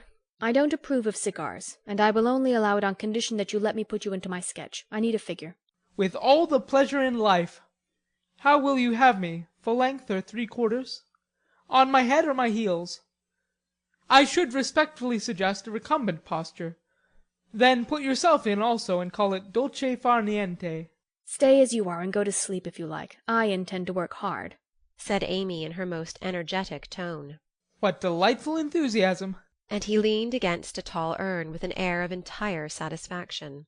"What would Jo say if she saw you now?" asked Amy impatiently, hoping to stir him up by the mention of her still more energetic sister's name. As usual, go away, Teddy, I'm busy. He laughed as he spoke, but the laugh was not natural, and a shade passed over his face, for the utterance of the familiar name touched the wound that was not healed yet. Both tone and shadow struck Amy, for she had seen and heard them before, but now she looked up in time to catch a new expression on Laurie's face, a hard, bitter look, full of pain, dissatisfaction, and regret. It was gone before she could study it, and the listless expression back again. She watched him for a moment with artistic pleasure, thinking how like an Italian he looked, as he lay basking in the sun with uncovered head and eyes full of southern dreaminess, for he seemed to have forgotten her and fallen into a reverie. "You look like the effigy of a young knight asleep on his tomb," she said, carefully tracing the well-cut profile defined against the dark stone. Wish I was. "That's a foolish wish, unless you have spoiled your life. You're so changed, I sometimes think—" There Amy stopped, with a half-timid, half-wistful look, more significant than her unfinished speech. Laurie saw and understood the affectionate anxiety which she hesitated to express, and looked straight into her eyes, said, just as he used to say it to her mother, "It's all right, ma'am." That satisfied her, and set at rest the doubts that had begun to worry her lately. It also touched her, and she showed that it did, by the cordial tone in which she said, "I'm glad of that. I didn't think you'd been a very bad boy, but I fancied you might have wasted money at that wicked Baden-Baden, lost your heart to some charming Frenchwoman with a husband, or got into some of the scrapes that young men seem to consider a necessary part of a foreign tour. Don't stay out there in the sun. Come and lie on the grass here, and let us be friendly, as Jo used to say when we got in the sofa corner and told secrets."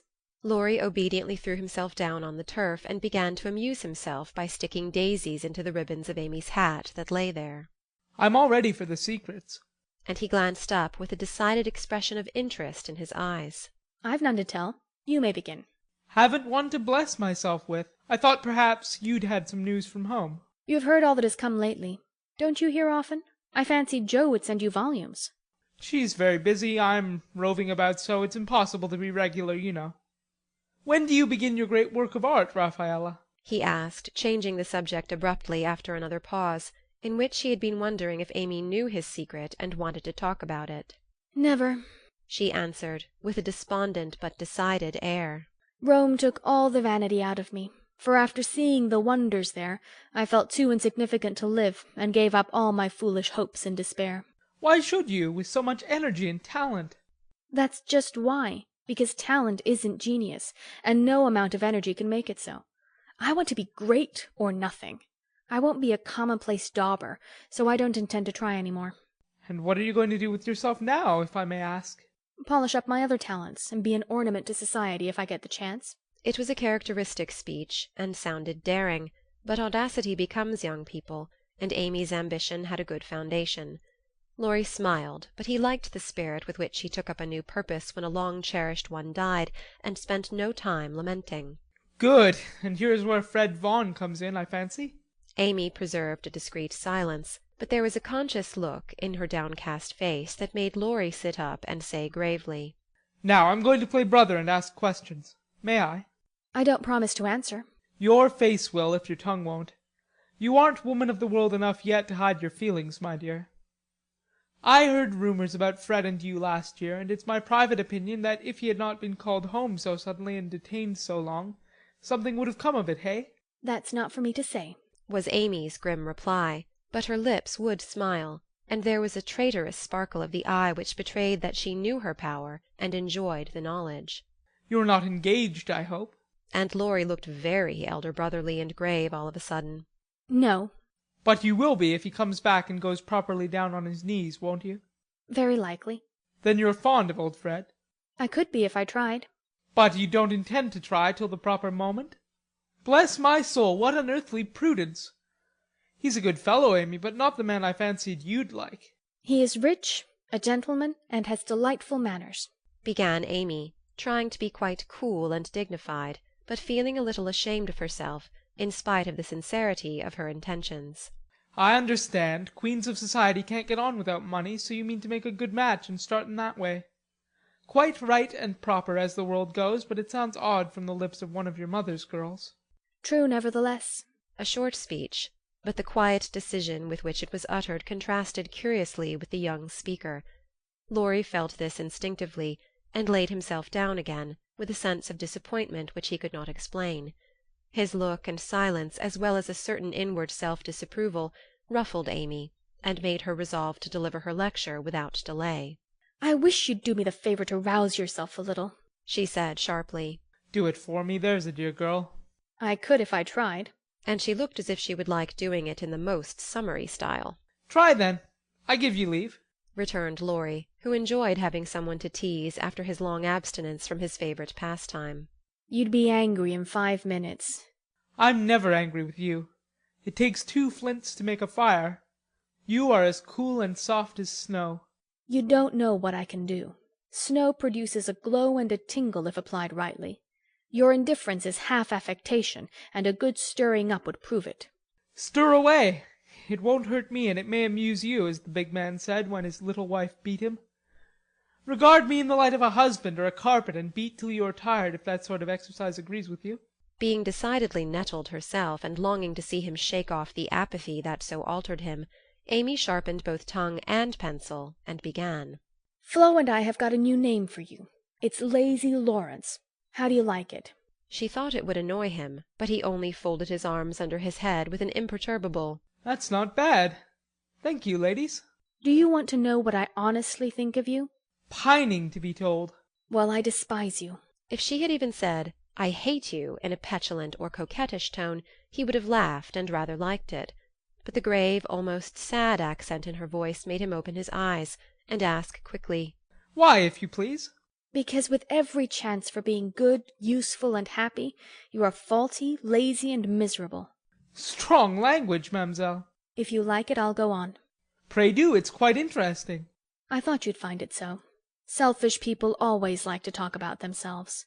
Am I selfish? The question slipped out involuntarily, and in a tone of surprise, for the one virtue on which he prided himself was generosity.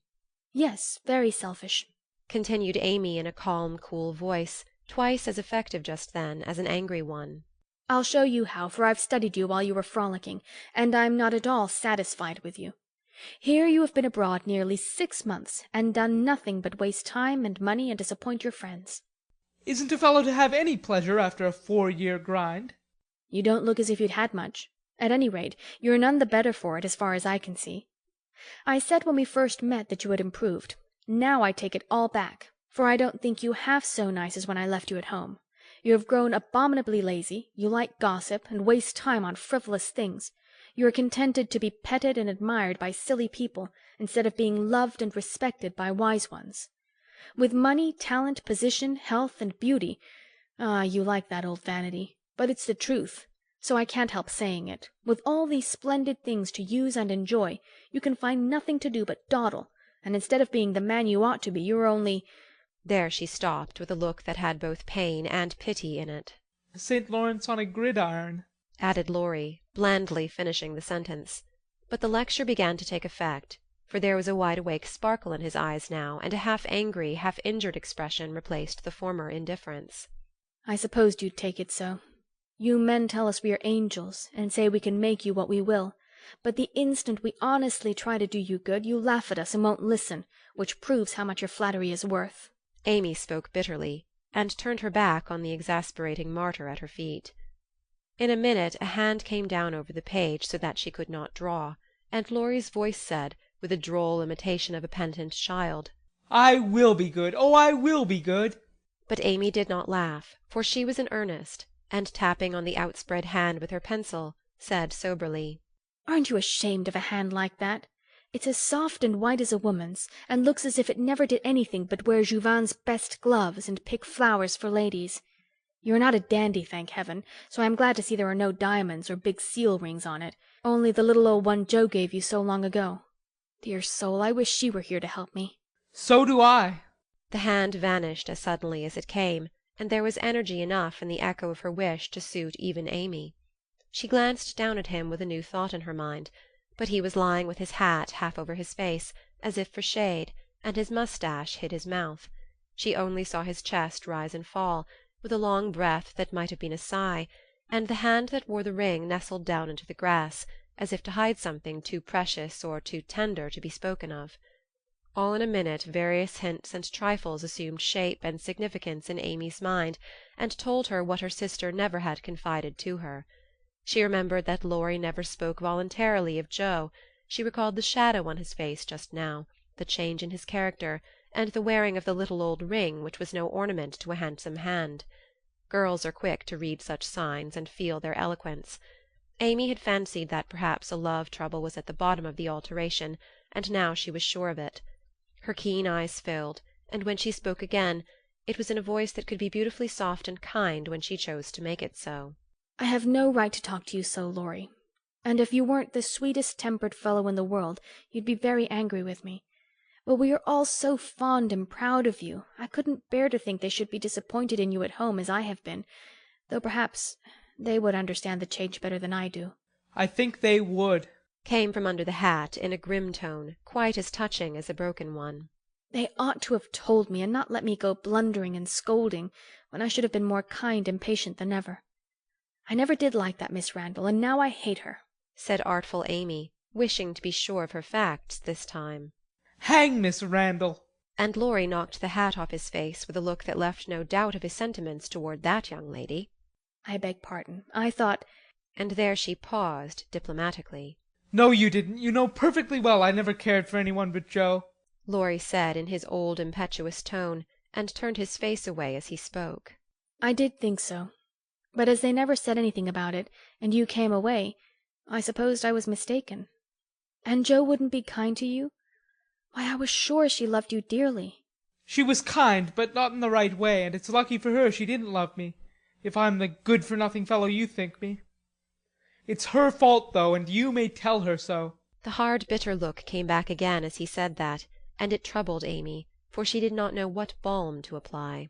I was wrong. I didn't know.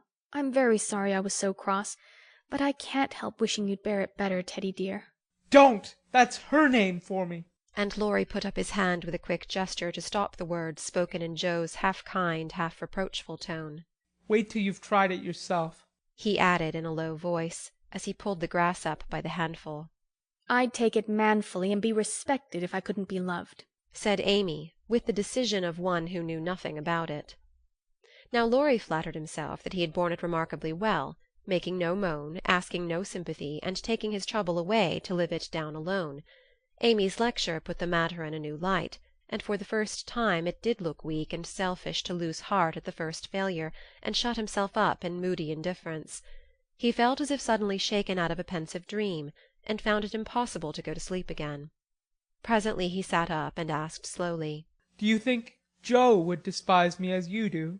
Yes, if she saw you now. She hates lazy people. Why don't you do something splendid and make her love you? I did my best, but it was no use. Graduating well, you mean? That was no more than you ought to have done for your grandfather's sake. It would have been shameful to fail after spending so much time and money when everyone knew that you could do well. I did fail, say what you will, for Joe wouldn't love me, began Laurie, leaning his head on his hand in a despondent attitude. No, you didn't, and you'll say so in the end, for it did you good, and proved that you could do something if you tried. If you'd only set about another task of some sort, you'd soon be your hearty, happy self again, and forget your trouble. That's impossible. Try it and see.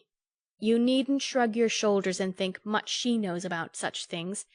I don't pretend to be wise, but I am observing, and I see a great deal more than you'd imagine. I'm interested in other people's experiences and inconsistencies, and though I can't explain, I remember and use them for my own benefit.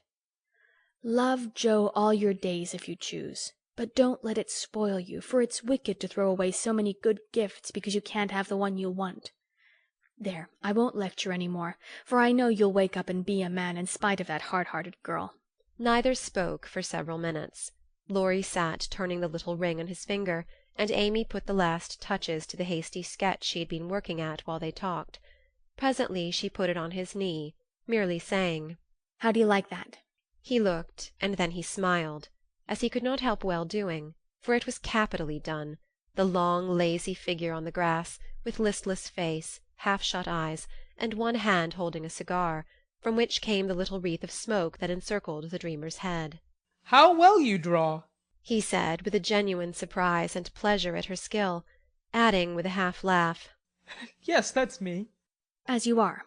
This is as you were." And Amy laid another sketch beside the one he held. It was not nearly so well done, but there was a life and a spirit in it which atoned for many faults, and it recalled the past so vividly that a sudden change swept over the young man's face as he looked. Only a rough sketch of Laurie taming a horse. Hat and coat were off, and every line of the active figure, resolute face, and commanding attitude were full of energy and meaning. The handsome brute, just subdued, stood arching his neck under the tightly drawn rein, with one foot impatiently pawing the ground, and ears pricked up as if for listening for the voice that had mastered him. In the ruffled mane, the rider's breezy hair and erect attitude, there was a suggestion of suddenly arrested motion, of strength, courage, and youthful buoyancy that contrasted sharply with the supine grace of the dolce far niente sketch. Laurie said nothing, but as his eye went from one to the other, Amy saw him flush up and fold his lips together as if he read and accepted the little lesson she had given him. That satisfied her, and without waiting for him to speak, she said in her sprightly way, "Don't you remember the day you played Rary with Puck, and we all looked on? Meg and Beth were frightened, but Joe clapped and pranced, and I sat on the fence and drew you. I found that sketch in my portfolio the other day, touched it up, and kept it to show you." "Much obliged. You've improved immensely since then, and I congratulate you. May I venture to suggest, in A Honeymoon Paradise, that 5 o'clock is the dinner hour at your hotel?" Laurie rose as he spoke, returned the pictures with a smile and a bow, and looked at his watch, as if to remind her that even moral lectures should have an end. He tried to resume his former easy, indifferent air, but it was an affectation now, for the rousing had been more efficacious than he would confess. Amy felt the shade of coldness in his manner, and said to herself, "Now I've offended him. Well, if it does him good, I'm glad. If it makes him hate me, I'm sorry, but it's true, and I can't take back a word of it." They laughed and chatted all the way home, and little Baptiste, up behind, thought that Monsieur and Mademoiselle were in charming spirits. But both felt ill at ease. The friendly frankness was disturbed, the sunshine had a shadow over it, and despite their apparent gaiety, there was a secret discontent in the heart of each. "Shall we see you this evening, mon frère?" asked Amy as they parted at her aunt's door. "Unfortunately, I have an engagement. Au revoir, mademoiselle." And Laurie bent as if to kiss her hand in the foreign fashion which became him better than many men. Something in his face made Amy say quickly and warmly, "No, be yourself with me, Laurie, and part in the good old way. I'd rather have a hearty English handshake than all the sentimental salutations in France." "Good-bye, dear." And with these words, uttered in the tone she liked, Laurie left her, after a handshake almost painful in its heartiness. Next morning, instead of the usual call, Amy received a note which made her smile at the beginning and sigh at the end. My dear Mentor, please make my adieu to your aunt, and exult within yourself, for lazy Lawrence has gone to his grandpa like the best of boys. A pleasant winter to you, and may the gods grant you a blissful honeymoon at Valrosa. I think Fred would be benefited by a rouser. Tell him so with my congratulations. Yours gratefully, Telemachus. "Good boy. I'm glad he's gone," said Amy with an approving smile. The next minute her face fell as she glanced about the empty room, adding with an involuntary sigh, "Yes, I am glad. But how I shall miss him." End of chapter 39. Little Women by Louisa May Alcott. Chapter 40. The Valley of the Shadow. When the first bitterness was over, The family accepted the inevitable and tried to bear it cheerfully, helping one another by the increased affection which comes to bind households tenderly together in times of trouble. They put away their grief, and each did his or her part toward making that last year a happy one. The pleasantest room in the house was set apart for Beth, and in it was gathered everything that she most loved: flowers, pictures, her piano, the little work-table, and the beloved pussies. Father's best books found their way there, mother's easy-chair, Joe's desk, Amy's finest sketches, and every day Meg brought her babies on a loving pilgrimage to make sunshine for Auntie Beth. John quietly set apart a little sum that he might enjoy the pleasure of keeping the invalid supplied with the fruit she loved and longed for. Old Hannah never wearied of concocting dainty dishes to tempt a capricious appetite, dropping tears as she worked, and from across the sea came little gifts and cheerful letters, seeming to bring breaths of warmth and fragrance from lands that know no winter. Here, cherished like a household saint in its shrine, sat Beth, tranquil and busy as ever, for nothing could change the sweet unselfish nature, and even while preparing to leave life she tried to make it happier for those who should remain behind. The feeble fingers were never idle, and one of her pleasures was to make little things for the school-children daily passing to and fro, to drop a pair of mittens from her window for a pair of purple hands, a needle-book for some small mother of many dolls, pen-wipers for young penmen toiling through forests of pot-hooks, scrap-books for picture-loving eyes, and all manner of pleasant devices, till the reluctant climbers of the ladder of learning found their way strewn with flowers, as it were, and came to regard the gentle giver as a sort of fairy godmother, who sat above there and showered down gifts miraculously suited to their tastes and needs. If Beth had wanted any reward, she found it in the bright little faces always turned up to her window with nods and smiles, and the droll little letters which came to her, full of blots and gratitude. The first few months were very happy ones, and Beth often used to look round and say, "How beautiful this is!" as they all sat together in her sunny room, the babies kicking and crowing on the floor, mother and sisters working near, and father reading in his pleasant voice from the wise old books which seemed rich in good and comfortable words, as applicable now as when written centuries ago, a little chapel where a paternal priest taught his flock the hard lessons all must learn, trying to show them that hope can comfort love and faith make resignation possible. Simple sermons that went straight to the souls of those who listened, for the father's heart was in the minister's religion, and the frequent falter in the voice gave a double eloquence to the words he spoke or read. It was well for all that this peaceful time was given them as preparation for the sad hours to come, for by and by Beth said the needle was so heavy, and put it down forever. Talking wearied her, faces troubled her, pain claimed her for its own, and her tranquil spirit was sorrowfully perturbed by the ills that vexed her feeble flesh. Ah me! Such heavy days, such long, long nights, such aching hearts and imploring prayers, when those who loved her best were forced to see the thin hands stretched out to them beseechingly, to hear the bitter cry, "Help me! Help me!" and to feel that there was no help. A sad eclipse of the serene soul, a sharp struggle of the young life with death, but both were mercifully brief, and then the natural rebellion over, the old peace returned more beautiful than ever. With the wreck of her frail body, Beth's soul grew strong, and though she said little, those about her felt that she was ready, saw that the first pilgrim called was likewise the fittest, and waited with her on the shore, trying to see the shining ones coming to receive her when she crossed the river. Joe never left her for an hour since Beth had said, "I feel stronger when you are here." She slept on a couch in the room, waking often to renew the fire, to feed, lift, or wait upon the patient creature who seldom asked for anything, and tried not to be a trouble. All day she haunted the room, jealous of any other nurse, and prouder of being chosen then than of any honor her life ever brought her. Precious and helpful hours to Joe, for now her heart received the teaching that it needed. Lessons in patience were so sweetly taught her that she could not fail to learn them. Charity for all, the lovely spirit that can forgive and truly forget unkindness, the loyalty to duty that makes the hardest easy, and the sincere faith that fears nothing but trusts undoubtingly. Often when she woke Joe found Beth reading in her well-worn little book, heard her singing softly, to beguile the sleepless night, or saw her lean her face upon her hands, while slow tears dropped through the transparent fingers, and Joe would lie watching her with thoughts too deep for tears, feeling that Beth, in her simple, unselfish way, was trying to wean herself from the dear old life, and fit herself for the life to come, by sacred words of comfort, quiet prayers, and the music she loved so well. Seeing this did more for Joe than the wisest sermons, the saintliest hymns, the most fervent prayers that any voice could utter.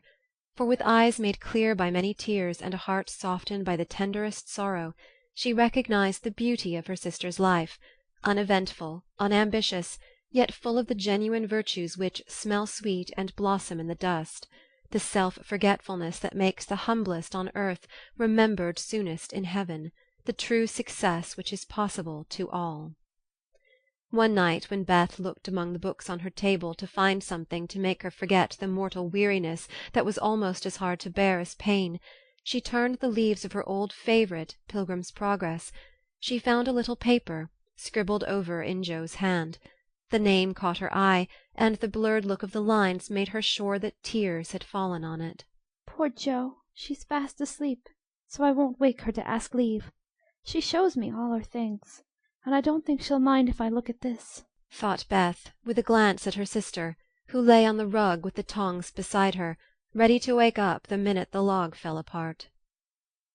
My Beth, sitting patient in the shadow, till the blessed light shall come, a serene and saintly presence sanctifies our troubled home. Earthly joys and hopes and sorrows break like ripples on the strand of the deep and solemn river where her willing feet now stand. O my sister, passing from me, out of human care and strife, leave me as a gift those virtues which have beautified your life. Dear, bequeath me that great patience which has power to sustain a cheerful, uncomplaining spirit in its prison-house of pain. Give me, for I need it sorely, of that courage, wise and sweet, which has made the path of duty green beneath your willing feet. Give me that unselfish nature, that with charity divine can pardon wrong for love's dear sake. Meek heart, forgive me mine. Thus our parting daily loseth something of its bitter pain, and while learning this hard lesson my great loss becomes my gain. For the touch of grief will render my wild nature more serene, give to life new aspirations, a new trust in the unseen. Henceforth, safe across the river, I shall see for evermore a beloved household spirit waiting for me on the shore. Hope and faith, born of my sorrow, guardian angels shall become, and the sister gone before me by their hands shall lead me home. Blurred and blotted, faulty and feeble as the lines were, they brought a look of inexpressible comfort to Beth's face, for her one regret had been that she had done so little, and this seemed to assure her that her life had not been useless, that her death would not bring the despair she feared. As she sat with the paper folded between her hands, the charred log fell asunder. Joe started up, revived the blaze, and crept to the bedside, hoping Beth slept. Not asleep, but so happy, dear. See, I found this and read it. I knew you wouldn't care. Have I been all that to you, Joe? She asked with wistful, humble earnestness. Oh, Beth, so much, so much. And Joe's head went down upon the pillow beside her sister's. Then I don't feel as if I'd wasted my life. I'm not so good as you make me, but I've tried to do right. And now, when it's too late to begin even to do better, it's such a comfort to know that someone loves me so much and feels as if I'd helped them. More than anyone in the world, Beth. I used to think I couldn't let you go, but I'm learning to feel that I don't lose you, that you'll be more to me than ever, and death can't part us though it seems to. I know it cannot, and I don't fear it any longer, for I'm sure I shall be your Beth still, to love and help you more than ever. You must take my place, Joe, and be everything to father and mother when I'm gone. They will turn to you. Don't fail them. And if it's hard to work alone, remember that I don't forget you, and that you'll be happier in doing that than writing splendid books or seeing all the world. For love is the only thing that we can carry with us when we go, and it makes the end so easy." "I'll try, Beth." And then and there Jo renounced her old ambition, pledged herself to a new and better one, acknowledging the poverty of other desires, and feeling the blessed solace of a belief in the immortality of love.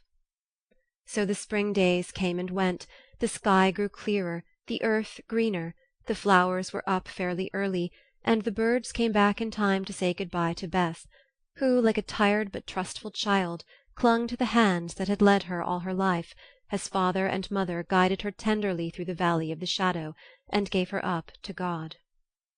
Seldom, except in books, do the dying utter memorable words, see visions, or depart with beatified countenances, and those who have sped many parting souls know that to most the end comes as naturally and simply as sleep. As Beth had hoped, the tide went out easily, and in the dark hour before the dawn, on the bosom where she had drawn her first breath, she quietly drew her last, with no farewell but one loving look, one little sigh. With tears and prayers and tender hands, mother and sisters made her ready for the long sleep that pain would never mar again, seeing with grateful eyes the beautiful serenity that soon replaced the pathetic patience that had wrung their hearts so long, and feeling with reverent joy that to their darling death was a benignant angel, not a phantom full of dread. When morning came, for the first time in many months the fire was out, Jo's place was empty, and the room was very still. But a bird sang blithely on a budding bough close by, the snowdrops blossomed freshly at the window, and the spring sunshine streamed in like a benediction over the placid face upon the pillow, a face so full of painless peace that those who loved it best smiled through their tears, and thanked God that Beth was well at last. End of chapter 40.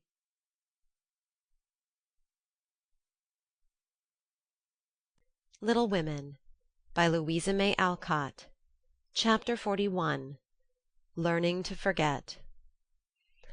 Amy's lecture did Laurie good, though of course he did not own it till long afterward.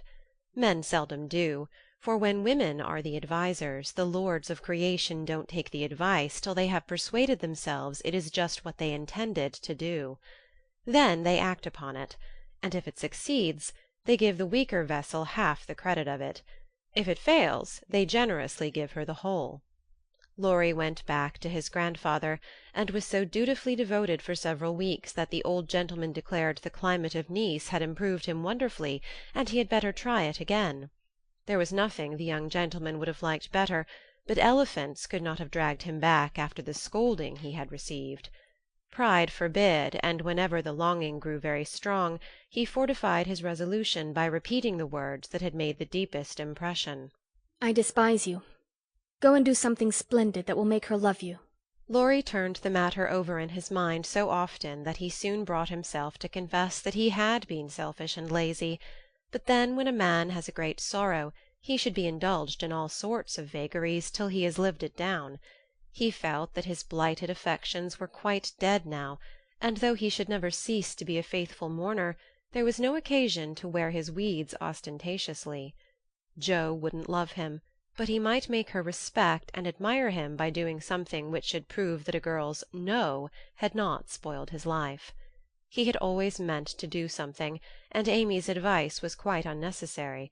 He had only been waiting till the aforesaid blighted affections were decently interred. That being done, he felt that he was ready to hide his stricken heart and still toil on. As Goethe, when he had a joy or a grief, put it into a song, so Laurie resolved to embalm his love-sorrow in music, and to compose a requiem which should harrow up Jo's soul and melt the heart of every hearer. Therefore, the next time the old gentleman found him getting restless and moody and ordered him off, he went to Vienna, where he had musical friends, and fell to work with the firm determination to distinguish himself.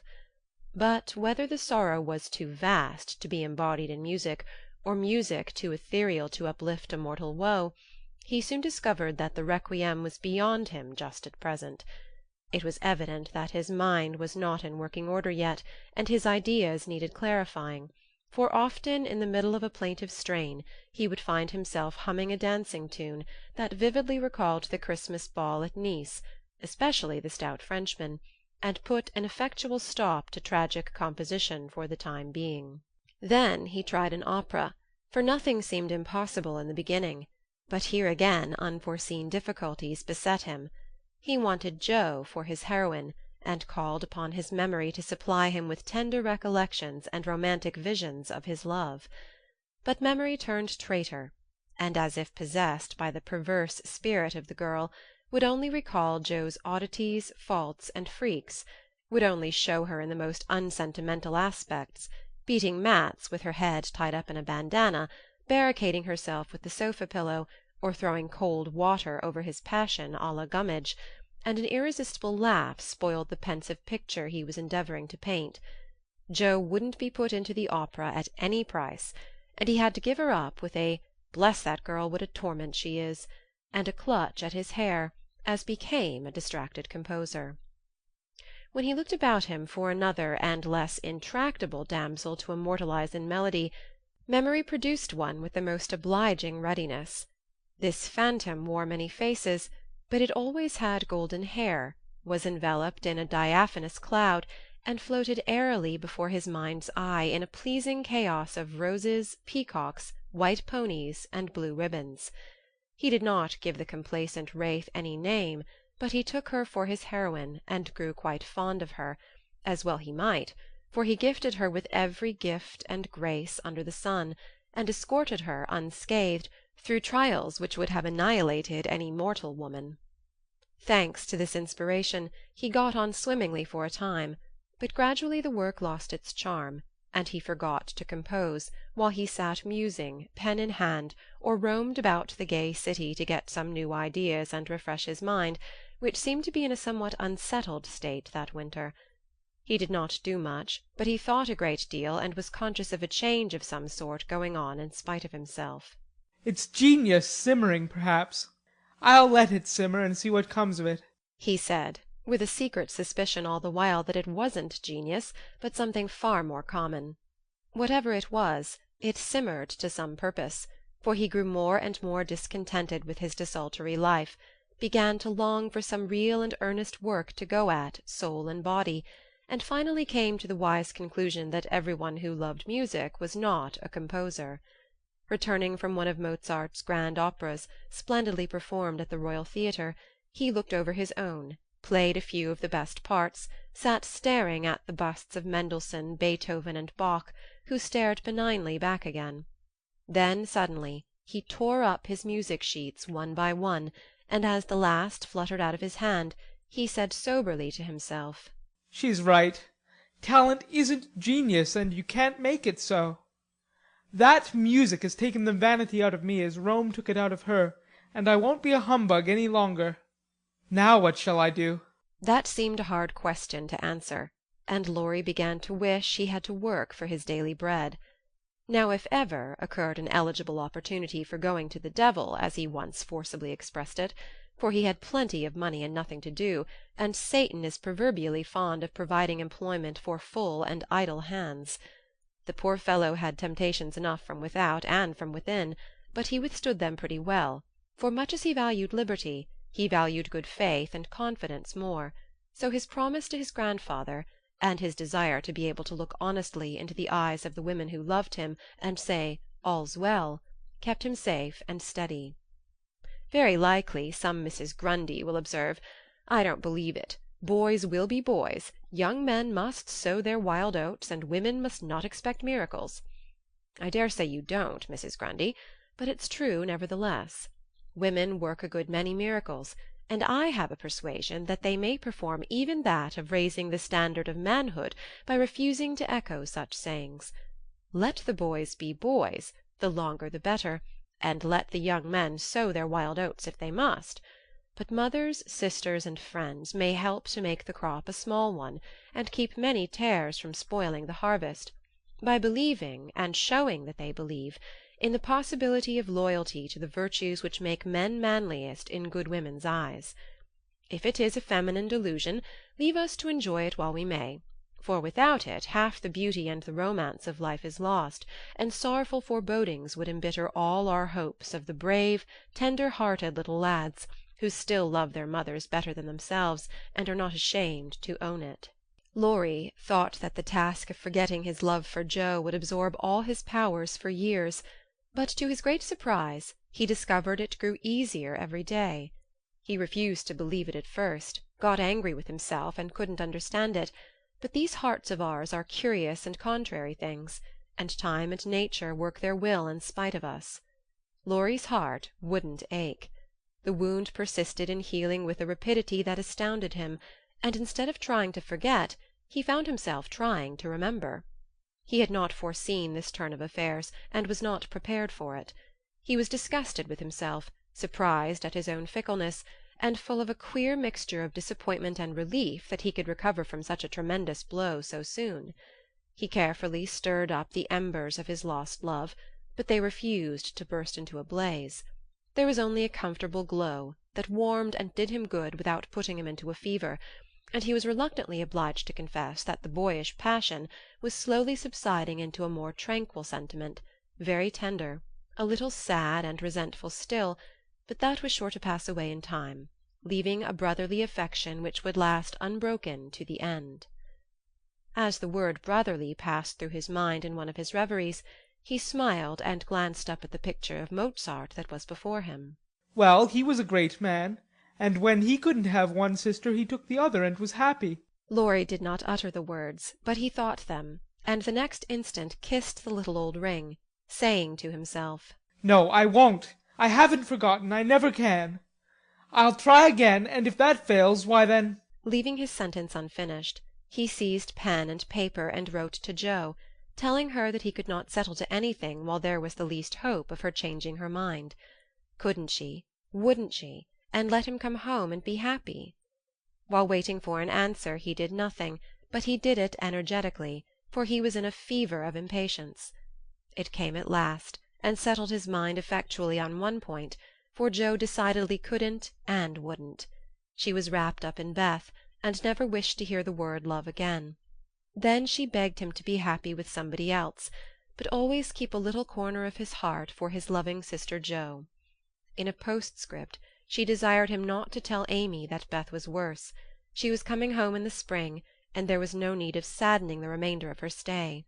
That would be time enough, please God, but Laurie must write to her often, and not let her feel lonely, homesick, or anxious. So I will at once.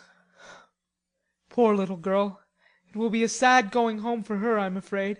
And Laurie opened his desk, as if writing to Amy had been the proper conclusion of the sentence left unfinished some weeks before. But he did not write the letter that day, for as he rummaged out his best paper he came across something which changed his purpose. Tumbling about in one part of the desk among bills, passports, and business documents of various kinds were several of Joe's letters, and in another compartment were 3 notes from Amy, carefully tied up with one of her blue ribbons, and sweetly suggestive of the little dead roses put away inside. With a half-repentant, half-amused expression, Laurie gathered up all Joe's letters, smoothed, folded, and put them neatly into a small drawer of the desk, and stood a minute turning the ring thoughtfully on his finger, then slowly drew it off, laid it with the letters, locked the drawer, and went out to hear high mass at St. Stephen's, feeling as if there had been a funeral, and though not overwhelmed with affliction, this seemed a more proper way to spend the rest of the day than in writing letters to charming young ladies. The letter went very soon, however, and was promptly answered, for Amy was homesick, and confessed it in the most delightfully confiding manner. The correspondence flourished famously, and letters flew to and fro with unfailing regularity all through the early spring. Laurie sold his busts, made allumettes of his opera, and went back to Paris, hoping somebody would arrive before long. He wanted desperately to go to Nice, but would not till he was asked, and Amy would not ask for him, for just then she was having little experiences of her own, which made her rather wish to avoid the quizzical eyes of "our boy." Fred Vaughan had returned, and put the question to which she had once decided to answer. Yes, thank you. But now she said, No, thank you. kindly but steadily, for when the time came her courage failed her, and she found that something more than money and position was needed to satisfy the new longing that filled her heart, so full of tender hopes and fears. The words, "Fred is a good fellow, but not at all the man I fancied you would ever like," and Laurie's face when he uttered them, kept returning to her as pertinaciously as her own did when she said in look, if not words, "I shall marry for money." It troubled her to remember that now. She wished she could take it back. It sounded so unwomanly. She didn't want Laurie to think her a heartless, worldly creature. She didn't care to be a queen of society now half so much as she did to be a lovable woman. She was so glad he didn't hate her for the dreadful things she said, but took them so beautifully and was kinder than ever. His letters were such a comfort, for the home letters were very irregular and not half so satisfactory as his when they did come. It was not only a pleasure, but a duty to answer them, for the poor fellow was forlorn and needed petting, since Joe persisted in being stony-hearted. She ought to have made an effort and tried to love him. It couldn't be very hard. Many people would be proud and glad to have such a dear boy care for them. But Joe never would act like other girls, so there was nothing to do but be very kind, and treat him like a brother. If all brothers were treated as well as Laurie was at this period, they would be a much happier race of beings than they are. Amy never lectured now. She asked his opinion on all subjects. She was interested in everything he did, made charming little presents for him, and sent him 2 letters a week, full of lively gossip, sisterly confidences, and captivating sketches of the lovely scenes about her.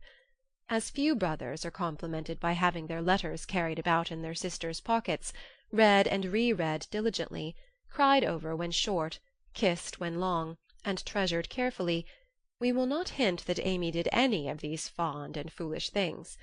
But she certainly did grow a little pale and pensive that spring, lost much of her relish for society, and went out sketching alone a good deal. She never had much to show when she came home, but was studying nature, I dare say, while she sat for hours, with her hands folded on the terrace at Valrosa, or absently sketched any fancy that occurred to her, a stalwart knight carved on a tomb, a young man asleep in the grass with his hat over his eyes, or a curly-haired girl in gorgeous array promenading down a ballroom on the arm of a tall gentleman, both faces being left a blur according to the last fashion in art, which was safe but not altogether satisfactory. Her aunt thought that she regretted her answer to Fred, and finding denials useless and explanations impossible, Amy left her to think what she liked, taking care that Laurie should know that Fred had gone to Egypt. That was all, but he understood it and looked relieved, and said to himself with a venerable air, "I was sure she would think better of it. Poor old fellow, I've been through it all, and I can sympathize." With that he heaved a great sigh, and then, as if he had discharged his duty to the past, put up his feet on the sofa and enjoyed Amy's letter luxuriously. While these changes were going on abroad, trouble had come at home. But the letter telling that Beth was failing never reached Amy, and when the next found her at Vevey, for the heat had driven them from Nice in May, and they had travelled slowly to Switzerland by way of Genoa and the Italian lakes, she bore it very well, and quietly submitted to the family decree that she should not shorten her visit, for since it was too late to say good-bye to Beth, she had better stay, and let absence soften her sorrow. But her heart was very heavy. She longed to be at home, and every day looked wistfully across the lake, waiting for Laurie to come and comfort her. He did come very soon, for the same mail brought letters to them both, but he was in Germany, and it took some days to reach him. The moment he read it he packed his knapsack, bade adieu to his fellow pedestrians, and was off to keep his promise, with a heart full of joy and sorrow, hope and suspense. He knew Vevey well, and as soon as the boat touched the little quay, he hurried along the shore to La Tour, where the Carrolls were living en pension. The garçon was in despair that the whole family had gone to take a promenade on the lake, but no, the blonde mademoiselle might be in the chateau garden. If monsieur would give himself the pain of sitting down, a flash of time should present her. But monsieur could not even wait for a flash of time, and in the middle of that speech departed to find mademoiselle himself. A pleasant old garden on the borders of the lovely lake, with chestnuts rustling overhead, ivy climbing everywhere, and the black shadow of the tower falling far across the sunny water. At one corner of the wide low wall was a seat, and here Amy often came to read or work, or console herself with all the beauty about her. She was sitting here that day, leaning her head on her hand, with a homesick heart and heavy eyes, thinking of Beth, and wondering why Laurie did not come. She did not hear him cross the courtyard beyond, nor see him pause in the archway that led from the subterranean path into the garden. He stood a minute looking at her with new eyes, seeing what no one had ever seen before, the tender side of Amy's character. Everything about her mutely suggested love and sorrow, the blotted letters in her lap, the black ribbon that tied up her hair, the womanly pain and patience in her face. Even the little ebony cross at her throat seemed pathetic to Laurie, for he had given it to her, and she wore it as her only ornament. If he had any doubts about the reception she would give him, they were set at rest the minute she looked up and saw him, for, dropping everything, she ran to him, exclaiming in a tone of unmistakable love and longing, "Oh, Laurie, Laurie, I knew you'd come to me." I think everything was said and settled then, for as they stood together quite silent for a moment, with the dark head bent down protectingly over the light one, Amy felt that no one could comfort and sustain her so well as Laurie, and Laurie decided that Amy was the only woman in the world who could fill Joe's place and make him happy. He did not tell her so, but she was not disappointed, for both felt the truth and were satisfied, and gladly left the rest to silence. In a minute Amy went back to her place, and while she dried her tears, Laurie gathered up the scattered papers, finding in the sight of sundry well-worn letters and suggestive sketches good omens for the future. As he sat down beside her, Amy felt shy again, and turned rosy red at the recollection of her impulsive greeting. "I couldn't help it. I felt so lonely and sad and was so very glad to see you. It was such a surprise to look up and find you, just as I was beginning to fear you wouldn't come," she said, trying in vain to speak quite naturally. I came the minute I heard. I wish I could say something to comfort you for the loss of dear little Beth, but I can only feel. And he could not get any further, for he too turned bashful all of a sudden, and did not quite know what to say. He longed to lay Amy's head down on his shoulder and tell her to have a good cry, but he did not dare, so took her hand instead, and gave it a sympathetic squeeze that was better than words. "You needn't say anything. This comforts me," she said softly. "Beth is well and happy, and I mustn't wish her back, but I dread going home, much as I long to see them all. We won't talk about it now, for it makes me cry, and I want to enjoy you while you stay. You needn't go right back, need you?" not if you want me, dear. "I do, so much. Aunt and Flo are very kind, but you seem like one of the family, and it would be so comfortable to have you for a little while." Amy spoke and looked so like a homesick child whose heart was full that Laurie forgot his bashfulness all at once, and gave her just what she wanted, the petting she was used to, and the cheerful conversation she needed. Poor little soul, you look as if you'd grieved yourself half sick. I'm going to take care of you, so don't cry any more, but come and walk about with me. The wind is too chilly for you to sit still," he said, in the half-caressing, half-commanding way that Amy liked, as he tied on her hat, drew her arm through his, and began to pace up and down the sunny walk under the new-leaved chestnuts. He felt more at ease upon his legs, and Amy found it pleasant to have a strong arm to lean upon, a familiar face to smile at her, and a kind voice to talk delightfully for her alone. The quaint old garden had sheltered many pairs of lovers, and seemed expressly made for them, so sunny and secluded was it, with nothing but the tower to overlook them, and the wide lake to carry away the echo of their words as it rippled by below. For an hour this new pair walked and talked, or rested on the wall, enjoying the sweet influences which gave such a charm to time and place, and when an unromantic dinner-bell warned them away, Amy felt as if she left her burden of loneliness and sorrow behind her in the chateau garden. The moment Mrs. Carroll saw the girl's altered face, she was illuminated with a new idea, and exclaimed to herself, "Now I understand it all. The child has been pining for young Lawrence. Bless my heart, I never thought of such a thing." With praiseworthy discretion the good old lady said nothing, and betrayed no sign of enlightenment, but cordially urged Laurie to stay, and begged Amy to enjoy his society, for it would do her more good than so much solitude. Amy was a model of docility, and as her aunt was a good deal occupied with Flo, she was left to entertain her friend, and did it with more than her usual success. At Nice, Laurie had lounged and Amy had scolded. At Vevey, Laurie was never idle, but always walking, riding, boating, or studying in the most energetic manner, while Amy admired everything he did and followed his example as far and as fast as she could. He said the change was owing to the climate, and she did not contradict him, being glad of a like excuse for her own recovered health and spirits. The invigorating air did them both good, and much exercise worked wholesome changes in minds as well as bodies. They seemed to get clearer views of life and duty up there among the everlasting hills. The fresh winds blew away desponding doubts, delusive fancies, and moody mists. The warm spring sunshine brought out all sorts of aspiring ideas, tender hopes, and happy thoughts. The lake seemed to wash away the troubles of the past, and the grand old mountains to look benignly down upon them, saying, "Little children, love one another." In spite of the new sorrow, it was a very happy time, so happy that Laurie could not bear to disturb it by a word. It took him a little while to recover from his surprise at the cure of his first, and, as he had firmly believed, his last and only love. He consoled himself for the seeming disloyalty by the thought that Joe's sister was almost the same as Joe's self, and the conviction that it would have been impossible to love any other woman but Amy so soon and so well. His first wooing had been of the tempestuous order, and he looked back upon it as if through a long vista of years, with a feeling of compassion blended with regret. He was not ashamed of it, but put it away as one of the bitter-sweet experiences of his life, for which he could be grateful when the pain was over.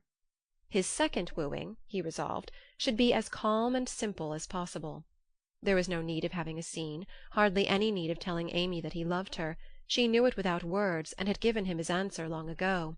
It all came about so naturally that no one could complain, and he knew that everybody would be pleased, even Joe. But when our first little passion has been crushed, we are apt to be wary and slow in making a second trial.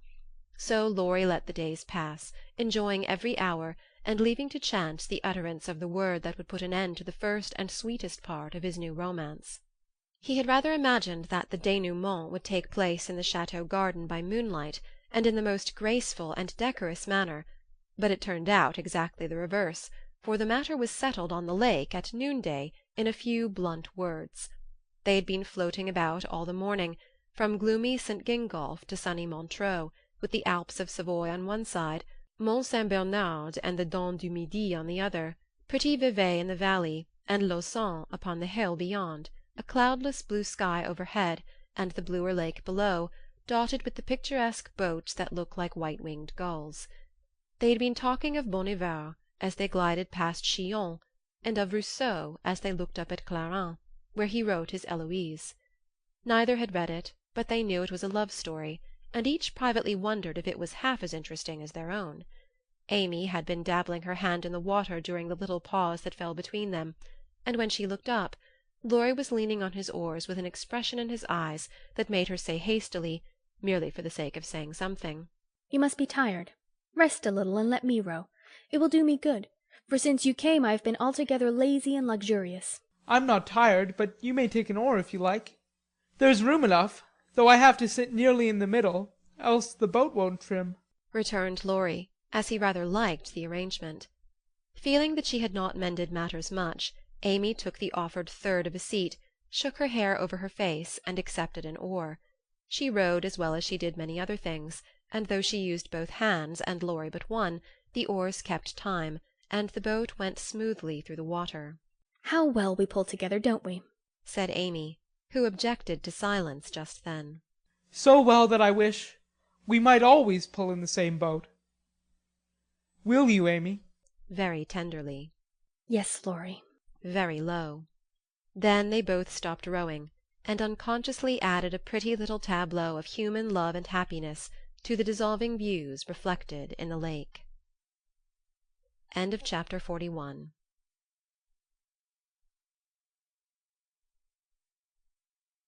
Little Women by Louisa May Alcott. Chapter 42. All Alone. It was easy to promise self-abnegation when self was wrapped up in another, and heart and soul were purified by a sweet example. But when the helpful voice was silent, the daily lesson over, the beloved presence gone, and nothing remained but loneliness and grief, then Jo found her promise very hard to keep. How could she comfort father and mother when her own heart ached with a ceaseless longing for her sister? How could she make the house cheerful when all its light and warmth and beauty seemed to have deserted it when Beth left the old home for the new? And where in all the world could she find some useful happy work to do that would take the place of the loving service which had been its own reward? She tried in a blind hopeless way to do her duty, secretly rebelling against it all the time, for it seemed unjust that her few joys should be lessened, her burdens made heavier, and life get harder and harder as she toiled along. Some people seemed to get all sunshine, and some all shadow. It was not fair, for she tried more than Amy to be good, but never got any reward, only disappointment, trouble, and hard work. Poor Jo! These were dark days to her, for something like despair came over her when she thought of spending all her life in that quiet house, devoted to humdrum cares, a few small pleasures, and the duty that never seemed to grow any easier. "I can't do it. I wasn't meant for a life like this, and I know I shall break away and do something desperate if somebody doesn't come and help me," she said to herself, when her first efforts failed, and she fell into the moody, miserable state of mind which often comes when strong wills have to yield to the inevitable. But someone did come and help her, though Jo did not recognize her good angels at once, because they wore familiar shapes and used the simple spells best fitted to poor humanity. Often she started up at night, thinking Beth called her, and when the sight of the little empty bed made her cry with the bitter cry of unsubmissive sorrow, "Oh, Beth, come back, come back!" she did not stretch out her yearning arms in vain. For as quick to hear her sobbing as she had been to hear her sister's faintest whisper, her mother came to comfort her, not with words only, but the patient tenderness that soothes by a touch, tears that were mute reminders of a greater grief than Jo's, and broken whispers, more eloquent than prayers, because hopeful resignation went hand in hand with natural sorrow. Sacred moments, when heart talked to heart in the silence of the night, turning affliction to a blessing, which chastened grief and strengthened love. Feeling this, Jo's burden seemed easier to bear, duty grew sweeter, and life looked more endurable, seen from the safe shelter of her mother's arms. When aching heart was a little comforted, troubled mind likewise found help, for one day she went to the study, and leaning over the good grey head lifted to welcome her with a tranquil smile, she said very humbly, "Father, talk to me as you did to Beth. I need it more than she did, for I'm all wrong." "My dear, nothing can comfort me like this," he answered with a falter in his voice, and both arms round her, as if he too needed help and did not fear to ask for it. Then, sitting in Beth's little chair close beside him, Jo told her troubles, the resentful sorrow for her loss, the fruitless efforts that discouraged her, the want of faith that made life look so dark, and all the sad bewilderment which we call despair. She gave him entire confidence, he gave her the help she needed, and both found consolation in the act. For the time had come when they could talk together not only as father and daughter, but as man and woman, able and glad to serve each other with mutual sympathy as well as mutual love. Happy, thoughtful times there in the old study which Jo called the Church of One Member, and from which she came with fresh courage, recovered cheerfulness, and a more submissive spirit. For the parents who had taught one child to meet death without fear were trying now to teach another to accept life without despondency or distrust, and to use its beautiful opportunities with gratitude and power. Other helps had Jo, humble wholesome duties and delights that would not be denied their part in serving her, and which she slowly learned to see and value. Brooms and dishcloths never could be as distasteful as they once had been, for Beth had presided over both, and something of her housewifely spirit seemed to linger around the little mop and the old brush, never thrown away. As she used them, Jo found herself humming the songs Beth used to hum, imitating Beth's orderly ways, and giving the little touches here and there that kept everything fresh and cozy, which was the first step toward making home happy, though she didn't know it till Hannah said, with an approving squeeze of the hand, "You thoughtful creetur, you're determined we shan't miss that dear lamb if you can help it. We don't say much, but we see it, and the Lord will bless you for it, see if he don't." As they sat sewing together, Jo discovered how much improved her sister Meg was, how well she could talk, how much she knew about good womanly impulses, thoughts, and feelings, how happy she was in husband and children, and how much they were all doing for each other. "Marriage is an excellent thing, after all. I wonder if I should blossom out half as well as you have if I tried it. Always perwisin' I could," said Jo, as she constructed a kite for Demi in the topsy-turvy nursery. It's just what you need to bring out the tender womanly half of your nature, Jo. You are like a chestnut burr, prickly outside but silky soft within, and a sweet kernel if one can only get at it. Love will make you show your heart one day, and then the rough burr will fall off. Frost opens chestnut burrs, ma'am, and it takes a good shake to bring them down. Boys go nutting, and I don't care to be bagged by them," returned Jo, pasting away at the kite which no wind that blows would ever carry up, for Daisy had tied herself on as a bob.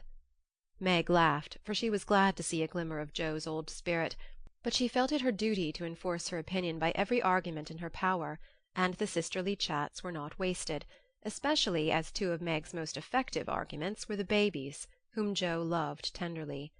Grief is the best opener of some hearts, and Jo's was nearly ready for the bag. A little more sunshine to ripen the nut, then, not a boy's impatient shake, but a man's hand reached up to pick it gently from the burr and find the kernel sound and sweet. If she suspected this, she would have shut up tight and been more prickly than ever. Fortunately she wasn't thinking about herself, so when the time came, down she dropped.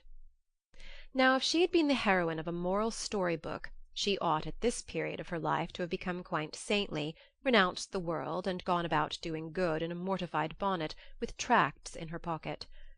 But, you see, Jo wasn't a heroine. She was only a struggling human girl like hundreds of others, and she just acted out her nature, being sad, cross, listless, or energetic as the mood suggested.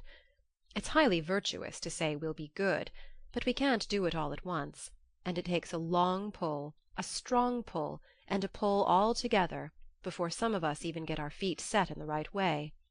Jo had got so far; she was learning to do her duty, and to feel unhappy if she did not, but to do it cheerfully, that was another thing. She had often said she wanted to do something splendid, no matter how hard, and now she had her wish, for what could be more beautiful than to devote her life to father and mother, trying to make home as happy to them as they had to her? And if difficulties were necessary to increase the splendor of the effort, what could be harder for a restless, ambitious girl than to give up her own hopes, plans, and desires, and cheerfully live for others? Providence had taken her at her word. Here was the task, not what she had expected, but better because self had no part in it. Now, could she do it? She decided that she would try, and in her first attempt she found the helps I have suggested. Still another was given her, and she took it, not as a reward, but as comfort, as Christian took the refreshment afforded by the little arbour where he rested as he climbed the hill called Difficulty. "Why don't you write? That always used to make you happy," said her mother once, when the desponding fit overshadowed Jo. "I've no heart to write, and if I had, nobody cares for my things." "We do. Write something for us, and never mind the rest of the world. Try it, dear. I'm sure it would do you good and please us very much." "Don't believe I can." But Jo got out her desk and began to overhaul her half-finished manuscripts. An hour afterward her mother peeped in, and there she was, scratching away with her black pinafore on, and an absorbed expression, which caused Mrs. March to smile and slip away, well pleased with the success of her suggestion. Jo never knew how it happened, but something got into that story that went straight to the hearts of those who read it, for when her family had laughed and cried over it, her father sent it, much against her will, to one of the popular magazines, and to her utter surprise it was not only paid for, but others requested. Letters from several persons whose praise was honor followed the appearance of the little story. Newspapers copied it, and strangers as well as friends admired it. For a small thing it was a great success, and Jo was more astonished than when her novel was commended and condemned all at once. "I don't understand it. What can there be in a simple story like that to make people praise it so?" she said, quite bewildered. There is truth in it, Jo. That's the secret. Humor and pathos make it alive, and you have found your style at last. You wrote with no thoughts of fame and money, and put your heart into it, my daughter. You have had the bitter, now comes the sweet.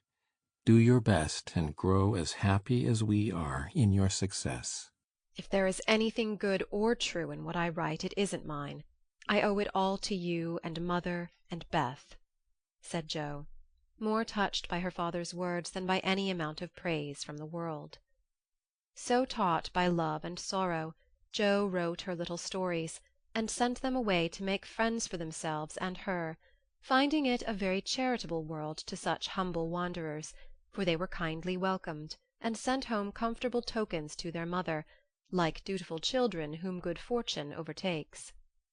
When Amy and Laurie wrote of their engagement, Mrs. March feared that Jo would find it difficult to rejoice over it, but her fears were soon set at rest, for though Jo looked grave at first, she took it very quietly, and was full of hopes and plans for "the children" before she read the letter twice. It was a sort of written duet, wherein each glorified the other in lover-like fashion, very pleasant to read and satisfactory to think of, for no one had any objection to make. "You like it, mother?" said Jo, as they laid down the closely written sheets and looked at one another. Yes, I hoped it would be so, ever since Amy wrote that she had refused Fred. I felt sure then that something better than what you call the mercenary spirit had come over her, and a hint here and there in her letters made me suspect that love and Laurie would win the day. "How sharp you are, Marmee! And how silent! You never said a word to me." Mothers have need of sharp eyes and discreet tongues when they have girls to manage. I was half afraid to put the idea into your head, lest you should write and congratulate them before the thing was settled. "I'm not the scatterbrain I was. You may trust me. I'm sober and sensible enough for anyone's confidant now." "So you are, my dear, and I should have made you mine, only I fancied it might pain you to learn that your Teddy loved someone else." "Now, mother, did you really think I could be so silly and selfish, after I'd refused his love when it was freshest, if not best?" "I knew you were sincere then, Jo, but lately I have thought that if he came back and asked again, you might, perhaps, feel like giving another answer. Forgive me, dear.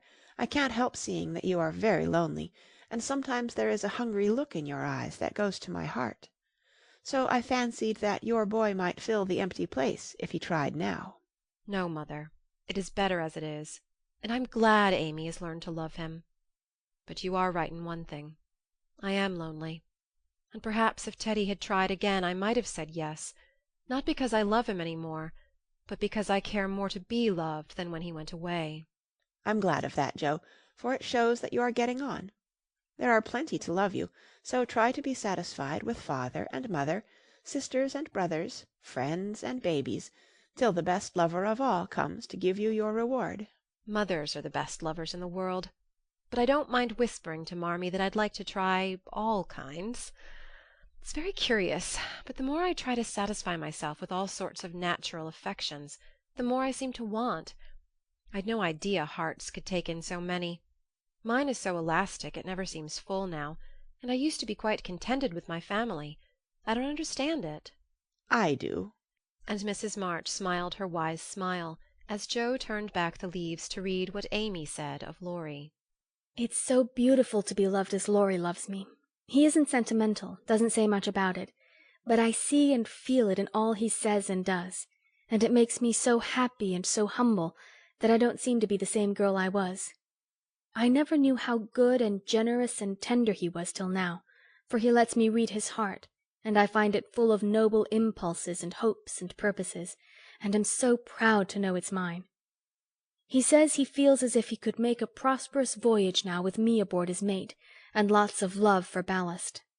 I pray he may, and try to be all he believes me, for I love my gallant captain with all my heart and soul and might, and never will desert him, while God lets us be together. Oh, mother, I never knew how much like heaven this world could be, when two people love and live for one another. And that's our cool, reserved, and worldly Amy. Truly love does work miracles. How very, very happy they must be. And Joe laid the rustling sheets together with a careful hand, as one might shut the covers of a lovely romance, which holds the reader fast till the end comes, and he finds himself alone in the workaday world again. By and by Joe roamed away upstairs, for it was rainy and she could not walk. A restless spirit possessed her, and the old feeling came again, not bitter as it once was, but a sorrowfully patient wonder why one sister should have all she asked, the other nothing. It was not true, she knew that, and tried to put it away, but the natural craving for affection was strong, and Amy's happiness woke the hungry longing for someone to love with heart and soul and cling to while God let them be together.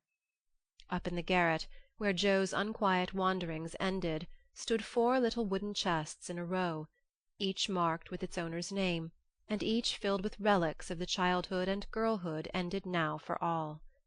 Joe glanced into them, and when she came to her own, leaned her chin on the edge, and stared absently at the chaotic collection, till a bundle of old exercise books caught her eye. She drew them out, turned them over, and relived that pleasant winter at kind Mrs. Kirke's.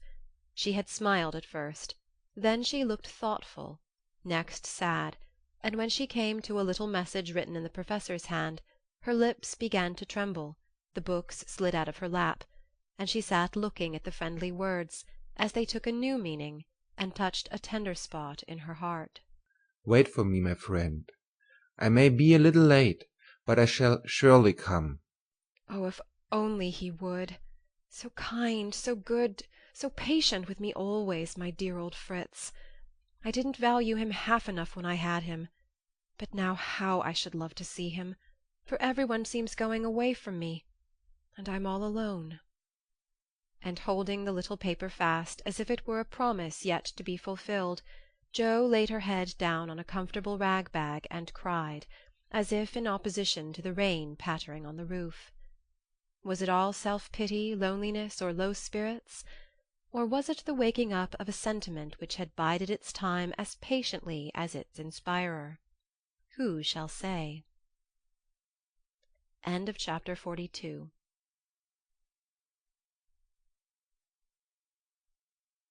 Little Women by Louisa May Alcott. Chapter 43. Surprises. Joe was alone in the twilight, lying on the old sofa, looking at the fire and thinking. It was her favorite way of spending the hour of dusk. No one disturbed her, and she used to lie there on Beth's little red pillow, planning stories, dreaming dreams, or thinking tender thoughts of the sister who never seemed far away. Her face looked tired, grave, and rather sad, for tomorrow was her birthday, and she was thinking how fast the years went by, how old she was getting, and how little she seemed to have accomplished. Almost 25, and nothing to show for it. Joe was mistaken in that. There was a good deal to show, and by she saw and was grateful for it. An old maid, that's what I'm going to be. A literary spinster, with a pen for a spouse, a family of stories for children, and 20 years hence a morsel of fame, perhaps, when, like poor Johnson, I'm old and can't enjoy it, solitary and can't share it, independent and don't need it. Well, I needn't be a sour saint nor a selfish sinner, and I dare say old maids are very comfortable when they get used to it. But— and there Joe sighed, as if the prospect was not inviting. It seldom is at first, and 30 seems the end of all things to 5 and 20. But it's not as bad as it looks, and one can get on quite happily if one has something in oneself to fall back upon. At 25 girls begin to talk about being old maids, but secretly resolve that they never will be. At 30 they say nothing about it, but quietly accept the fact, and if sensible console themselves by remembering that they have 20 more useful happy years in which they may be learning to grow old gracefully. Don't laugh at the spinsters, dear girls, for often very tender tragic romances are hidden away in the hearts that beat so quietly under the sober gowns, and many silent sacrifices of youth, health, ambition, love itself, make the faded faces beautiful in God's sight. Even the sad, sour sisters should be kindly dealt with, because they have missed the sweetest part of life, if for no other reason. And looking at them with compassion, not contempt, girls in their bloom should remember that they too may miss the blossom time, that rosy cheeks don't last forever, that silver threads will come in the bonny brown hair, and that by and by kindness and respect will be as sweet as love and admiration now. Gentlemen, which means boys, be courteous to the old maids, no matter how poor and plain and prim, for the only chivalry worth having is that which is the readiest to pay deference to the old, protect the feeble, and serve womankind, regardless of rank, age, or colour. Just recollect the good aunts who have not only lectured and fussed, but nursed and petted, too often without thanks, the scrapes they have helped you out of, the tips they have given you from their small store, the stitches the patient old fingers have set for you, the steps the willing old feet have taken, and gratefully pay the dear old ladies the little attentions that women love to receive as long as they live. The bright-eyed girls are quick to see such traits, and will like you all the better for them. And if death, almost the only power that can part mother and son, should rob you of yours, you will be sure to find a tender welcome and maternal cherishing from some Aunt Priscilla, who has kept the warmest corner of her lonely old heart for the best nevy in the world. Joe must have fallen asleep, as I dare say my reader has during this little homily, for suddenly Laurie's ghost seemed to stand before her, a substantial, lifelike ghost, leaning over her with the very look he used to wear when he felt a good deal and didn't like to show it. But, like Jenny in the ballad, she could not think it he, and lay staring up at him in startled silence, till he stooped and kissed her. Then she knew him and flew up, crying joyfully, "Oh, my Teddy! Oh, my Teddy!" Dear Joe, are you glad to see me then? Glad? My blessed boy, words can't express my gladness. Where's Amy? Your mother has got her down at Meg's. We stopped there by the way, and there was no getting my wife out of their clutches. Your what? Cried Joe, for Laurie uttered those two words with an unconscious pride and satisfaction which betrayed him. Oh, the dickens, now I've done it. And he looked so guilty that Joe was down on him like a flash. You've gone and got married! Yes, please, but I never will again. And he went down upon his knees with a penitent clasping of hands and a face full of mischief, mirth, and triumph. Actually married? Very much so, thank you. Mercy on us! What dreadful thing will you do next? And Joe fell into her seat with a gasp. A characteristic, but not exactly complimentary congratulation, returned Laurie, still in an abject attitude, but beaming with satisfaction. What can you expect when you take one's breath away, creeping in like a burglar and letting cats out of bags like that? Get up, you ridiculous boy, and tell me all about it. Not a word, unless you let me come in my old place and promise not to barricade. Joe laughed at that, as she had not done for many a long day, and patted the sofa invitingly, as she said in a cordial tone, "The old pillow is up garret, and we don't need it now. So come and fess, Teddy." How good it sounds to hear you say Teddy. No one ever calls me that but you. And Laurie sat down with an air of great content. What does Amy call you? My lord. That's like her. Well, you look it. And Joe's eye plainly betrayed that she found her boy comelier than ever. The pillow was gone, but there was a barricade nevertheless, a natural one, raised by time, absence, and change of heart. Both felt it, and for a minute looked at one another as if that invisible barrier cast a little shadow over them. It was gone directly, however, for Laurie said, with a vain attempt at dignity, "Don't I look like a married man and the head of a family?" "Not a bit, and you never will. You've grown bigger and bonnier, but you are the same scapegrace as ever." "Now, really, Joe, you ought to treat me with more respect," began Laurie, who enjoyed it all immensely. "How can I, when the mere idea of you married and settled is so irresistibly funny that I can't keep sober?" answered Joe, smiling all over her face, so infectiously that they had another laugh, and then settled down for a good talk, quite in the pleasant old fashion. "It's no use your going out in the cold to get Amy, for they are all coming up presently. I couldn't wait. I wanted to be the one to tell you the grand surprise. And have first skim, as we used to say when we squabbled about the cream." "Of course you did, and spoiled your story by beginning at the wrong end. Now start right and tell me how it all happened. I'm pining to know." "Well, I did it to please Amy," began Laurie with a twinkle that made Joe exclaim, "Fib number 1! Amy did it to please you. Go on and tell the truth if you can, sir." "Now she's beginning to marmot. Isn't it jolly to hear her?" said Laurie to the fire, and the fire glowed and sparkled as if it quite agreed. "It's all the same, you know, she and I being one. We planned to come home with the Carrolls a month or more ago, but they suddenly changed their minds and decided to pass another winter in Paris. But Grandpa wanted to come home.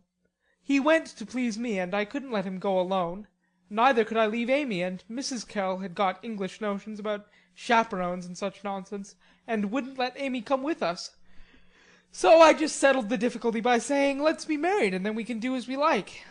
"Of course you did. You always have things to suit you." "Not always." And something in Laurie's voice made Joe say hastily, "How did you ever get Aunt to agree?"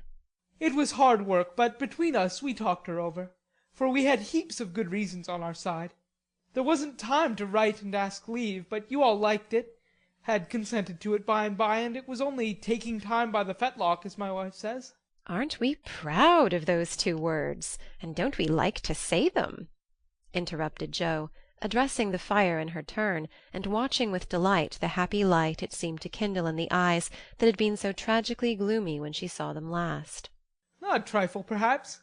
She's such a captivating little woman, I can't help being proud of her. Well, then Uncle and Aunt were there to play propriety. We were so absorbed in one another we were of no mortal use apart, and that charming arrangement would make everything easy all round, so we did it." "When? Where? How?" asked Joe, in a fever of feminine interest and curiosity, for she could not realize it a particle. 6 weeks ago at the American consul's in Paris. A very quiet wedding, of course, for even in our happiness we didn't forget dear little Beth." Joe put her hand in his as he said that, and Laurie gently smoothed the little red pillow, which he remembered well. "Why didn't you let us know afterward?" asked Joe, in a quieter tone, when they had sat quite still a minute.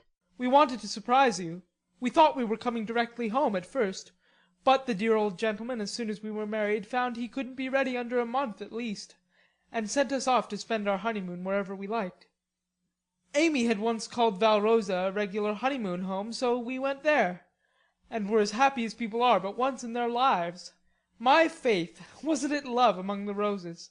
Laurie seemed to forget Joe for a minute, and Joe was glad of it, for the fact that he told her these things so freely and so naturally assured her that he had quite forgiven and forgotten. She tried to draw away her hand, but as if he guessed the thought that prompted the half-involuntary impulse, Laurie held it fast, and said with a manly gravity she had never seen in him before, "Joe dear, I want to say one thing, and then we'll put it by forever. As I told you in my letter when I wrote that Amy had been so kind to me, I never shall stop loving you. But the love is altered, and I have learned to see that it is better as it is. Amy and you changed places in my heart, that's all. I think it was meant to be so, and would have come about naturally if I had waited as you tried to make me. But I never could be patient, and so I got a heartache. I was a boy then, headstrong and violent, and it took a hard lesson to show me my mistake. For it was one, Joe, as you said, and I found it out after making a fool of myself. Upon my word, I was so tumbled up in my mind at one time that I didn't know which I loved best, you or Amy, and tried to love you both alike. But I couldn't, and when I saw her in Switzerland everything seemed to clear up all at once. You both got into your right places, and I felt sure that it was well off with the old love before it was on with the new, that I could honestly share my heart between sister Jo and wife Amy, and love them dearly. Will you believe it, and go back to the happy old times when we first knew one another?" I'll believe it with all my heart. But, Teddy, we never can be boy and girl again. The happy old times can't come back, and we mustn't expect it. We are man and woman now, with sober work to do, for playtime is over, and we must give up frolicking. I'm sure you feel this. I see the change in you, and you'll find it in me. I shall miss my boy, but I shall love the man as much and admire him more, because he means to be what I hoped he would. We can't be little playmates any longer, but we will be brother and sister, to love and help one another all our lives. Won't we, Laurie?" He did not say a word, but took the hand she offered him and laid his face down on it for a minute, feeling that out of the grave of a boyish passion there had risen a beautiful strong friendship to bless them both. Presently Jo said cheerfully, for she didn't want the coming home to be a sad one, "I can't make it true that you children are really married and going to set up housekeeping. Why, it seems only yesterday that I was buttoning Amy's pinafore and pulling your hair when you teased. Mercy me, how time does fly." As one of the children is older than yourself, you needn't talk so like a grandma. I flatter myself I'm a gentleman growed, as Peggotty said of David, and when you see Amy you'll find her a rather precocious infant," said Laurie, looking amused at her maternal air. "You may be a little older in years, but I'm ever so much older in feeling, Teddy. Women always are, and this last year has been such a hard one that I feel 40. Poor Jo. We left you to bear it alone while we went pleasuring. You are older. Here's a line and there's another. Unless you smile, your eyes look sad, and when I touched the cushion just now I found a tear on it. You've had a great deal to bear, and had to bear it all alone. What a selfish beast I've been!" And Laurie pulled his own hair with a remorseful look. But Jo only turned over the traitorous pillow, and answered in a tone which she tried to make more cheerful. "No, I had father and mother to help me, and the dear babies to comfort me, and the thought that you and Amy were safe and happy to make the troubles here easier to bear. I am lonely sometimes, but I dare say it's good for me, and—" "You never shall be again," broke in Laurie, putting his arm about her as if to fence out every human ill. "Amy and I can't get on without you. So you must come and teach the children to keep house, and go halves in everything, just as we used to do, and let us pet you and all be blissfully happy and friendly together." "If I shouldn't be in the way, it would be very pleasant.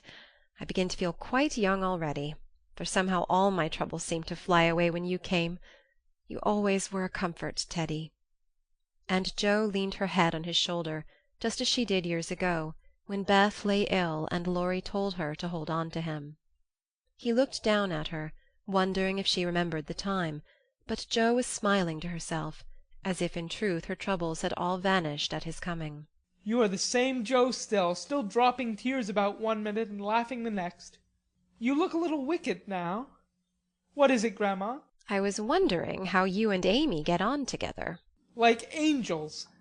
"Yes, of course, but which rules?" "I don't mind telling you that she does now. At least I let her think so. It pleases her, you know.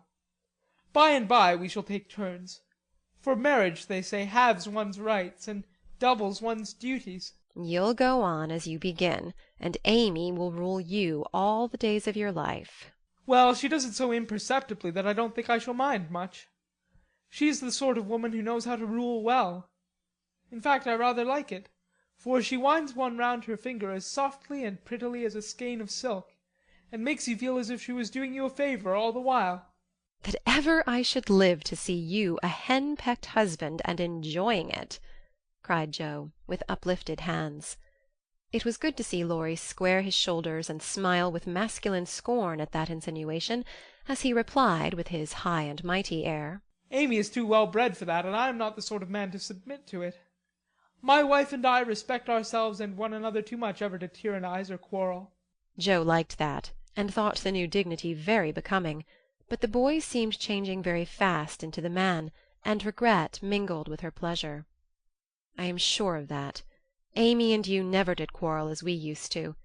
She is the sun, and I the wind in the fable, and the sun managed the man best, you remember." She can blow him up as well as shine on him. Laughed Laurie. Such a lecture as I got at Nice. I give you my word it was a deal worse than any of your scoldings. A regular rouser. I'll tell you about it sometime. She never will, because after telling me that she despised and was ashamed of me, she lost her heart to the despicable party and married the good-for-nothing. What baseness! Well, if she abuses you, come to me, and I'll defend you. I look as if I needed it, don't I? Said Laurie, getting up and striking an attitude which suddenly changed from the imposing to the rapturous, as Amy's voice was heard calling. "Where is she? Where is my dear old Joe?" In trooped the whole family, and every one was hugged and kissed all over again, and after several vain attempts the three wanderers were set down to be looked at and exulted over. Mr. Lawrence, hale and hearty as ever, was quite as much improved as the others by his foreign tour, for the crustiness seemed to be nearly gone, and the old-fashioned courtliness had received a polish which made it kindlier than ever. It was good to see him beam at "my children," as he called the young pair. It was better still to see Amy pay him the daughterly duty and affection which completely won his old heart, and best of all, to watch Laurie revolve about the two, as if never tired of enjoying the pretty picture they made. The minute she put her eyes upon Amy, Meg became conscious that her own dress hadn't a Parisian air, that young Mrs. Moffatt would be entirely eclipsed by young Mrs. Lawrence, and that her ladyship was altogether a most elegant and graceful woman. Jo thought, as she watched the pair, "How well they look together! I was right, and Laurie has found the beautiful, accomplished girl who will become his home better than clumsy old Joe, and be a pride, not a torment to him." Mrs. March and her husband smiled and nodded at each other with happy faces, for they saw that their youngest had done well, not only in worldly things, but the better wealth of love, confidence, and happiness. For Amy's face was full of the soft brightness which betokens a peaceful heart, her voice had a new tenderness in it, and the cool, prim carriage was changed to a gentle dignity, both womanly and winning. No little affectations marred it, and the cordial sweetness of her manner was more charming than the new beauty or the old grace, for it stamped her at once with the unmistakable sign of the true gentlewoman she had hoped to become. "Love has done much for our little girl," said her mother softly. "She has had a good example before her all her life, my dear," Mr. March whispered back, with a loving look at the worn face and grey head beside him. Daisy found it impossible to keep her eyes off her petit auntie, but attached herself like a lap-dog to the wonderful chatelaine full of delightful charms. Demy paused to consider the new relationship before he compromised himself by the rash acceptance of a bribe, which took the tempting form of a family of wooden bears from Berne. A flank movement produced an unconditional surrender, however, for Laurie knew where to have him. Young man, when I first had the honor of making your acquaintance, you hit me in the face. Now I demand the satisfaction of a gentleman. And with that the tall uncle proceeded to toss and tousle the small nephew in a way that damaged his philosophical dignity as much as it delighted his boyish soul.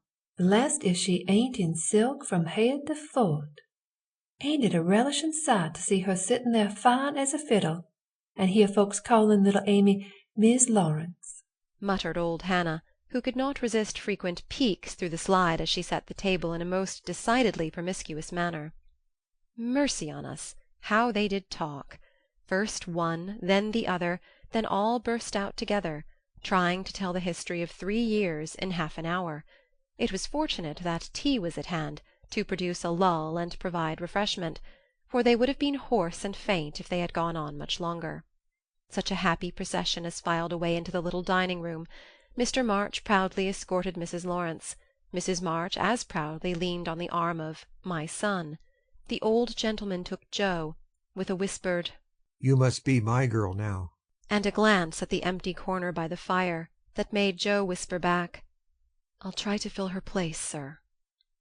The twins pranced behind, feeling that the millennium was at hand, for every one was so busy with the newcomers that they were left to revel at their own sweet will, and you may be sure they made the most of the opportunity.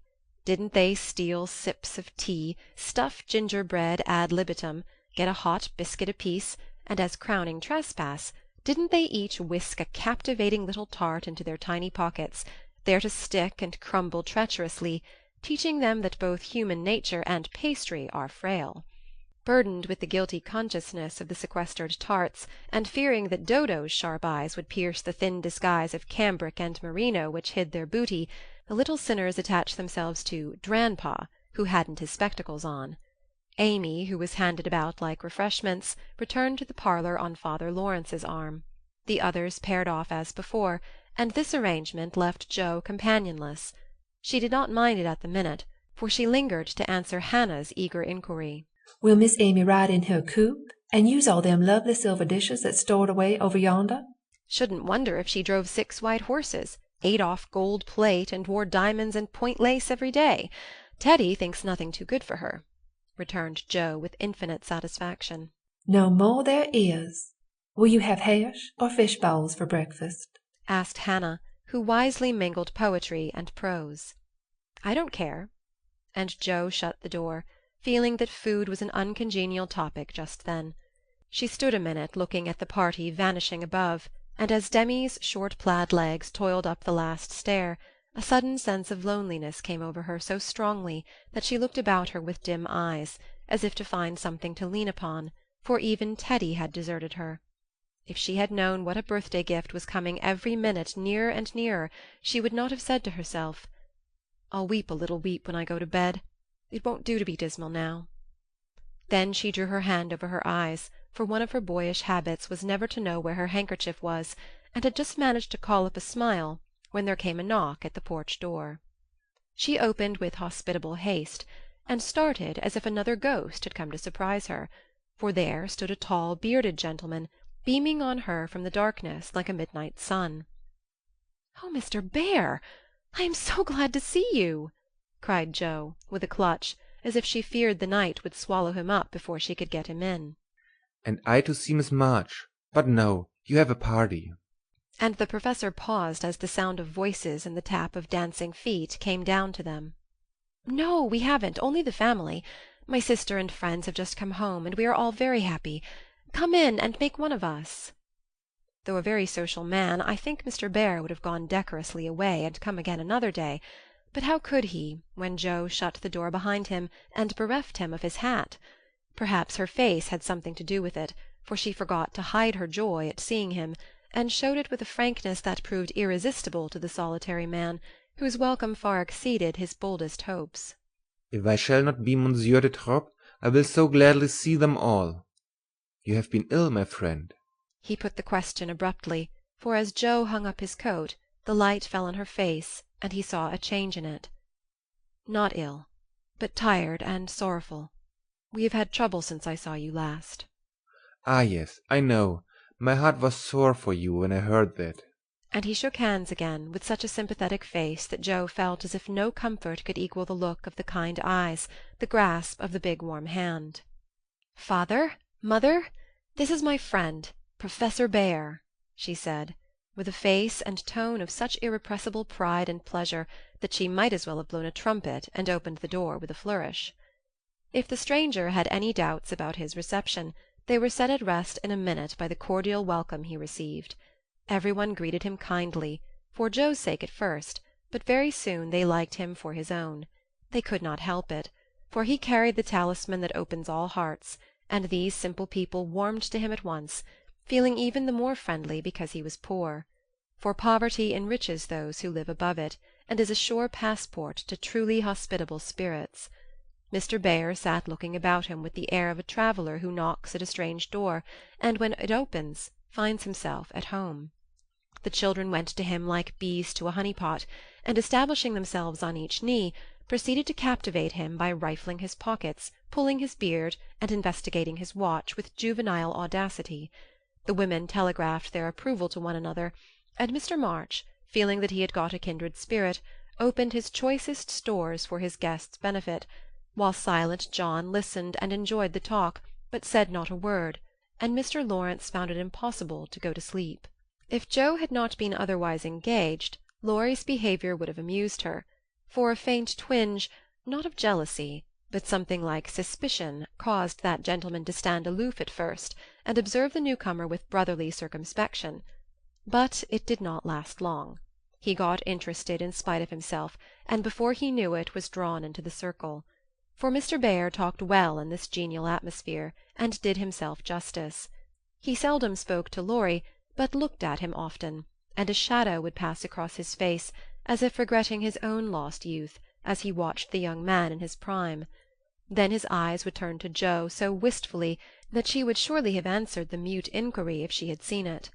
But Jo had her own eyes to take care of, and feeling that they could not be trusted, she prudently kept them on the little sock she was knitting, like a model maiden aunt. A stealthy glance now and then refreshed her like sips of fresh water after a dusty walk, for the sidelong peeps showed her several propitious omens.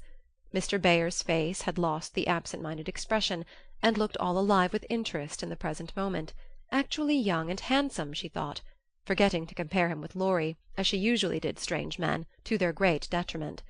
Then he seemed quite inspired, though the burial customs of the ancients, to which the conversation had strayed, might not be considered an exhilarating topic. Jo quite glowed with triumph when Teddy got quenched in an argument, and thought to herself, as she watched her father's absorbed face, "How he would enjoy having such a man as my professor to talk with every day." Lastly, Mr. Bhaer was dressed in a new suit of black, which made him look more like a gentleman than ever. His bushy hair had been cut and smoothly brushed, but didn't stay in order long, for in exciting moments he rumpled it up in the droll way he used to, and Jo liked it rampantly erect better than flat, because she thought it gave his fine forehead a Jove-like aspect. Poor Jo! How she did glorify that plain man, as she sat knitting away so quietly, yet letting nothing escape her, not even the fact that Mr. Bhaer actually had gold sleeve-buttons in his immaculate wristbands. "Dear old fellow! He couldn't have got himself up with more care if he'd been going a-wooing," said Jo to herself. And then a sudden thought born of the words made her blush so dreadfully that she had to drop her ball and go down after it to hide her face. The manoeuvre did not succeed as well as she expected, however, for though just in the act of setting fire to a funeral pyre, the professor dropped his torch, metaphorically speaking, and made a dive after the little blue ball. Of course they bumped their heads smartly together, saw stars, and both came up flushed and laughing, without the ball, to resume their seats, wishing they had not left them. Nobody knew where the evening went to, for Hannah skilfully abstracted the babies at an early hour, nodding like two rosy poppies, and Mr. Lawrence went home to rest.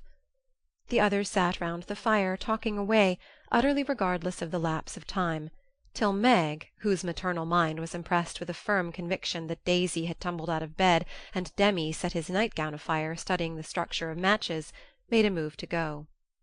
"We must have our sing in the good old way, if we are all together again once more," said Jo, feeling that a good shout would be a safe and pleasant vent for the jubilant emotions of her soul. They were not all there, but no one found the words thoughtless or untrue, for Beth still seemed among them, a peaceful presence, invisible but dearer than ever, since death could not break the household league that love made dissoluble. The little chair stood in its old place, the tidy basket, with the bit of work she left unfinished when the needle grew so heavy, was still on its accustomed shelf.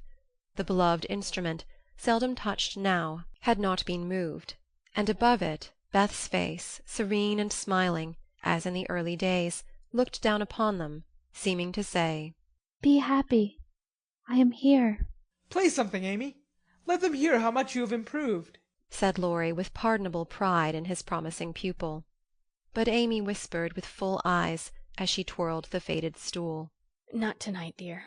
I can't show off tonight." But then she did show something better than brilliancy or skill, for she sang Beth's songs with a tender music in her voice which the best master could not have taught, and touched the listeners' hearts with a sweeter power than any other inspiration could have given her. The room was very still, when the clear voice failed suddenly at the last line of Beth's favourite hymn. It was hard to say, "Earth hath no sorrow that heaven cannot heal," and Amy leaned against her husband, who stood behind her, feeling that her welcome home was not quite perfect without Beth's kiss. "Now we must finish with Mignon's song, for Mr. Bhaer sings that," said Jo, before the pause grew painful, and Mr. Bear cleared his throat with a gratified "hem" as he stepped into the corner where Joe stood, saying, "You will sing with me? We go excellently well together." A pleasing fiction, by the way, for Joe had no more idea of music than a grasshopper, but she would have consented if he had proposed to sing a whole opera, and warbled away blissfully regardless of time and tune. It didn't much matter, for Mr. Bear sang like a true German, heartily and well, and Joe soon subsided into a subdued hum, that she might listen to the mellow voice that seemed to sing for her alone. "Knowest thou the land where the citron blooms?" used to be the professor's favourite line, for das Land meant Germany to him, but now he seemed to dwell, with peculiar warmth and melody, upon the words "There, oh there, might I with thee, O my beloved, go." and one listener was so thrilled by the tender invitation that she longed to say she did know the land, and would joyfully depart thither whenever he liked. The song was considered a great success, and the singer retired covered with laurels, but a few minutes afterward he forgot his manners entirely, and stared at Amy putting on her bonnet, for she had been introduced simply as "my sister," and no one had called her by her new name since he came. He forgot himself still further when Laurie said in his most gracious manner at parting, My wife and I are very glad to meet you, sir. Please remember that there is always a welcome waiting for you over the way. Then the professor thanked him so heartily, and looked so suddenly illuminated with satisfaction, that Laurie thought him the most delightfully demonstrative old fellow he ever met. "I too shall go, but I shall gladly come again, if you give me leave, dear madame, for a little business in the city will keep me here some days." He spoke to Mrs. March, but he looked at Joe, and the mother's voice gave as cordial an assent as did the daughter's eyes, for Mrs. March was not so blind to her children's interest as Mrs. Moffat supposed. "I suspect that is a wise man," remarked Mr. March, with placid satisfaction, from the hearthrug, after the last guest had gone. "I know he is a good one," added Mrs. March, with decided approval, as she wound up the clock. "I thought you'd like him," was all Joe said, as she slipped away to her bed.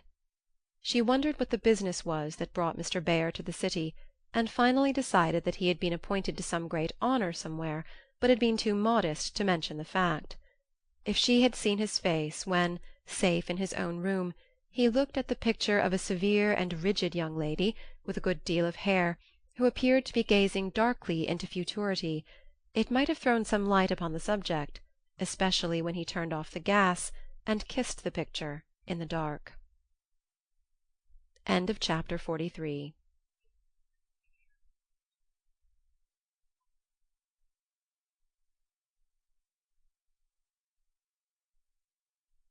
Little Women by Louisa May Alcott. Chapter 44. My Lord and Lady. Please, Madam Mother, could you lend me my wife for half an hour? The luggage has come, and I've been making hay of Amy's Paris finery, trying to find some things I want, said Laurie, coming in the next day to find Mrs. Lawrence sitting in her mother's lap, as if being made the baby again. "Certainly. Go, dear. I forgot that you have any home but this." And Mrs. March pressed the white hand that wore the wedding ring, as if asking pardon for her maternal covetousness. I shouldn't have come over if I could have helped it, but I can't get on without my little woman any more than a weathercock can without the wind, suggested Joe, as he paused for a simile. Joe had grown quite her own saucy self again since Teddy came home.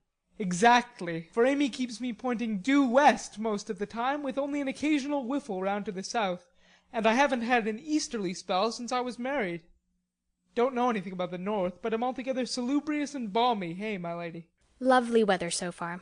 I don't know how long it will last, but I'm not afraid of storms, for I'm learning how to sail my ship. Come home, dear, and I'll find your bootjack. I suppose that's what you're rummaging after among my things. Men are so helpless, Mother, said Amy with a matronly air which delighted her husband. What are you going to do with yourselves after you get settled? asked Joe, buttoning Amy's cloak as she used to button her pinafores. We have our plans. We don't mean to say much about them yet, because we are such very new brooms, but we don't intend to be idle. I'm going into business with a devotion that shall delight grandfather, and prove to him that I'm not spoiled. I need something of the sort to keep me steady. I'm tired of dawdling, and mean to work like a man. And Amy, what is she going to do? asked Mrs. March, well pleased at Laurie's decision and the energy with which he spoke. After doing the civil all round and airing our best bonnet, we shall astonish you by the elegant hospitalities of our mansion, the brilliant society we shall draw about us, and the beneficial influence we shall exert over the world at large. That's about it, isn't it, Madame Récamier? Asked Laurie, with a quizzical look at Amy. Time will show. Come away, impertinence, and don't shock my family by calling me names before their faces, answered Amy, resolving that there should be a home with a good wife in it before she set up a salon as a queen of society. How happy those children seem together, observed Mr. March, finding it difficult to become absorbed in his Aristotle after the young couple had gone. Yes, and I think it will last, added Mrs. March, with the restful expression of a pilot who has brought a ship safely into port.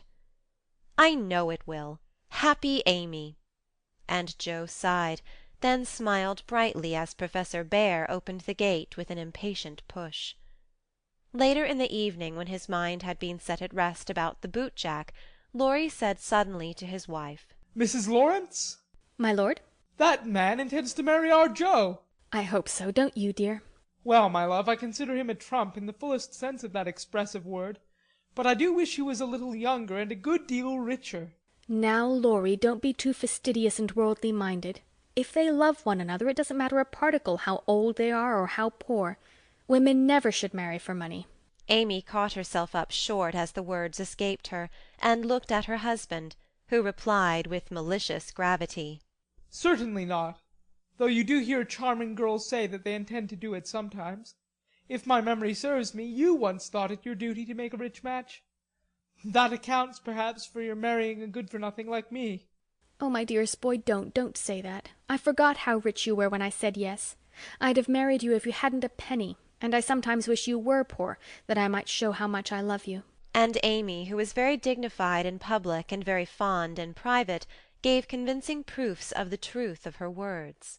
You don't really think I'm such a mercenary creature as I'd tried to be once, do you? It would break my heart if you didn't believe that I'd gladly pull in the same boat with you, even if you had to get your living by rowing on the lake. Am I an idiot and a brute? How could I think so when you refused a richer man for me and won't let me give you half I want to now, when I have the right?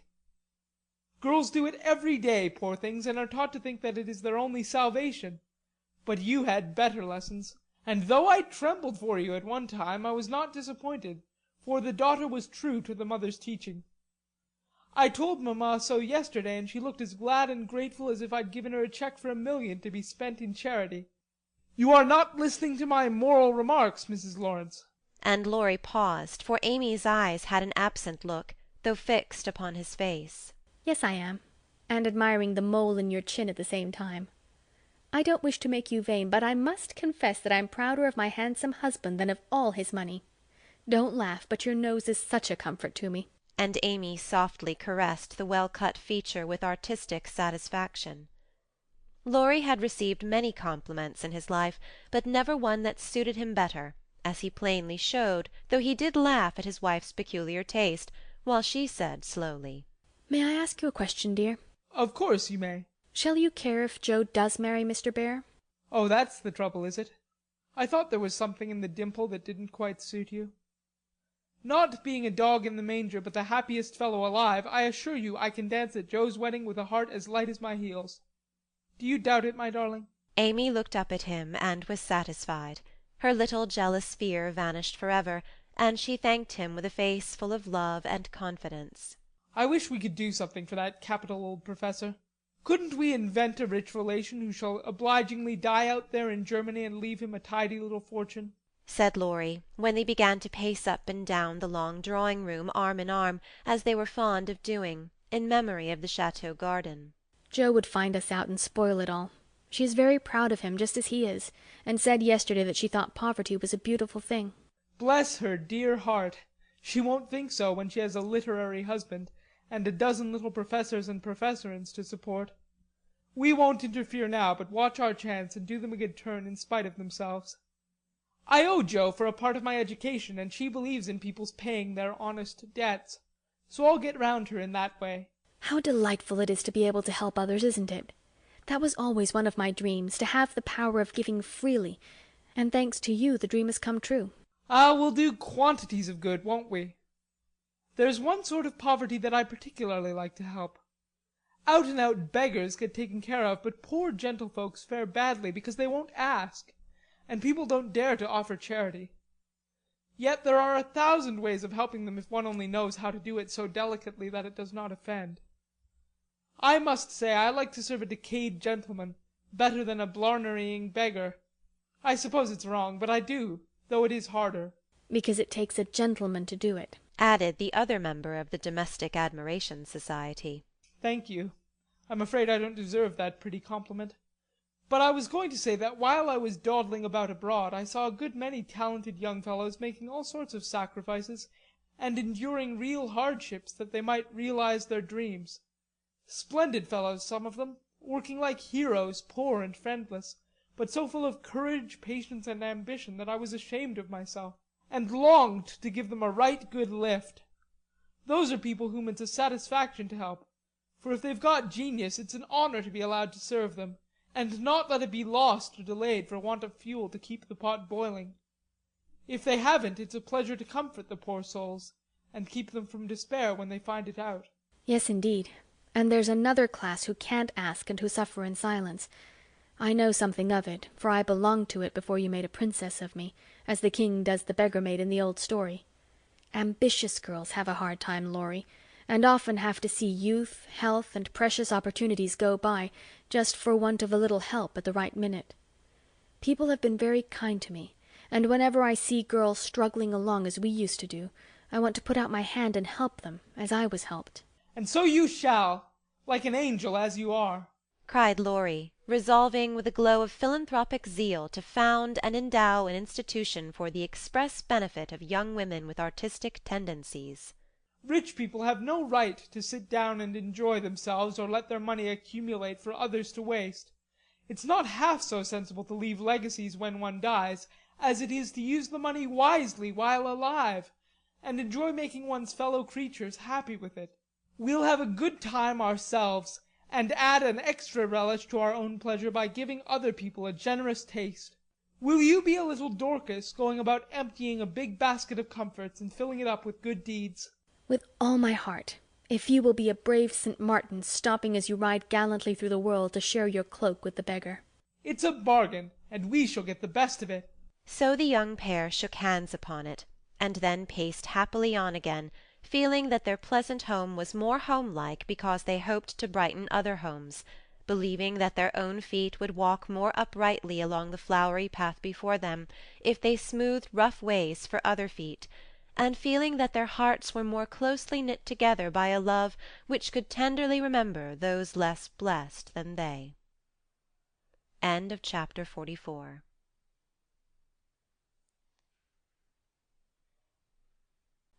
Little Women by Louisa May Alcott.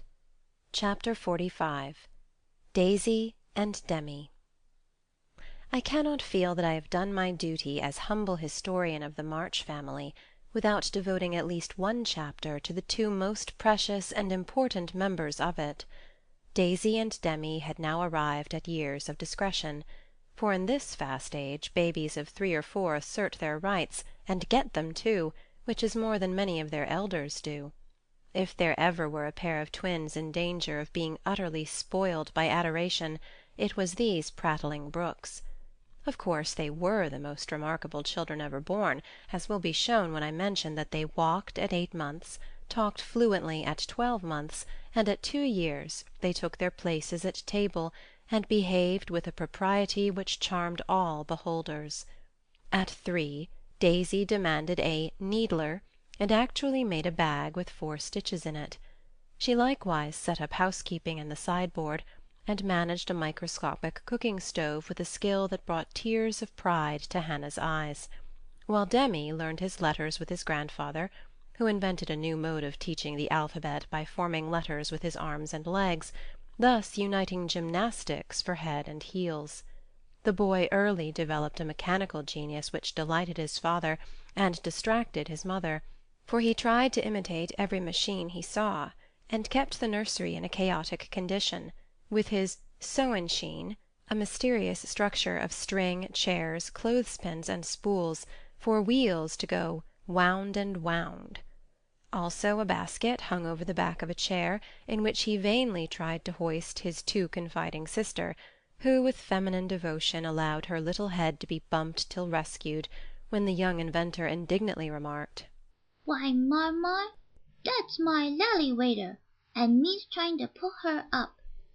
Though utterly unlike in character, the twins got on remarkably well together, and seldom quarrelled more than thrice a day. Of course Demi tyrannized over Daisy, and gallantly defended her from every other aggressor, while Daisy made a galley slave of herself, and adored her brother as the one perfect being in the world. A rosy, chubby, sunshiny little soul was Daisy, who found her way to everybody's heart, and nestled there. One of the captivating children, who seem made to be kissed and cuddled, adorned and adored like little goddesses, and produced for general approval on all festive occasions. Her small virtues were so sweet that she would have been quite angelic, if a few small naughtinesses had not kept her delightfully human.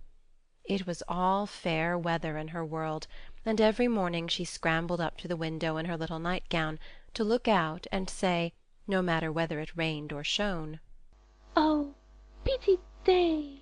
Oh, pity day!" Every one was a friend, and she offered kisses to a stranger so confidingly that the most inveterate bachelor relented, and baby lovers became faithful worshippers. "Me loves everybody," she once said, opening her arms with her spoon in one hand and her mug in the other, as if eager to embrace and nourish the whole world. As she grew, her mother began to feel that the dovecot would be blessed by the presence of an inmate as serene and loving as that which had helped to make the old house home, and to pray that she might be spared a loss like that which had lately taught them how long they had entertained an angel unawares. Her grandfather often called her Beth, and her grandmother watched over with untiring devotion, as if trying to atone for some past mistake, which no eye but her own could see. Demi, like a true Yankee, was of an inquiring turn, wanting to know everything, and often getting much disturbed because he could not get satisfactory answers to his perpetual "What for?"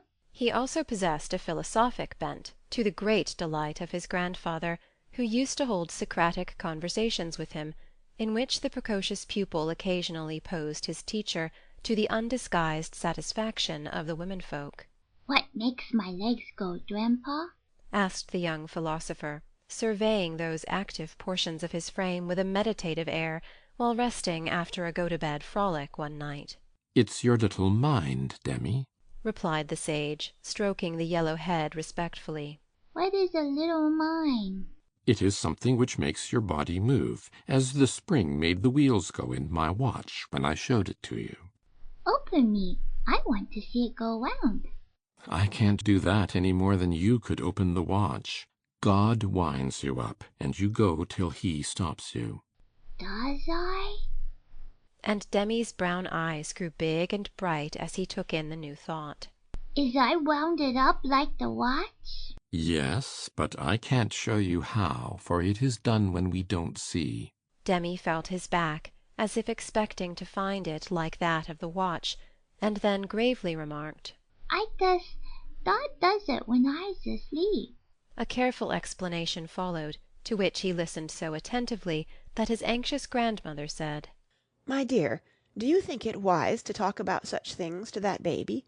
He's getting great bumps over his eyes, and learning to ask the most unanswerable questions." If he is old enough to ask the question, he is old enough to receive true answers. I'm not putting the thoughts into his head, but helping him unfold those already there. These children are wiser than we are, and I have no doubt the boy understands every word I have said to him. Now, Demi, tell me where you keep your mind." If the boy had replied, like Alcibiades, "By the gods, Socrates, I cannot tell," his grandfather would not have been surprised.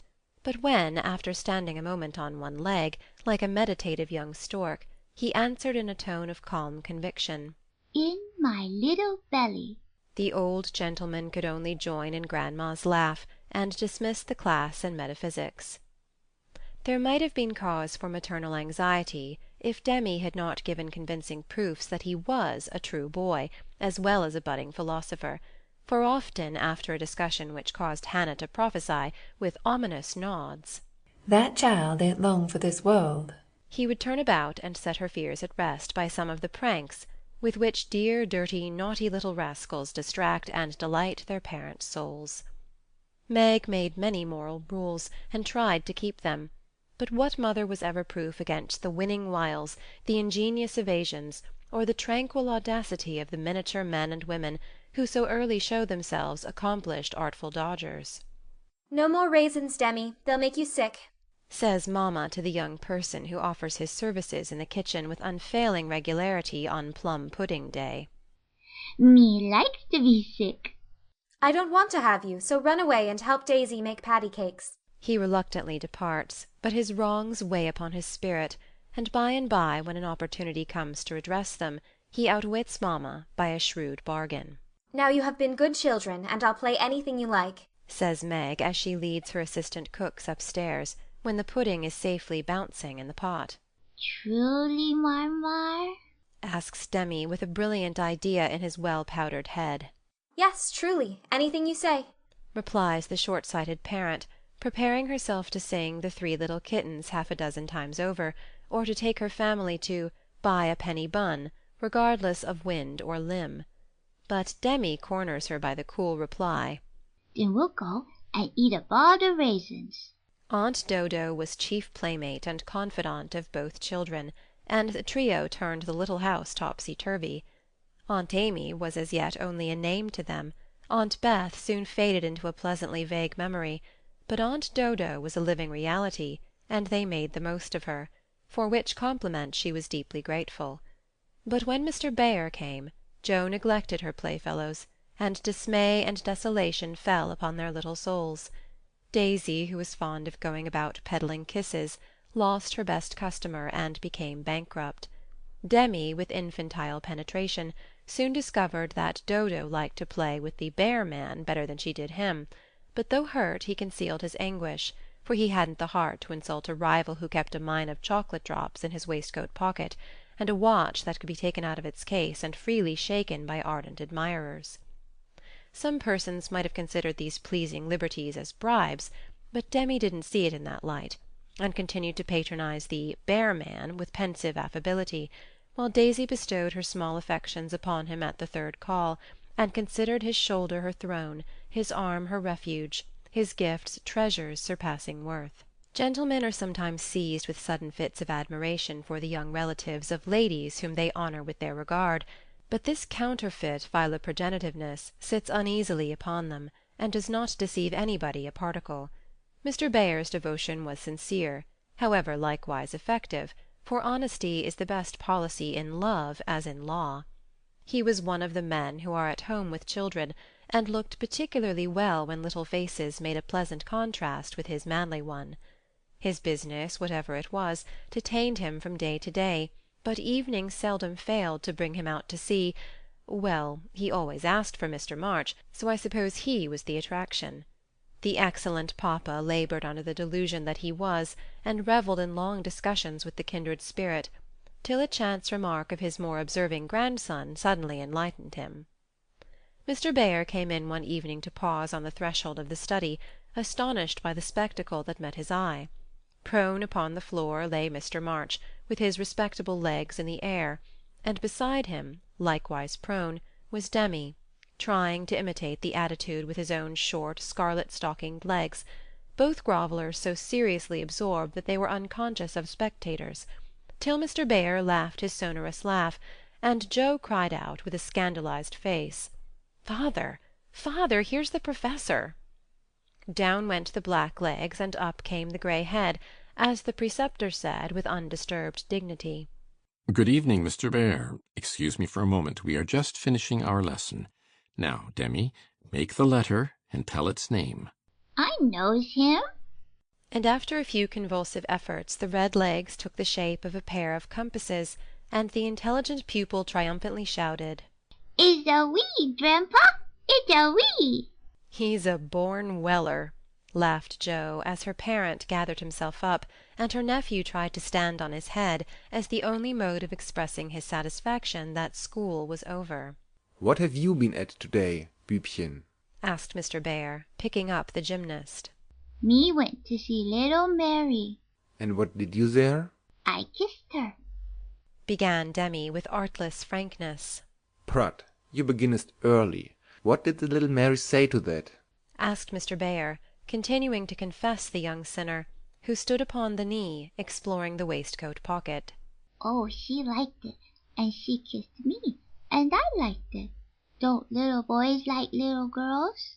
asked Demi with his mouth full, and an air of bland satisfaction. "You precocious chick! Who put that into your head?" said Joe, enjoying the innocent revelation as much as the professor. "'Tisn't in mine head, it's in my mouth," answered literal Demi, putting out his tongue, with a chocolate drop on it, thinking she alluded to confectionery, not ideas. "Thou shouldst save some for the little friend. Sweets to the sweet, Männling." And Mr. Bear offered Joe some, with a look that made her wonder if chocolate was not the nectar drunk by the gods. Demi also saw the smile, was impressed by it, and artlessly inquired, "Do great boys like great girls too, Fessor?" Like young Washington, Mr. Bear couldn't tell a lie, so he gave the somewhat vague reply that he believed they did sometimes, in a tone that made Mr. March put down his clothes-brush, glance at Joe's retiring face, and then sink into his chair, looking as if the precocious chick had put an idea into his head that was both sweet and sour. Why, Dodo, when she caught him in the china-closet half an hour afterward, nearly squeezed the breath out of his little body with a tender embrace, instead of shaking him for being there, and why she followed up this novel performance by the unexpected gift of a big slice of bread and jelly, remained one of the problems over which Demi puzzled his small wits, and was forced to leave unsolved forever. Chapter 45.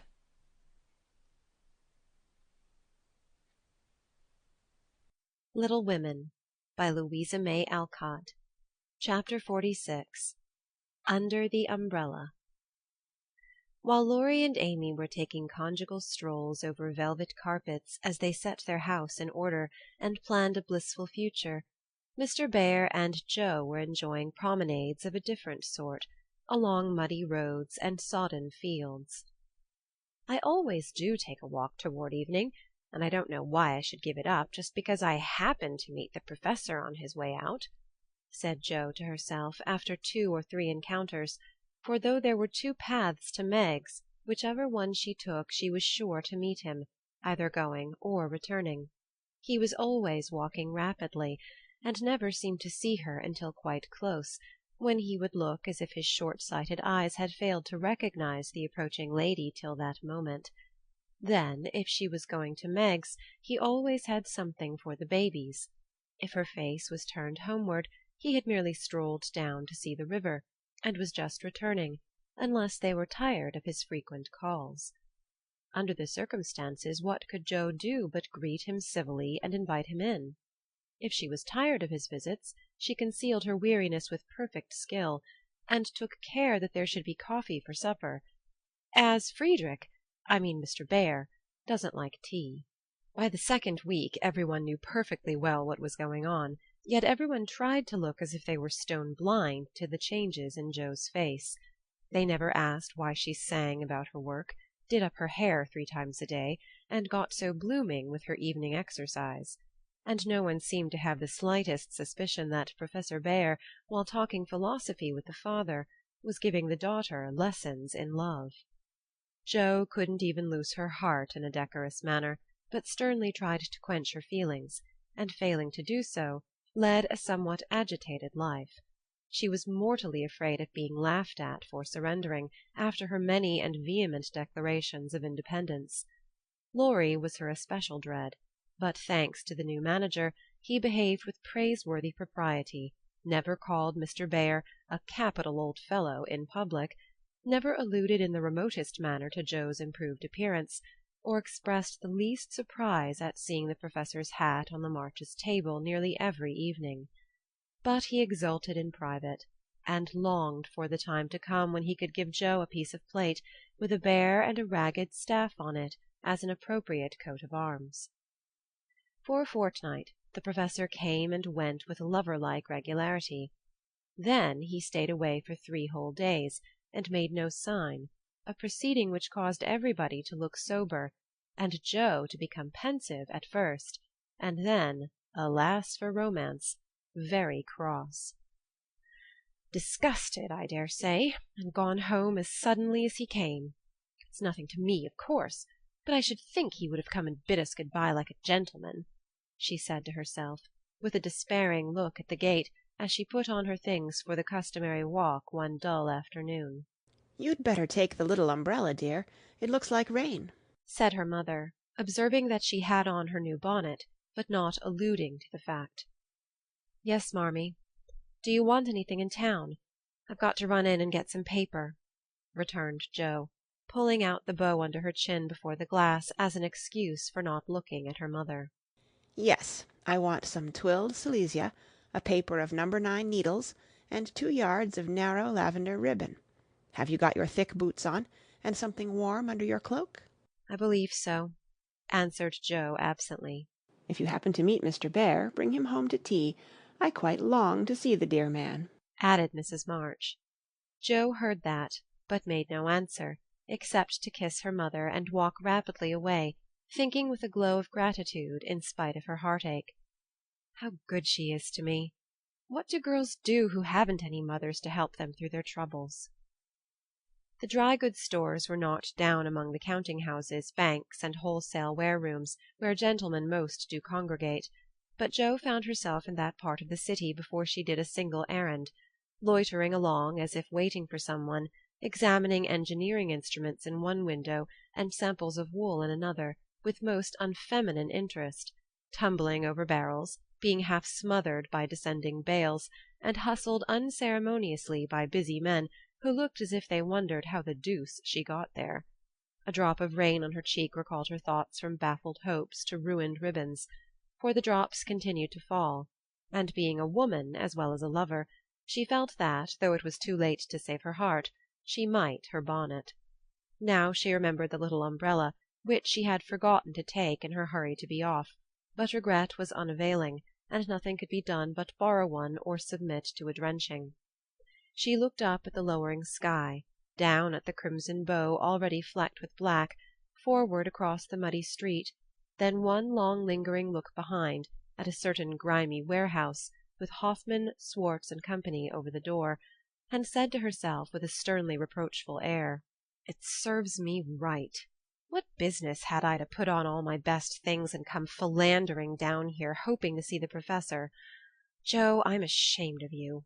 No, you shall not go there to borrow an umbrella, or find out where he is from his friends. You shall trudge away and do your errands in the rain, and if you catch your death and ruin your bonnet, it's no more than you deserve. Now then." With that she rushed across the street so impetuously that she narrowly escaped annihilation from a passing truck, and precipitated herself into the arms of a stately old gentleman, who said, "I beg pardon, ma'am," and looked mortally offended. Somewhat daunted, Jo righted herself, spread her handkerchief over the devoted ribbons, and putting temptation behind her, hurried on, with increasing dampness about the ankles and much clashing of umbrellas overhead. The fact that a somewhat dilapidated blue one remained stationary above the unprotected bonnet attracted her attention, and looking up, she saw Mr. Bear looking down. I feel to know the strong-minded lady who goes so bravely under many horse-noses and so fast through much mud. What do you down here, my friend?" "I'm shopping." Mr. Bear smiled, as he glanced from the pickle factory on one side to the wholesale hide and leather concern on the other, but he only said politely, "You have no umbrella. May I go also, and take for you the bundles?" "Yes, thank you." Jo's cheeks were as red as her ribbon, and she wondered what he thought of her, but she didn't care, for in a minute she found herself walking away arm in arm with her professor, feeling as if the sun had suddenly burst out with uncommon brilliancy, that the world was all right again, and that one thoroughly happy woman was paddling through the wet that day. "We thought you had gone," said Jo hastily, for she knew he was looking at her. Her bonnet wasn't big enough to hide her face, and she feared he might think the joy it betrayed unmaidenly. Did you believe that I should go with no farewell to those who have been so heavenly kind to me? He asked so reproachfully that she felt as if she had insulted him by the suggestion, and answered heartily, "No, I didn't. I knew you were busy about your own affairs, but we rather missed you, father and mother especially." And you? "I'm always glad to see you, sir." In her anxiety to keep her voice quite calm, Jo made it rather cool, and the frosty little monosyllable at the end seemed to chill the professor, for his smile vanished as he said gravely, I thank you, and come one more time before I go. "You are going, then?" I have no longer any business here. It is done." "Successfully, I hope?" said Jo, for the bitterness of disappointment was in that short reply of his. I ought to think so, for I have a way open to me by which I can make my bread and give my younglings much help. "Tell me, please. I like to know all about the boys," said Jo eagerly. That is so kind, I gladly tell you. My friends find for me a place in a college, where I teach as at home, and earn enough money to make the way smooth for Franz and Emil. For this I should be grateful, should I not? "Indeed you should.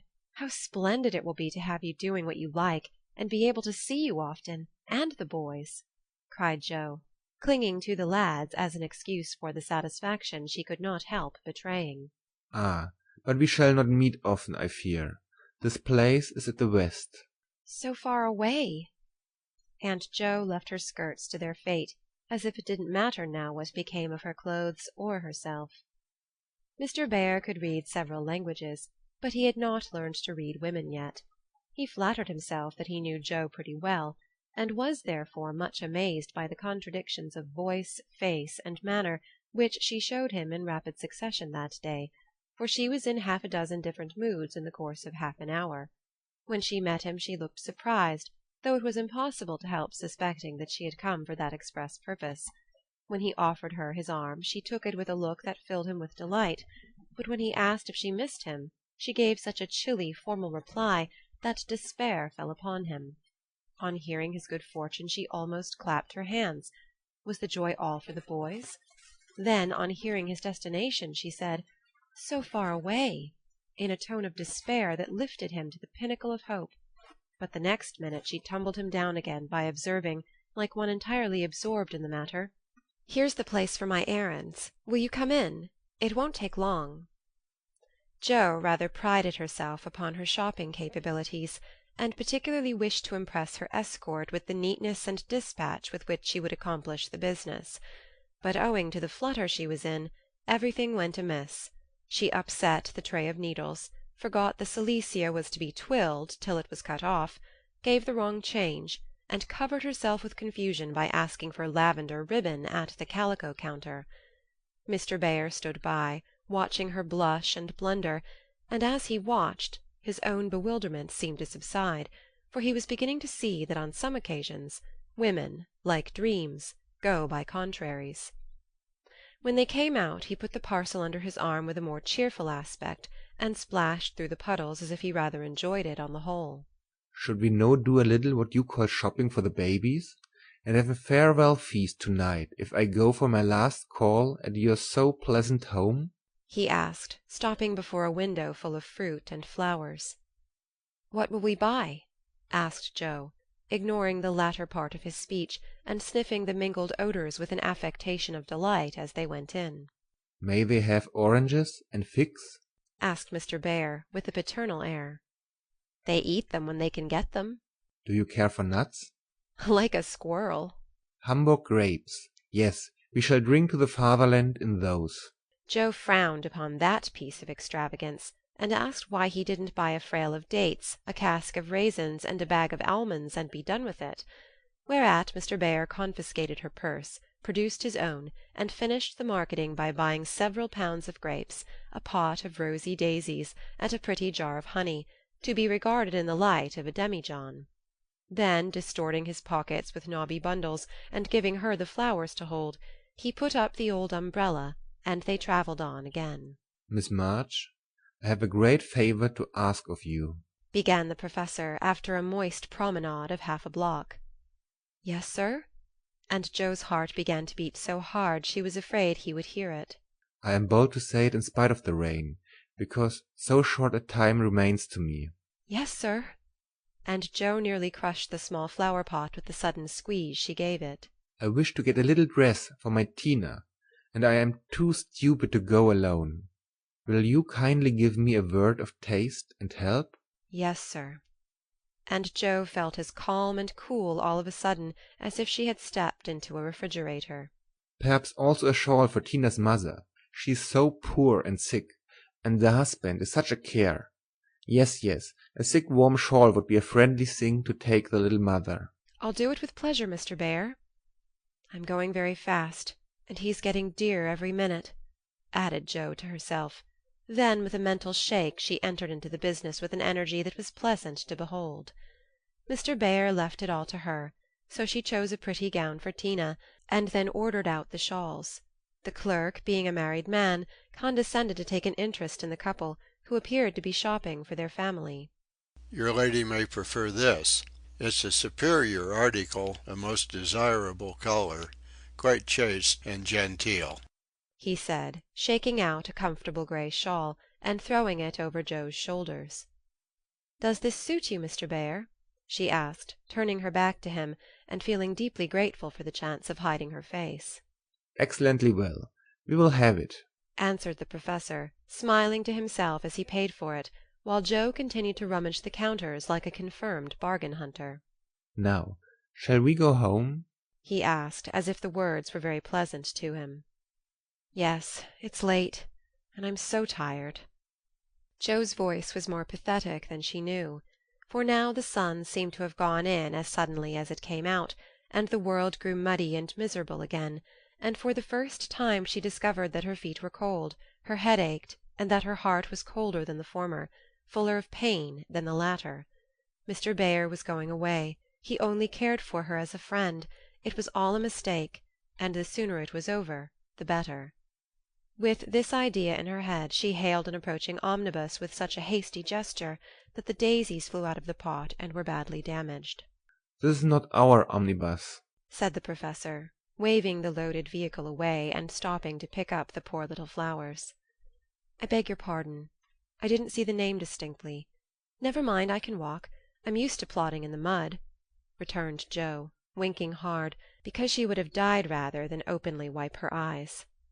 Mr. Bear saw the drops on her cheeks, though she turned her head away. The sight seemed to touch him very much, for suddenly stooping down he asked in a tone that meant a great deal, Heart's dearest, why do you cry? Now, if Joe had not been new to this sort of thing, she would have said she wasn't crying, had a cold in her head, or told any other feminine fib proper to the occasion.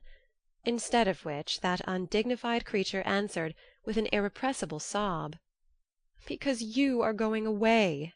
Ach, mein Gott, that is so good, cried Mr. Bear, managing to clasp his hands in spite of the umbrella and the bundles. Joe, I have nothing but much love to give you.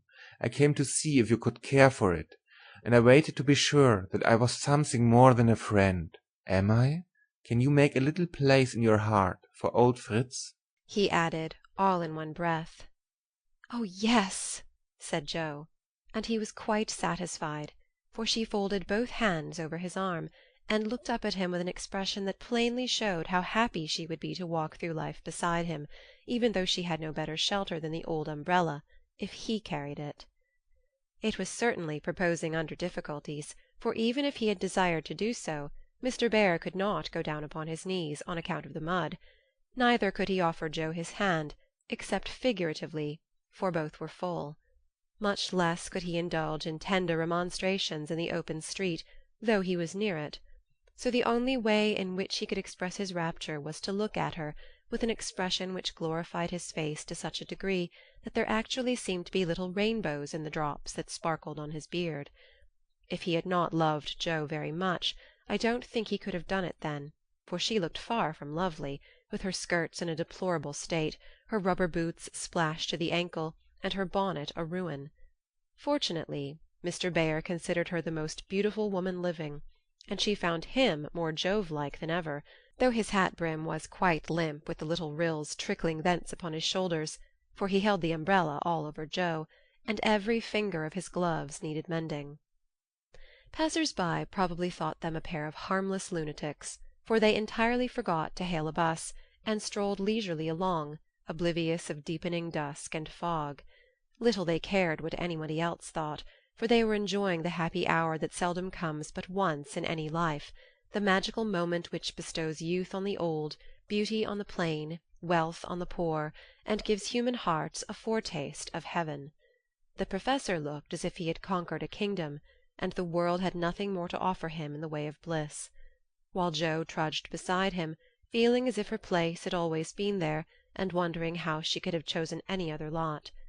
Of course she was the first to speak, intelligibly I mean, for the emotional remarks which followed her impetuous "Oh, yes," were not of a coherent or reportable character. "Friedrich, why didn't you—" Ah, heaven! She gives me the name that no one speaks since Minna died, cried the professor, pausing in a puddle to regard her with grateful delight. "I always call you so to myself. I forgot. But I won't unless you like it." Like it? It is more sweet to me that I can tell. Say thou also, and I shall say your language is almost as beautiful as mine. "Isn't thou a little sentimental?" asked Joe, privately thinking it a lovely monosyllable. Sentimental? Yes. Thank God, we Germans believe in sentiment, and keep ourselves young mid it.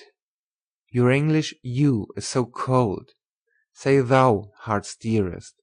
It means so much to me," pleaded Mr. Bär, more like a romantic student than a grave professor. "Well, then, why didn't thou tell me all this sooner?" asked Joe bashfully.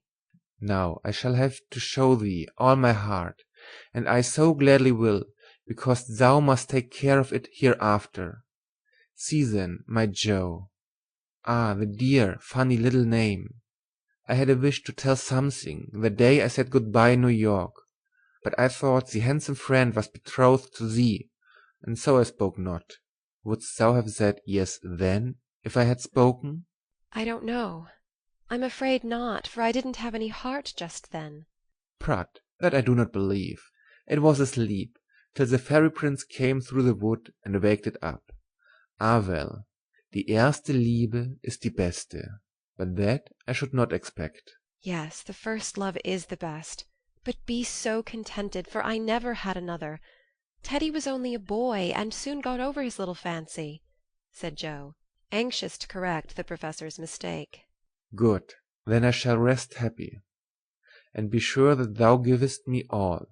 I have waited so long, I am grown selfish, as thou wilt find, Professorin." "I like that," cried Joe, delighted with her new name. "Now tell me what brought you at last, just when I wanted you." "This." And Mr. Bär took a little worn paper out of his waistcoat pocket. Joe unfolded it and looked much abashed, for it was one of her own contributions to a paper that paid for poetry, which accounted for her sending it an occasional attempt. "How could that bring you?" she asked, wondering what he meant. "I found it by chance.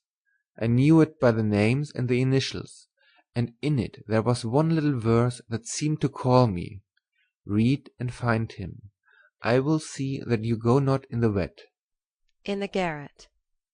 4 little chests all in a row, dim with dust and worn by time, all fashioned and filled long ago by children now in their prime. 4 little keys hung side by side, with faded ribbons, brave and gay, when fastened there with childish pride long ago on a rainy day. 4 little names, one on each lid, carved out by a boyish hand, and underneath there lieth hid histories of the happy band, once playing here and pausing oft to hear the sweet refrain that came and went on the roof aloft in the falling summer rain.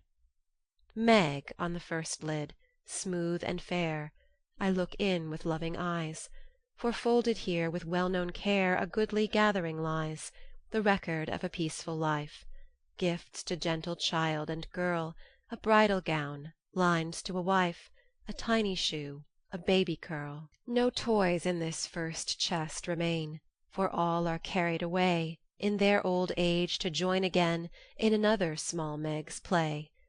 Ah, happy mother!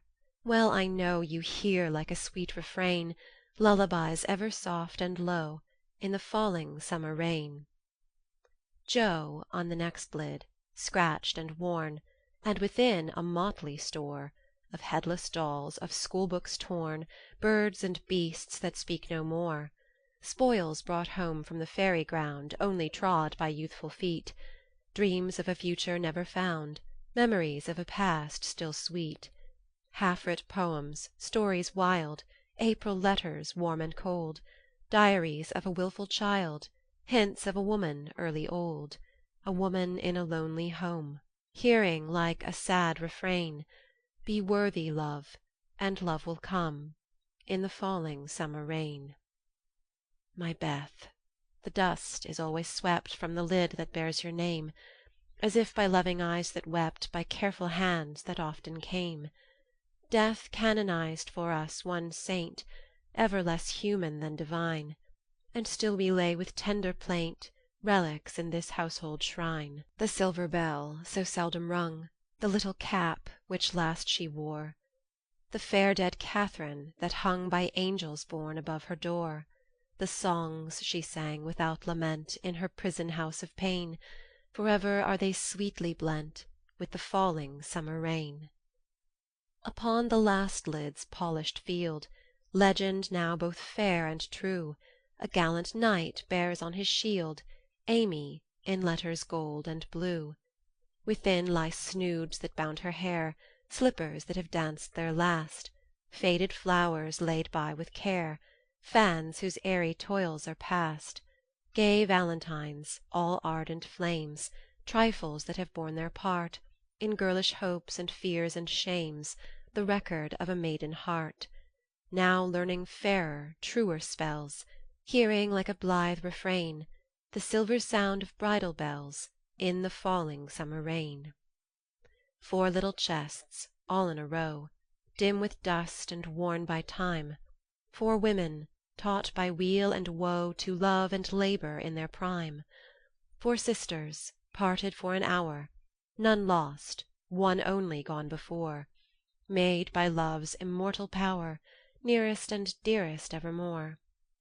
O when these hidden stores of ours lie open to the Father's sight, may they be rich in golden hours, deeds that show fairer for the light, lives whose brave music long shall ring like a spirit-stirring strain, souls that shall gladly soar and sing in the long sunshine after rain.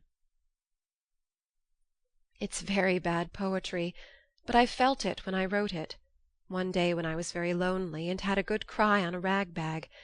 I never thought it would go where it could tell tales, said Joe, tearing up the verses the professor had treasured so long.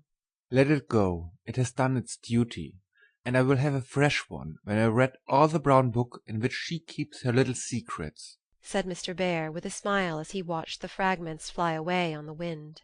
I read that, and I think to myself, she has a sorrow, she is lonely, she would find comfort in true love. I have a heart full for her. Shall I not go and say, if this is not too poor a thing to give for what I shall hope to receive, take it in God's name. And so you came to find that it was not too poor, but the one precious thing I needed, whispered Joe.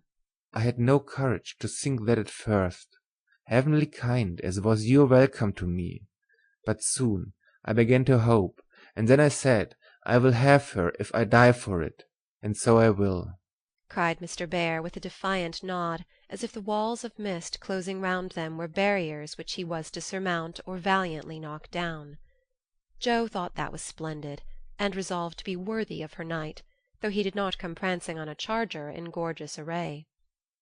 "What made you stay away so long?" she asked presently, finding it so pleasant to ask confidential questions and get delightful answers that she could not keep silent. It was not easy, but I could not find the heart to take you from that so happy home, until I could have a prospect of one to give you, after much time, perhaps, and hard work. How could I ask you to give up so much for a poor old fellow, who has no fortune but a little learning, I'm glad you were poor. I couldn't bear a rich husband," said Joe decidedly, adding in a softer tone, "Don't fear poverty. I've known it long enough to lose my dread and be happy working for those I love. And don't call yourself old. 40 is the prime of life. I couldn't help loving you if you were 70." The professor found that so touching that he would have been glad of his handkerchief if he could have got at it. As he couldn't, Joe wiped his eyes for him, and said, laughing, as she took away a bundle or two, "I may be strong-minded, but no one can say I'm out of my sphere now, for woman's special mission is supposed to be drying tears and bearing burdens. I'm to carry my share, Friedrich, and help to earn the home. Make up your mind to that, or I'll never go," she added resolutely, as he tried to reclaim his load. We shall see. Have you patience to wait a long time, Joe? I must go away and do my work alone. I must help my boys first, because, even for you, I may not break my word to Minna. Can you forgive that, and be happy while we hope and wait? "Yes, I know I can, for we love one another, and that makes all the rest easy to bear. I have my duty, also, and my work. I couldn't enjoy myself if I neglected them even for you, so there's no need of hurry or impatience. You can do your part out west, I can do mine here, and both be happy hoping for the best, and leaving the future to be as God wills." Ah, thou givest me so much hope and courage, and I have nothing to give back but a full heart and these empty hands, cried the professor, quite overcome. Joe never would learn to be proper, for when he said that, as they stood upon the steps, she just put both hands into his, whispering tenderly, "Not empty now," and stooping down, kissed her Friedrich under the umbrella. It was dreadful, but she would have done it if the flock of draggle-tailed sparrows on the hedge had been human beings, for she was very far gone indeed, and quite regardless of everything but her own happiness. Though it came in such a very simple guise, that was the crowning moment of both their lives, when, turning from the night and storm and loneliness to the household light and warmth and peace waiting to receive them, with a glad "Welcome home," Joe led her lover in, and shut the door. End of chapter 46.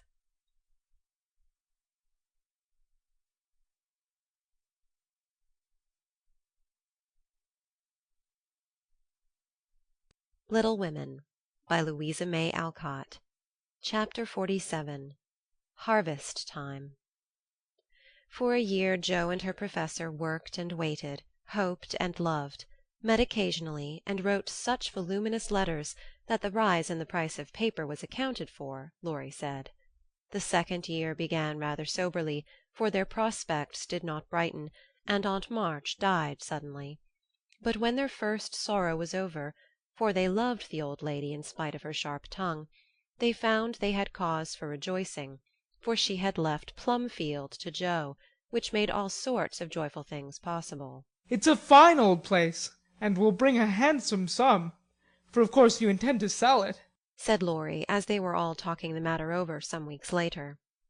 "No, I don't," was Joe's decided answer, as she petted the fat poodle, whom she had adopted out of respect to his former mistress. You don't mean to live there? Yes, I do. But, my dear girl, it's an immense house, and will take a power of money to keep it in order. The garden and orchard need 2 or 3 men, and farming isn't in Bear's line, I take it. He'll try his hand at it there, if I propose it. And you expect to live on the produce of the place? Well, that sounds paradisical, but you'll find it desperate hard work. The crop we are going to raise is a profitable one, and Joe laughed. Of what is this fine crop to consist, ma'am? Boys. I want to open a school for little lads, a good, happy, homelike school, with me to take care of them and Fritz to teach them. That's a truly Joyan plan for you. Isn't that just like her? Cried Laurie, appealing to the family, who looked as much surprised as he. I like it, said Mrs. March decidedly. So do I, added her husband, who welcomed the thought of a chance for trying the Socratic method of education on modern youth. It will be an immense care for Joe, said Meg, stroking the head of her one all-absorbing son. Joe can do it, and be happy in it. It's a splendid idea. Tell us all about it, cried Mr. Lawrence, who had been longing to lend the lovers a hand, but knew that they would refuse his help. "I knew you'd stand by me, sir. Amy does too. I see it in her eyes, though she prudently waits to turn it over in her mind before she speaks. Now, my dear people," continued Joe earnestly, "just understand that this isn't a new idea of mine, but a long-cherished plan. Before my Fritz came, I used to think how, when I'd made my fortune and no one needed me at home, I'd hire a big house and pick up some poor forlorn little lads who hadn't any mothers, and take care of them, and make life jolly for them before it was too late. I see so many going to ruin for want of help at the right minute. I'd love so to do anything for them. I seem to feel their wants and sympathize with their troubles, and oh, I should so like to be a mother to them." Mrs. March held out her hand to Joe, who took it smiling, with tears in her eyes, and went on in the old enthusiastic way, which they had not seen for a long while.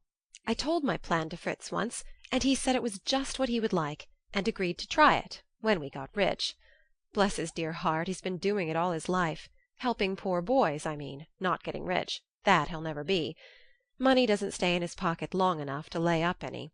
But now, thanks to my good old aunt, who loved me better than I ever deserved, I'm rich. At least I feel so. And we can live at Plumfield perfectly well if we have a flourishing school. It's just the place for boys. The house is big, and the furniture strong and plain. There's plenty of room for dozens inside, and splendid grounds outside. They could help in the garden and orchard. Such work is healthy, isn't it, sir? Then Fritz could train and teach in his own way, and father will help him. I can feed and nurse and pet and scold them, and mother will be my stand-by.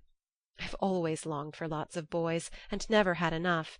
Now I can fill the house full, and revel in the little dears to my heart's content. Think what luxury! Plumfield my own, and a wilderness of boys to enjoy it with me." As Joe waved her hands and gave a sigh of rapture, the family went off into a gale of merriment, and Mr. Lawrence laughed till they thought he'd have an apoplectic fit. "I don't see anything funny," she said gravely, when she could be heard. "Nothing could be more natural and proper than for my professor to open a school, and for me to prefer to reside in my own estate." She's putting on airs already, said Laurie, who regarded the idea in the light of a capital joke. "But may I inquire how you intend to support the establishment? If all the pupils are little ragamuffins, I'm afraid your crop won't be profitable in a worldly sense, Mrs. Bear." "Now don't be a wet blanket, Teddy. Of course I shall have rich pupils also, perhaps begin with such altogether. Then, when I've got a start, I can take in a ragamuffin or two just for a relish. Rich people's children often need care and comfort as well as poor. I've seen unfortunate little creatures left to servants, or backward ones pushed forward when it's real cruelty. Some are naughty through mismanagement or neglect, and some lose their mothers. Besides, the best have to get through the hobbledehoy age, and that's the very time they need most patience and kindness. People laugh at them and hustle them about, try to keep them out of sight, and expect them to turn all at once from pretty children into fine young men. They don't complain much, plucky little souls, but they feel it. I've been through something of it, and I know all about it. I've a special interest in such young bears, and like to show them that I see the warm, honest, well-meaning boys' hearts, in spite of the clumsy arms and legs and the topsy-turvy heads. I've had experience, too, for haven't I brought up one boy to be a pride and honor to his family?"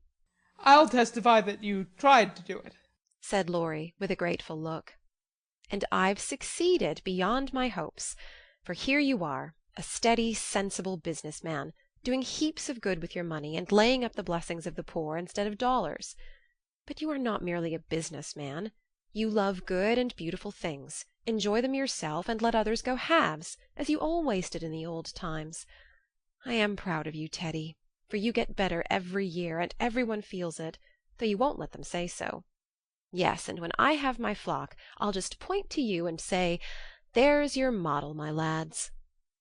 Poor Laurie didn't know where to look, for, man though he was, something of the old bashfulness came over him as this burst of praise made all faces turn approvingly upon him.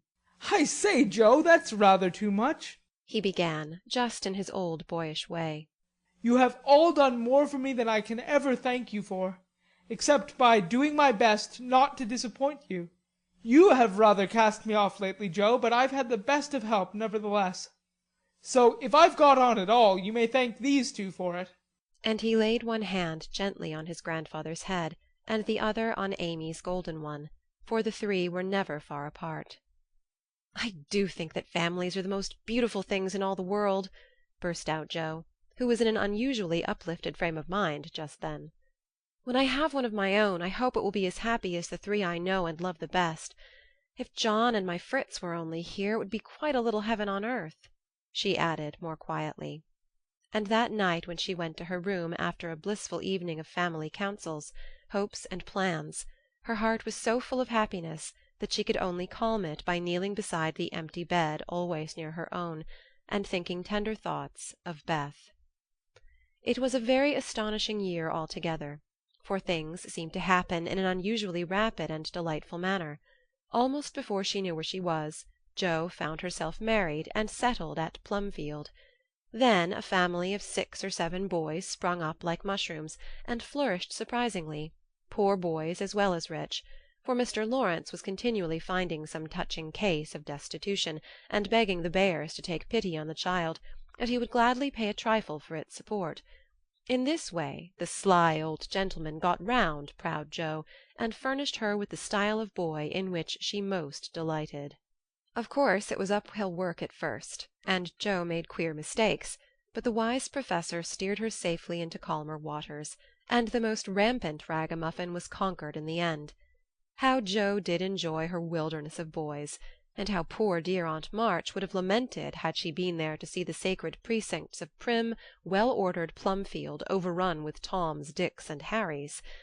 There was a sort of poetic justice about it, after all, for the old lady had been the terror of the boys for miles around, and now the exiles feasted freely on forbidden plums, kicked up the gravel with profane boots unreproved, and played cricket in the big field where the irritable cow with a crumpled horn used to invite rash youths to come and be tossed. It became a sort of boys' paradise, and Laurie suggested that it should be called the Beargarten, as a compliment to its master and appropriate to its inhabitants. It never was a fashionable school, and the professor did not lay up a fortune, but it was just what Jo intended it to be, a happy homelike place for boys who needed teaching, care, and kindness. Every room in the big house was soon full, every little plot in the garden soon had its owner, a regular menagerie appeared in barn and shed, for pet animals were allowed, and 3 times a day Jo smiled at her Fritz from the head of a long table lined on either side with rows of happy young faces, which all turned to her with affectionate eyes, confiding words, and grateful hearts, full of love for Mother Bear. She had boys enough now, and did not tire of them, though they were not angels by any means, and some of them caused both Professor and Professorine much trouble and anxiety. But her faith in the good spot which exists in the heart of the naughtiest, sauciest, most tantalizing little ragamuffin gave her patience, skill, and in time success, for no mortal boy could hold out long with Father Bear shining on him as benevolently as the sun, and Mother Bear forgiving him 70 times 7. Very precious to Jo was the friendship of the lads, their penitent sniffs and whispers after wrong-doing, their droll or touching little confidences, their pleasant enthusiasms, hopes, and plans, even their misfortunes, for they only endeared them to her all the more. There were slow boys and bashful boys, feeble boys and riotous boys, boys that lisped and boys that stuttered, 1 or 2 lame ones, and a merry little quadroon who could not be taken in elsewhere, but who was welcome to the Beargarten, though some people predicted that his admission would ruin the school.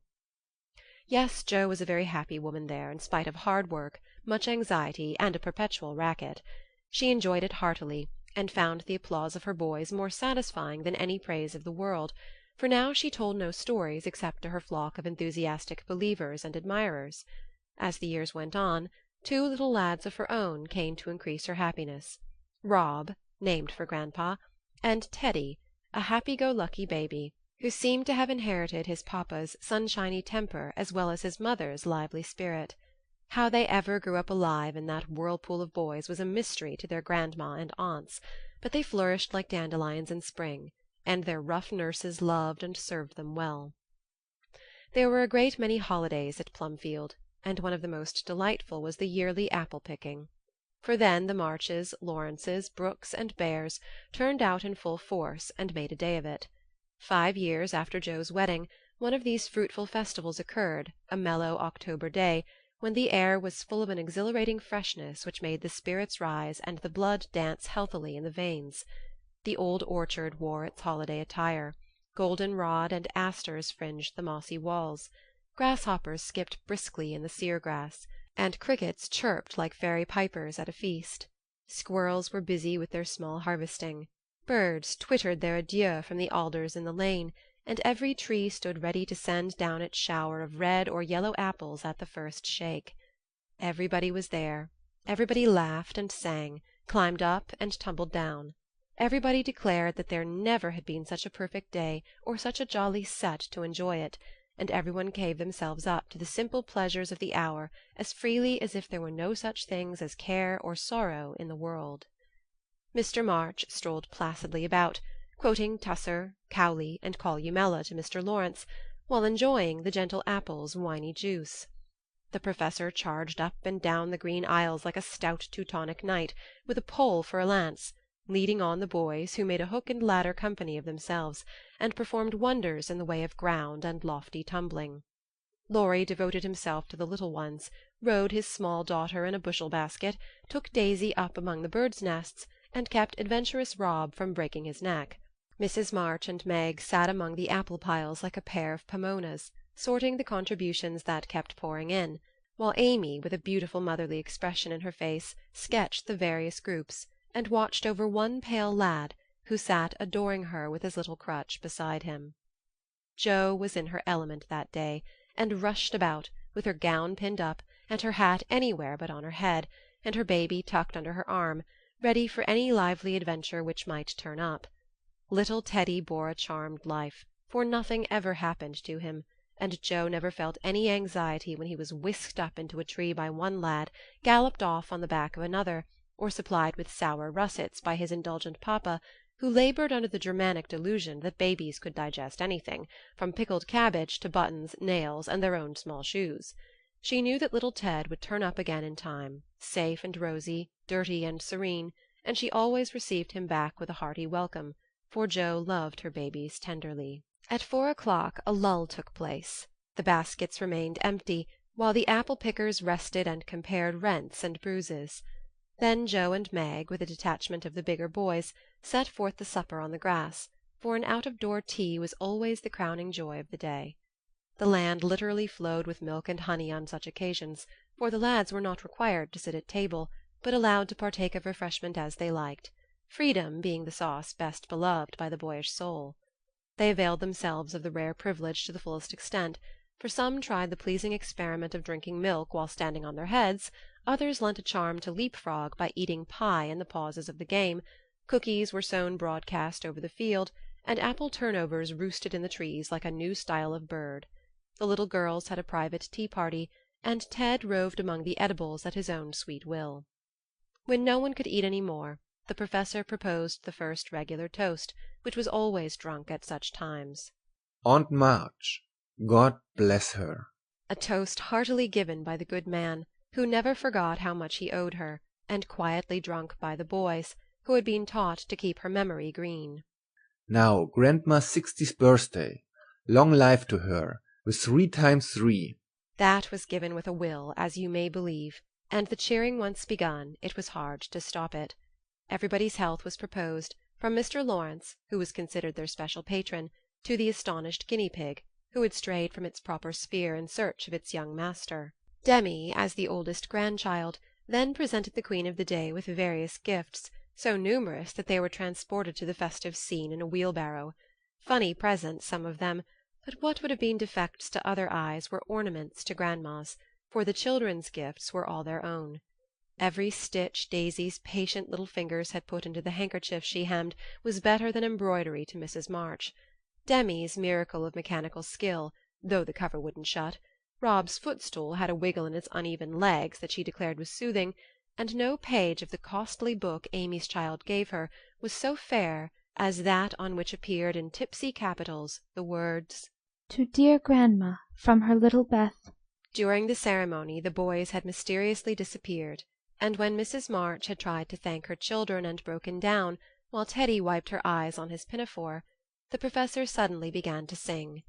Then from above him voice after voice took up the words, and from tree to tree echoed the music of the unseen choir, as the boys sang with all their hearts the little song that Joe had written, Laurie set to music, and the Professor trained his lads to give with the best effect.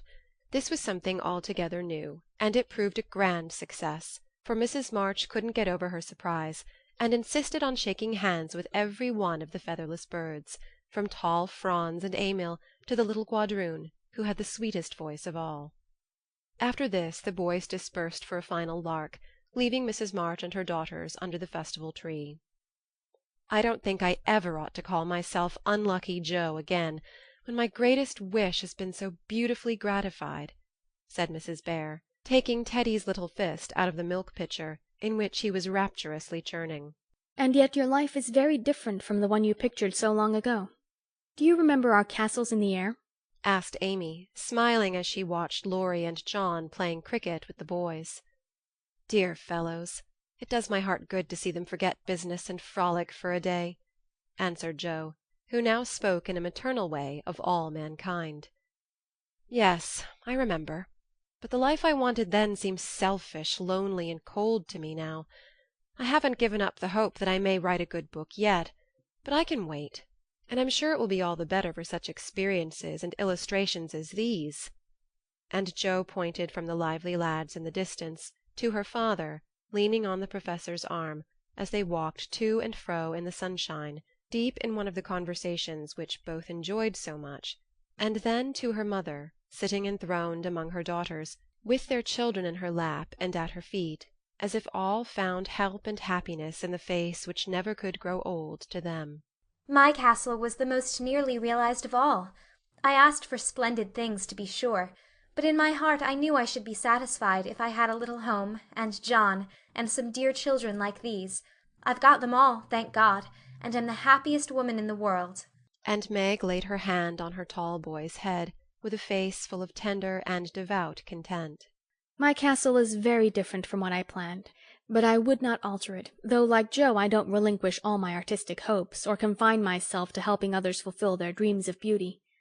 I've begun to model a figure of baby, and Laurie says it is the best thing I've ever done. I think so myself, and mean to do it in marble, so that whatever happens, I may at least keep the image of my little angel. As Amy spoke, a great tear dropped on the golden hair of the sleeping child in her arms, for her one well-beloved daughter was a frail little creature, and the dread of losing her was the shadow over Amy's sunshine. This cross was doing much for both father and mother, for one love and sorrow bound them closely together. Amy's nature was growing sweeter, deeper, and more tender. Laurie was growing more serious, strong, and firm, and both were learning that beauty, youth, good fortune, even love itself, cannot keep care and pain, loss and sorrow, from the most blessed. Into each life some rain must fall, some days must be dark and sad and dreary. She is growing better, I'm sure of it, my dear. Don't despond, but hope and keep happy, said Mrs. March, as tender-hearted Daisy stooped from her knee to lay her rosy cheek against her little cousin's pale one. I never ought to, while I have you to cheer me up, Marmee, and Laurie to take care of more than half of every burden, replied Amy warmly. He never lets me see his anxiety, but is so sweet and patient with me, so devoted to Beth, and such a stay and comfort to me always, that I can't love him enough. So in spite of my one cross, I can say with Meg, thank God I'm a happy woman. There's no need for me to say it, for everyone can see that I'm far happier than I deserve, added Joe, glancing from her good husband to her chubby children, tumbling on the grass beside her. Fritz is getting grey and stout. I'm growing as thin as a shadow, and am 30. We never shall be rich, and Plumfield may burn up any night, for that incorrigible Tommy Bangs will smoke sweet-fern cigars under the bedclothes, though he's set himself afire 3 times already.